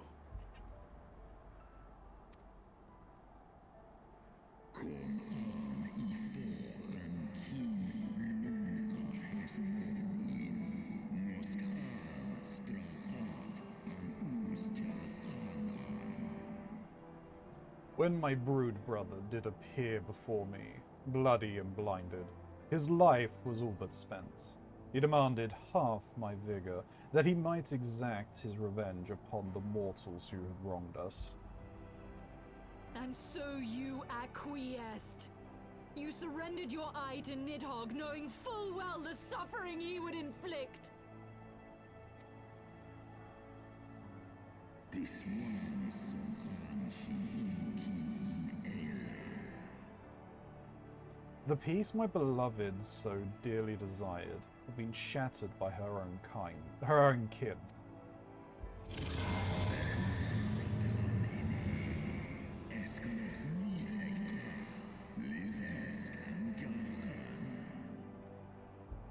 Their treachery claimed my brood sister's life, and my brood brother's reason. Thinkest thou thy fits of indignation will move me to remorse?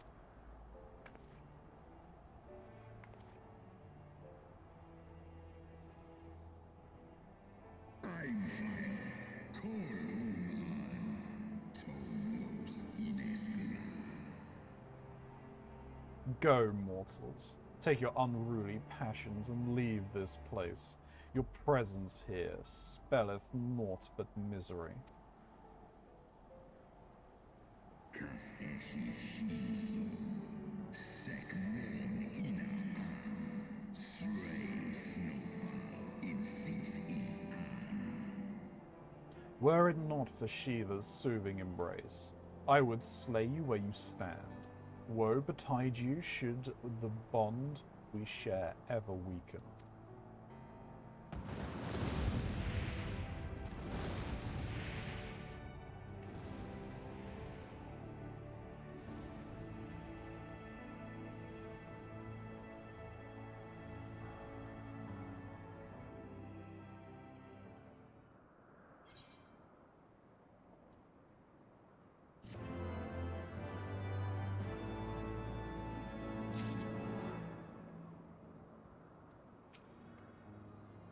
And thus did betrayal beget unending vengeance.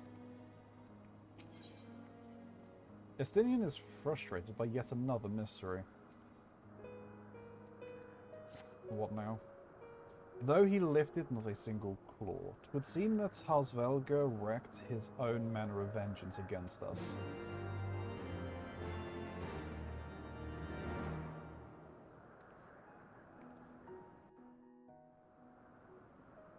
'Twas my life's goal to slay Nidhogg, but I find there is little joy to be had in its accomplishment. But you have rid the world of a hate-filled creature, and ended a bloody war in so doing. No, we're still missing an eye. I lost my family to Nidhogg's flames, and 'twas with fury in my heart that I took up the lance. Every blow I struck in the name of vengeance.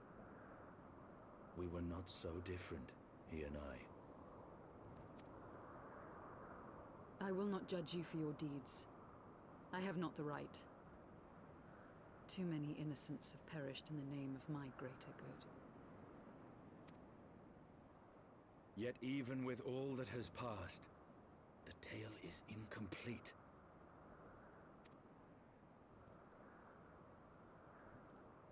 We are short a great worm's eye. Of the pair which Haldreth took from Nidhogg, only one is known to us, the one I bear. What then became of the other? Thank you, Estinian. You're asking the right questions now. Let's go. Why did Nidhogg, who had taken such pains to prolong the Dragonsong War, suddenly decide to hurl his entire army against the walls of Ishgard? Lord Commander. Aye. The deed is done. Nidhogg is slain. What? In the city? A battle with whom? At once, Lord Commander. Hold firm till our return. Fighting has broken out in the city. Lord Emmerich was sparse with the particulars, but it seems some commoners threw open the gates to a force of heretics. I gave no order to attack. Are we to mark the end of the Dragon Song War by spilling the blood of our own? Mayhap Hraesvelgr was right about us. Yeah, probably. Let us away, Warrior of Light. The people must be saved from themselves. Alright, Vermilion Dragoon.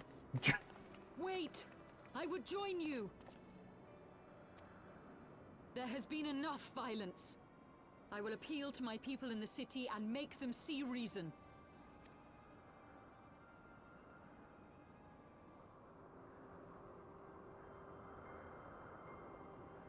Come then, Lady Iceheart. Let us write the final chapter in this damnable war.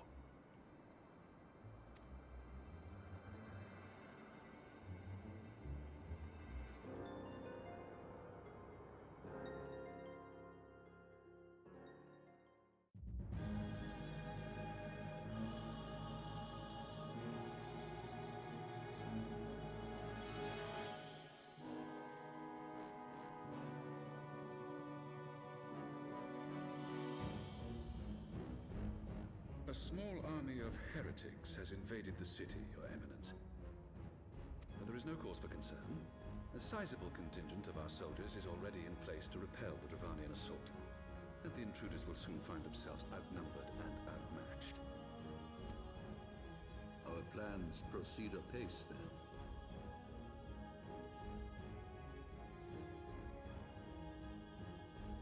Oh, I just noticed the name of the Archbishop.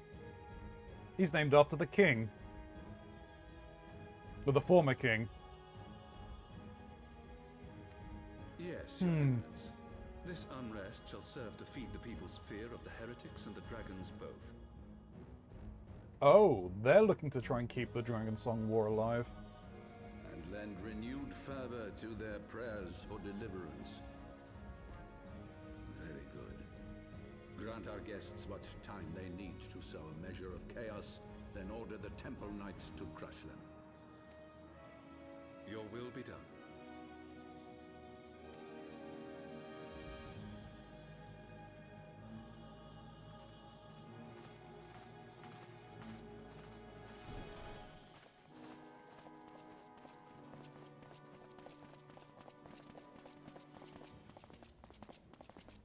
No, these assholes are all evil.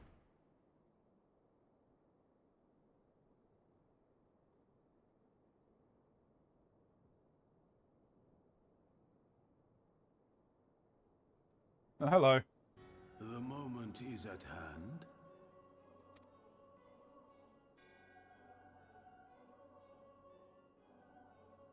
Excellent. All shall soon be in alignment.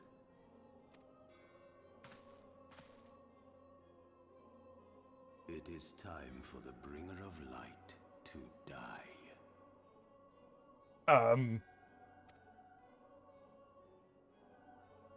What are you planning, La Habrea? No! Sir!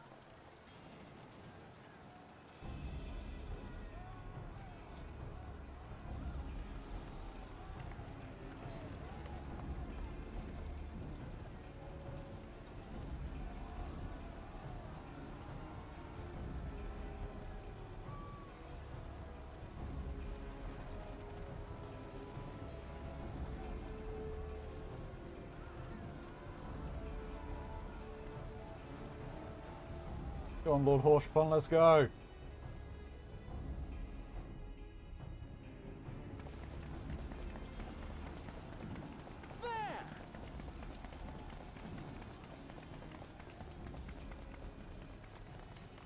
Comrades, sheathe your swords. There is no need for further bloodshed. My lady! She has come.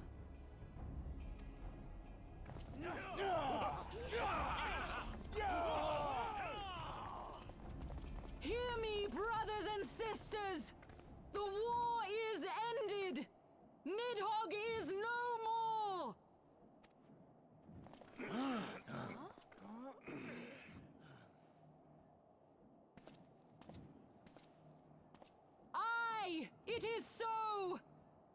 this adventurer and the Azure Dragoon laid the Great Worm low!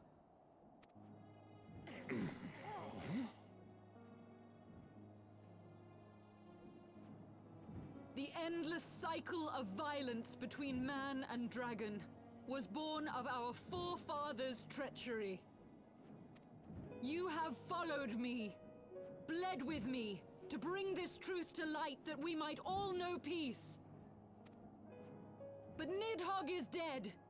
Nidhogg is dead, my friends! He who bore such hatred towards Ishgard is dead! Let his hatred die with him, I say! Let us sheathe our swords and go in peace! Have we lost? Nah. No, my friend. Far from it. At long last, the peace for which we have so desperately fought is within our grasp. And I, for one, would not forsake it.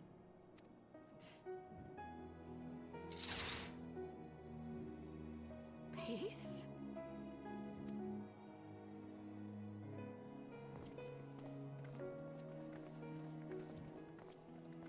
The one at the front was like, no, I wanna kill some people.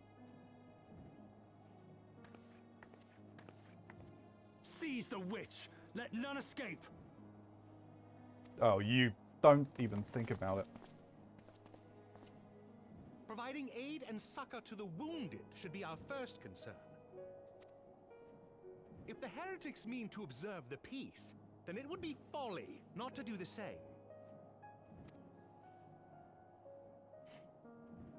There we go, Horsefons. Good head on your shoulders there.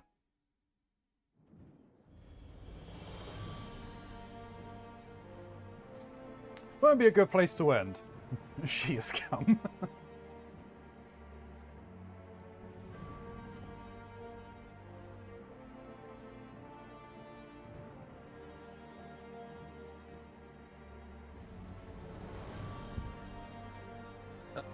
Yeah, now would be a good place. Alright. You are... Let me just have a quick check.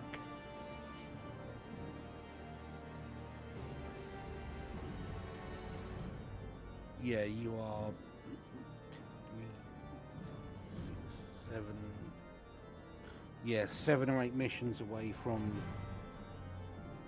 where Mox is waiting. Alright.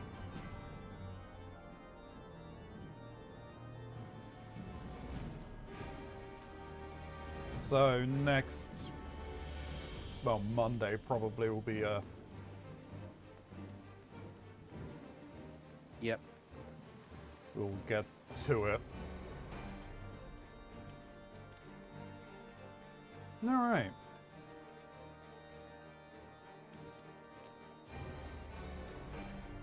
But in that case, yeah, where do I need to go?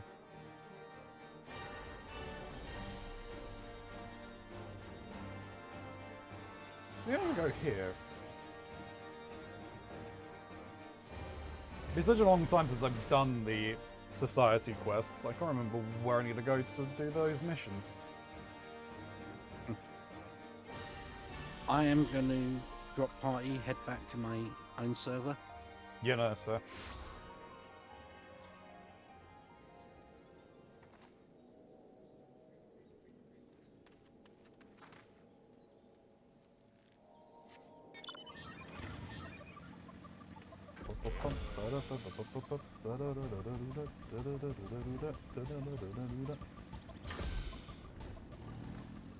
Alright.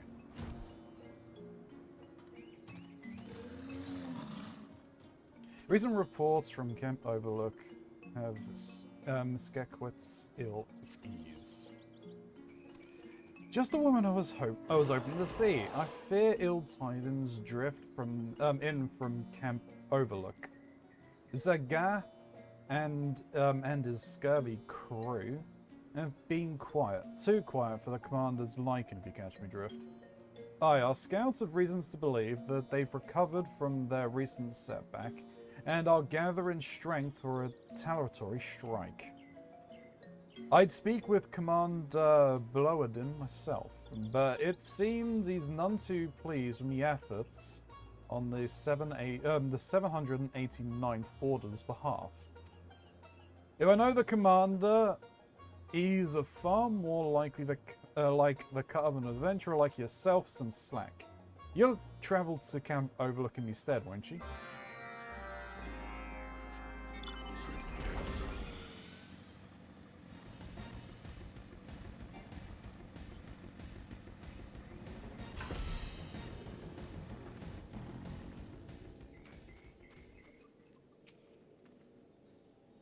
Oi, Ilya. You haven't happened to see my favourite lieutenant around, have you? I'm afeard, dear Scoutsways, has steered us right into the eye of a storm. Our creed might be till sea swallows all, but I wouldn't mind it if it swallowed her first. Any road. You've been working with her up till now, right? Good. That means you can help clean up this mess. Now listen and listen well. Me scouts return from Umgamro. It seems our friend Zaga was so enamored with your little prank that he's united the most powerful order in the tunnels under his black flag. That's right, scores upon scores of the buggers hauling sulfur, saltpeter, and the gods know what else to all corners of the mountain. Aye, there's no doubt in my mind the bombs that they brandished the last time they were only the start of it. You and Scoutsworth started this by casting your lot with the 789th. Now you can get us out of this. Whatever it takes to keep Zagat off our backs until we can bolster our defenses. You make it happen, understood?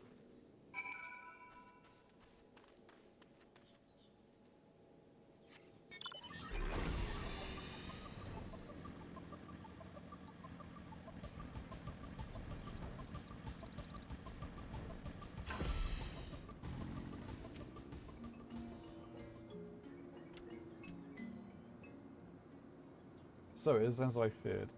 Zagat's taken the elm at Umgaro, and is brewing a most nasty sort of revenge. But the commander's right. Our fingerprints all over this mess, so it's our duty to help wipe it up. Yes, we must. Oh, woe is me, misfortune, misery, woe. Please help me, adventurer. Yes, yes, you must. Yeah, what are you yapping about this time? My beloved Bibi, my dear, my darling, my beloved. She said she would meet me hours ago, but she's nowhere to be found. No, nowhere at all. She said she would come by the way of Kobold Dig. If she was caught by Zogan, I shudder to think what would happen. Tremble, shiver, shudder. You must save her. Yes, yes, you must. You spineless coward. She's your gal. Go your bloody self. Bah. I'd have better luck squeezing ale from a stone than talking sense into this one. Let's go, Ilya.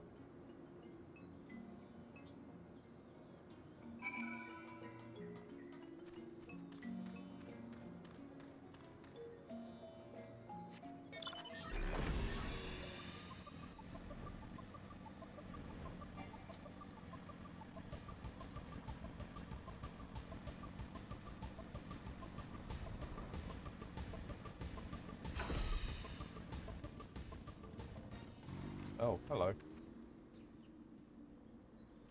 Looking for trouble, are you? Yes, yes, you are. We'll gut you. Slice you, slash you, gut you.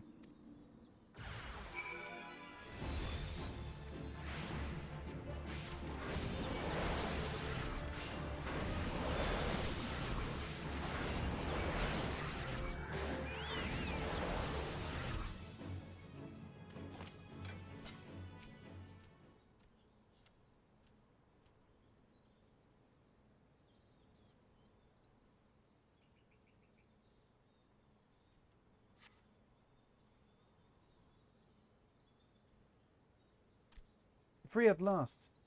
You are Gigu's adventurer friend, yes? Yes, yes you are.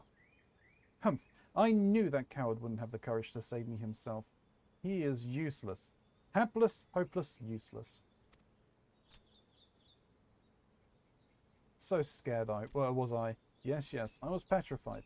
I came to deliver these plans, and... The plans! They are gone. Missing, vanished, gone. What plans? Why, the plans for Zogar's new furnace. I must find them, or Zogar will punish me. Yes, yes, his wrath knows no bounds.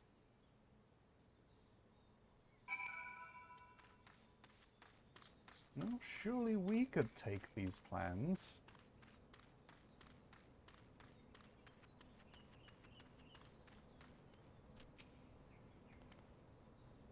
And use them for our own nefarious purposes.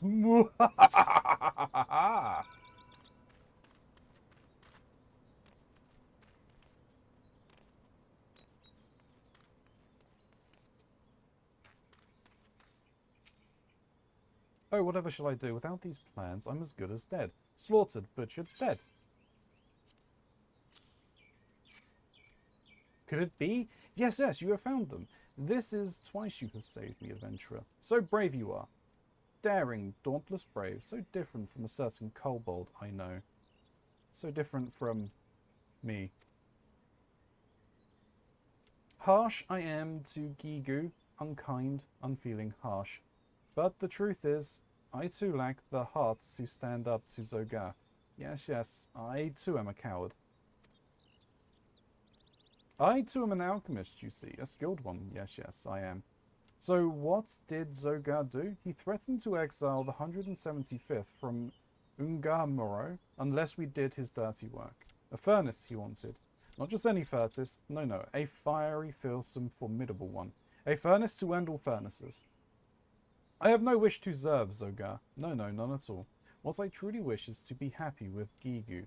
Cheerful, content, happy. And yet, I simply cannot stand to see him grovel so. No, I cannot bear it. I am no better than this I know, but Gigu is different. Yes, Gigu is a leader of kobolds. I beg of you, adventurer. Yes, I do. Take this to Gigu, that it might stir his heart. Rouse, shake, stir. If this fails, there is no hope for him. No, none at all.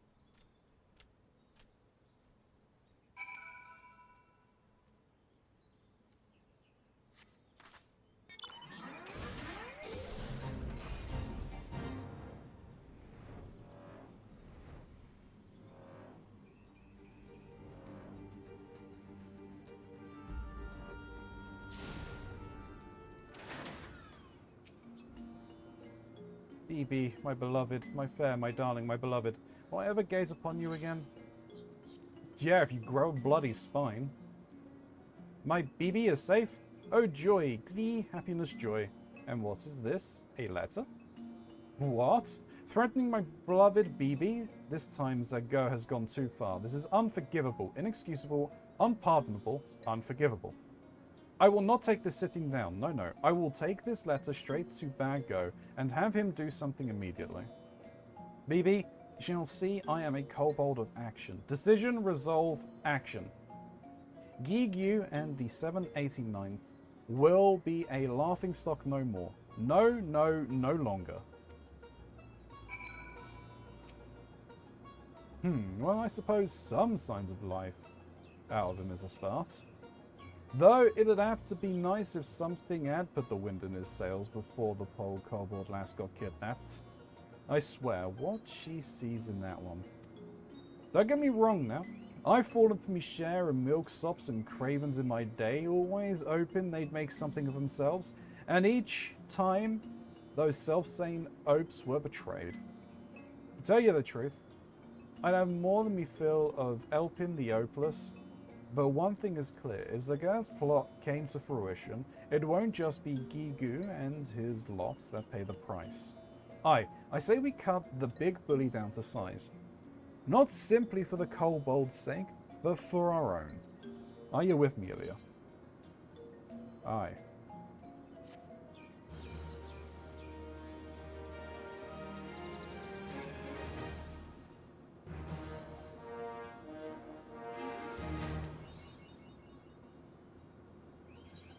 That's that.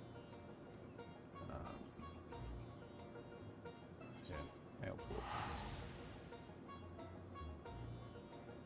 We'll unlock this one, and then... Oh, I've got the ones over the other side. Yeah. The crafting one is fine. I don't have to worry about that. I'll do that later. I'll do that next time. The main ones were these two.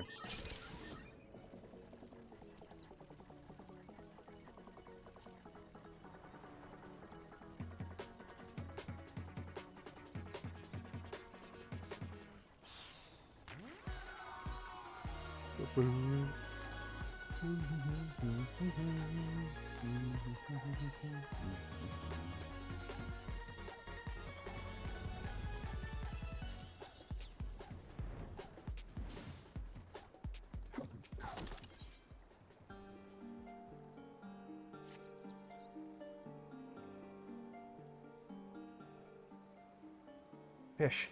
Ilya, I wish to ask you a tedious favor of you. There is a task to which I must attend, a task that will take me away from the nursery for a time. Thus, I would have you watch over my clutch while I am gone. You need not feed or discipline the spawnlings. Fu, Hu, and Su will have such duties well in hand. The coral tridents concern me.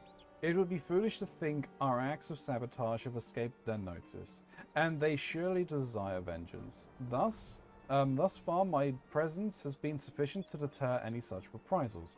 But should they learn of my absence... To where do you travel, Clutch Father? What is this task of which you speak? Do not question your elders, Su. Your duty is to care for your spawn brothers. That and naught more. I leave the safety of the nursery to you, Ilya. I will return as soon as I am able.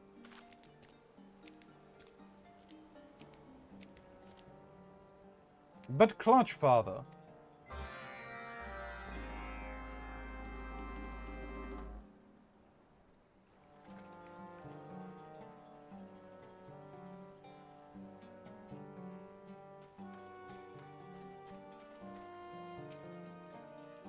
I have never known the Clutch Father to leave the nursery in another's care.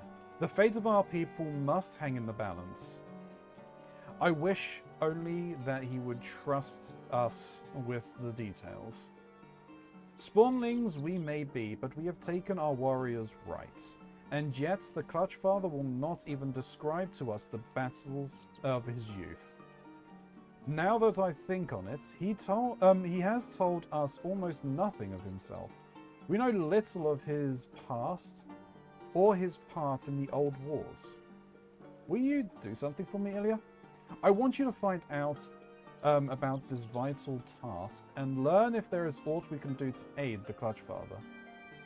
Many of our kin speak of him with reverence and respect.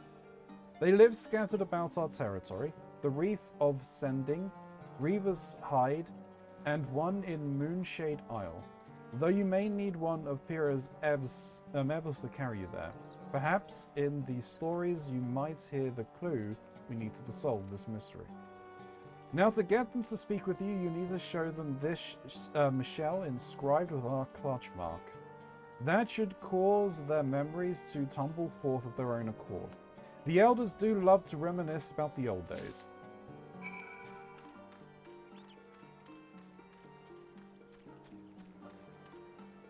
Actually, I'll do this one first.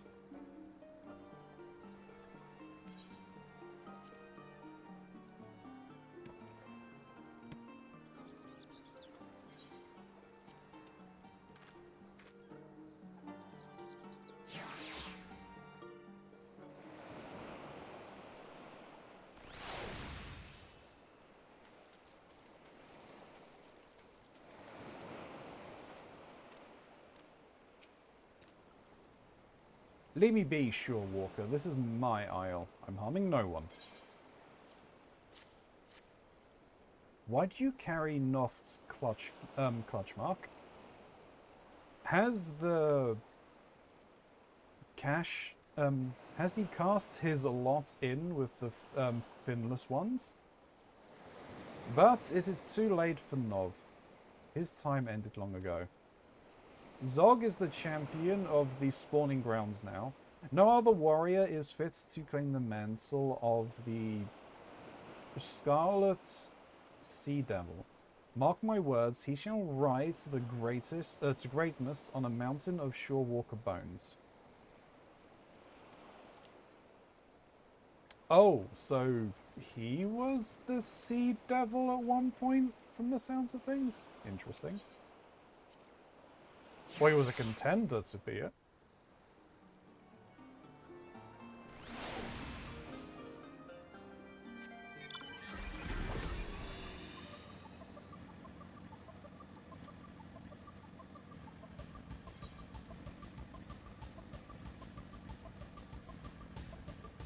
Wait a minute, where am I going? Oh, there, okay, yeah, there's one up there.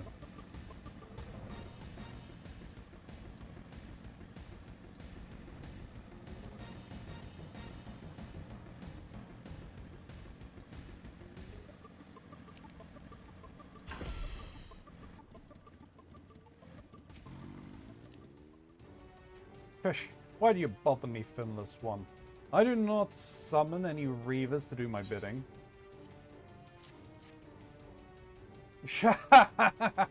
So you are the so you are one of so you are the one the others have seen consorting with Nov's clutch.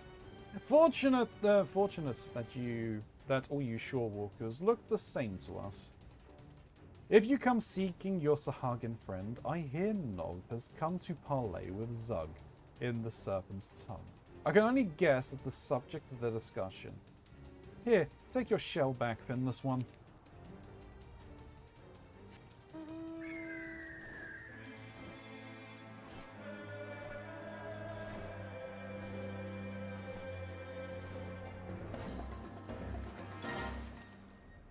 Nope, not in there. Here.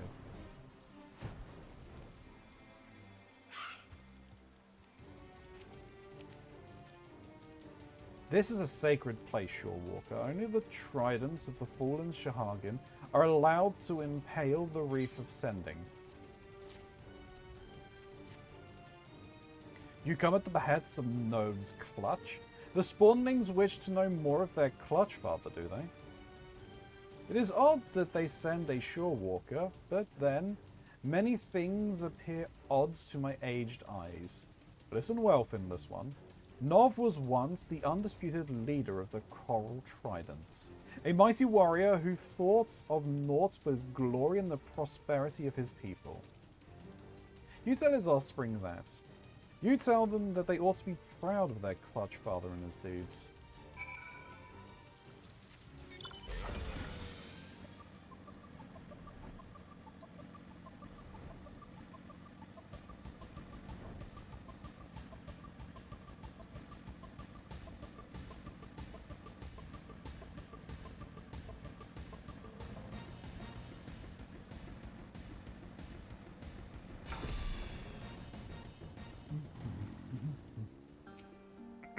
Well, Ilya, did the old ones have much to say? The Clutch Father once led the Coral Tridents? Incredible. And now you say he goes to meet the Trident's current leader? He cannot possibly expect to negotiate with those fanatics. The stink of ambush upon this parley reaches me even here.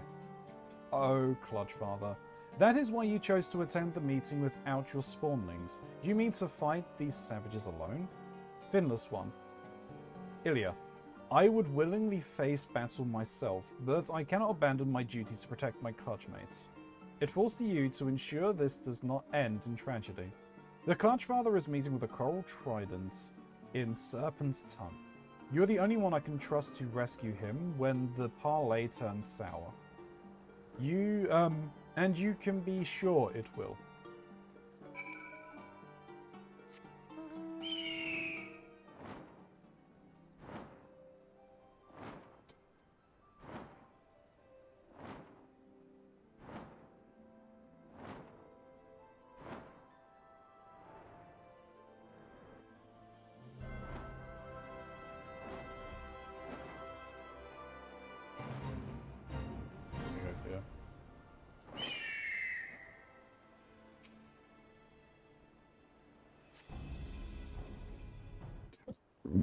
Excuse me.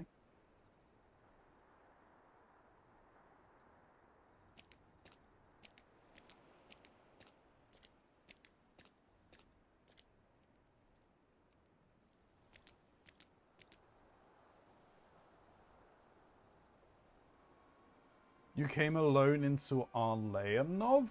Your mind is as wilted as your fins, old one.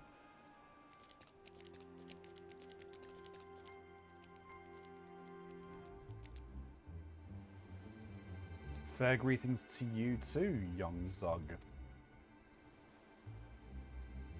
You have no right to call me by that name. I am the Scarlet Sea Devil. Enemy of the coral tridents, tremble at my coming. You would do well to show some respect. Calm yourself, Zug. I did not come here to trade insults. I only wish to talk. Have you thought about our future, Zug? The future of the Sahagin? Have you seen how our people fade into darkness? Like the evening sun sinking below the ocean waves? Pish, pish. Pish! Poetry, Nov? Have you become even more pitiful than I suspected? You were once feared above all, bloodthirsty as a shark, deadly as a ray's sting, savage as a sea serpent, the terror of the indigo deep. You were the first Scarlet Sea Devil. Have you forgotten who you truly are? Called it! I consigned that title to the deep long ago, along with my heinous past. And that is why your legacy must live on through me. The coral tridents will thrust our spears into the very heart of this land, and bathe in the gushing blood of the finless ones. If we lack the territory in which to spawn, then we shall take it by force. Our offspring will thrive on sand that has drunk the life water spilled from our enemies. I see my words are wasted on you. Is it so hard to understand, Zug? What is needed right now is diplomacy, not war. Your hubris will doom our spawnlings to lives of violence and misery. With the edge of a soldier's blade, the only sure case. The only one doomed here is you. Did you expect to leave here alive, Nov?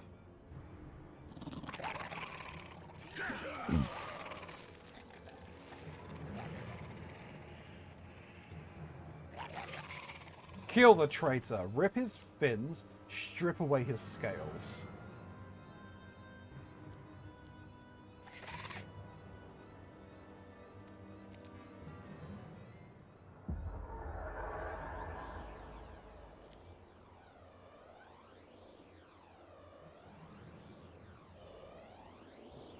Fish.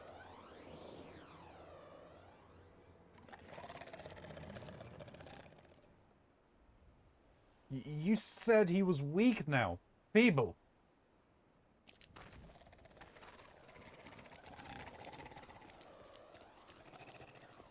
Cowards, spineless sea dogs. Return to the shallows, Zug. You are not ready for the open deep. This is far from over, old one. As the infirmates of age claim your vigor, I shall only grow stronger. We shall see which of us is remembered by history as the true Scarlet Sea Devil.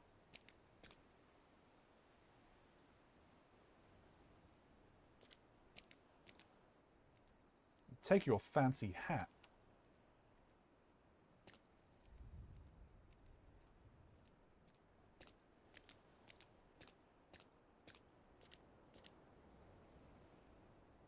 Ilya, you stood ready to rush to my rescue. I smell Seal's hand in this.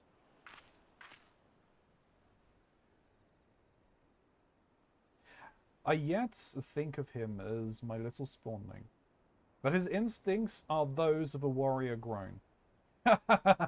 My strength is not dimmed so much that I need cower behind the fins of my offspring. But you have my thanks, all the same. Come, let us return to the nursery. It would not be wise for you to linger here.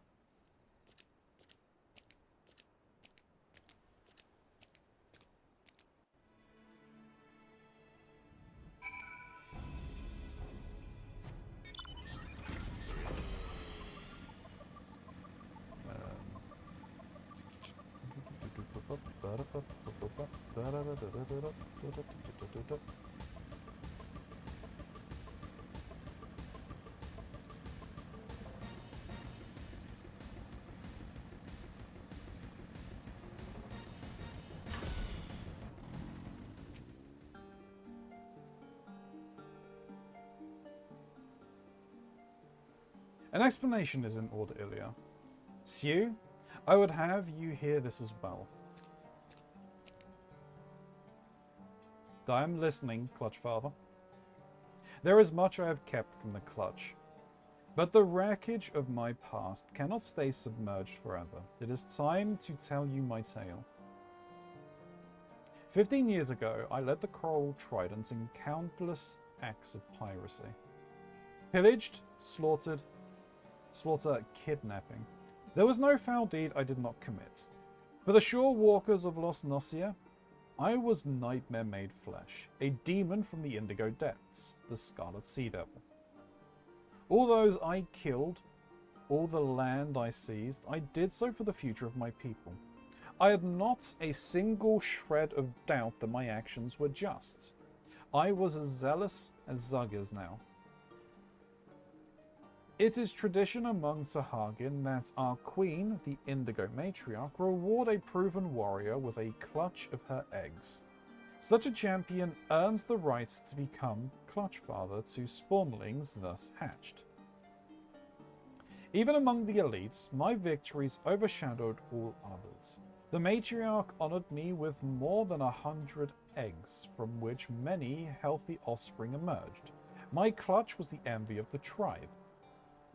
Never in my arrogance and pride did I expect what was to happen next. You were betrayed by one of your own hatch.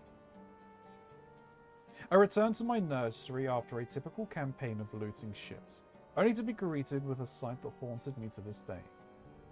The broken corpses of my spawnlings, strewn atop one another in a gruesome mountain of death. This was the act of pure vengeance. The shore walkers had trailed me to our home island and waited patiently for me to leave. Then they put my children to the sword. Oh shit. I wept and howled until it seemed my sanity had fled, and then all at once I understood. The blame for my spawnlings' grisly fate, it belonged with me. Hate and suffering only brings more of the same. It draws you into a whirling maelstrom of reprisal and retaliation that leads to naught but soulless abyss. My salvation lay in the few unhatched eggs that had somehow escaped the bloody retribution. I cast away my hollow dreams of glory and focused on raising my surviving sons. You and your spawn brothers, Sue.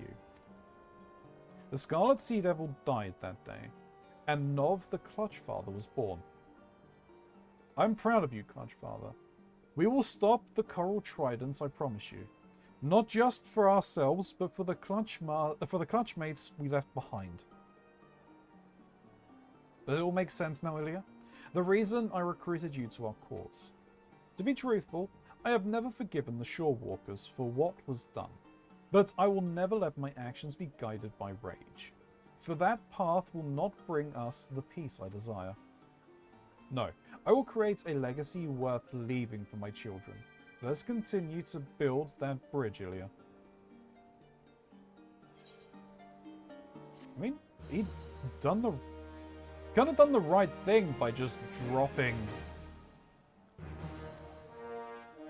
the rage that he got? No, you fell. Right. With that, we are done. Because I need to go and get some sleep. It's getting a bit late. Surprise, surprise.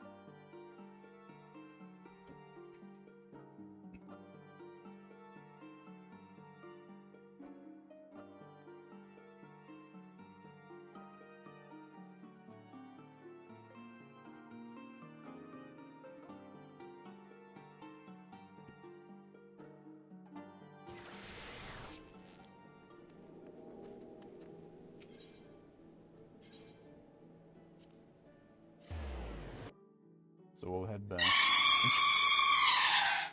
I'm sorry, Gray. I looked over at the wrong time, I guess.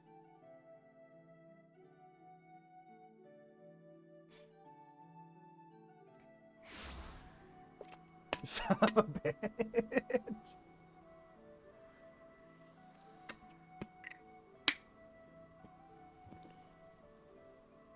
I actually heard that come through your mic.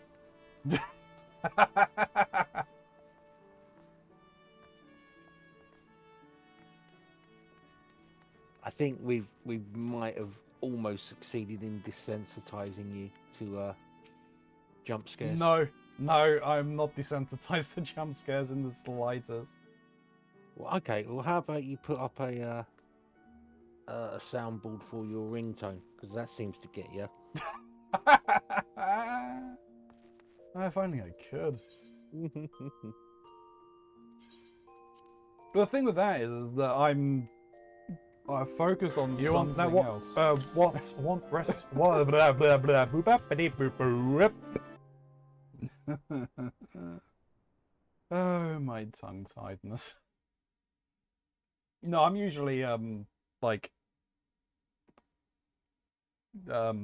focusing on something when my phone goes off. That's why I jump halfway up my fucking skin. And almost everybody else in the office. True. I honestly think I am the only one in our section there who does not jump. Yeah. I think you're right. Anyway, YouTube, thank you very much for watching. I really do appreciate it. Like, comment, subscribe, all of that fun stuff. It helps the channel grow, gets us through that dreaded algorithm. You're going to leave a comment, though, as this is a first-time playthrough, and I am avoiding as many spoilers as I can. If you're going to talk about the plot that I have or have not encountered, well, please just mark it with spoiler at the beginning, so I'm aware, and I can read at my own discretion. Otherwise, there is the, well, you'll still get a comment all the same. There's the lore objects merch store as well as my throne list if you want to help me out that way. There's the link for the Quell and Shardfall game and system and game, which if you use my link down below, you will get $40 off of your purchase or equivalent. And for full transparency, I get a small kickback if you do use it. But YouTube, until next time, may you stay safe in this broken masquerade.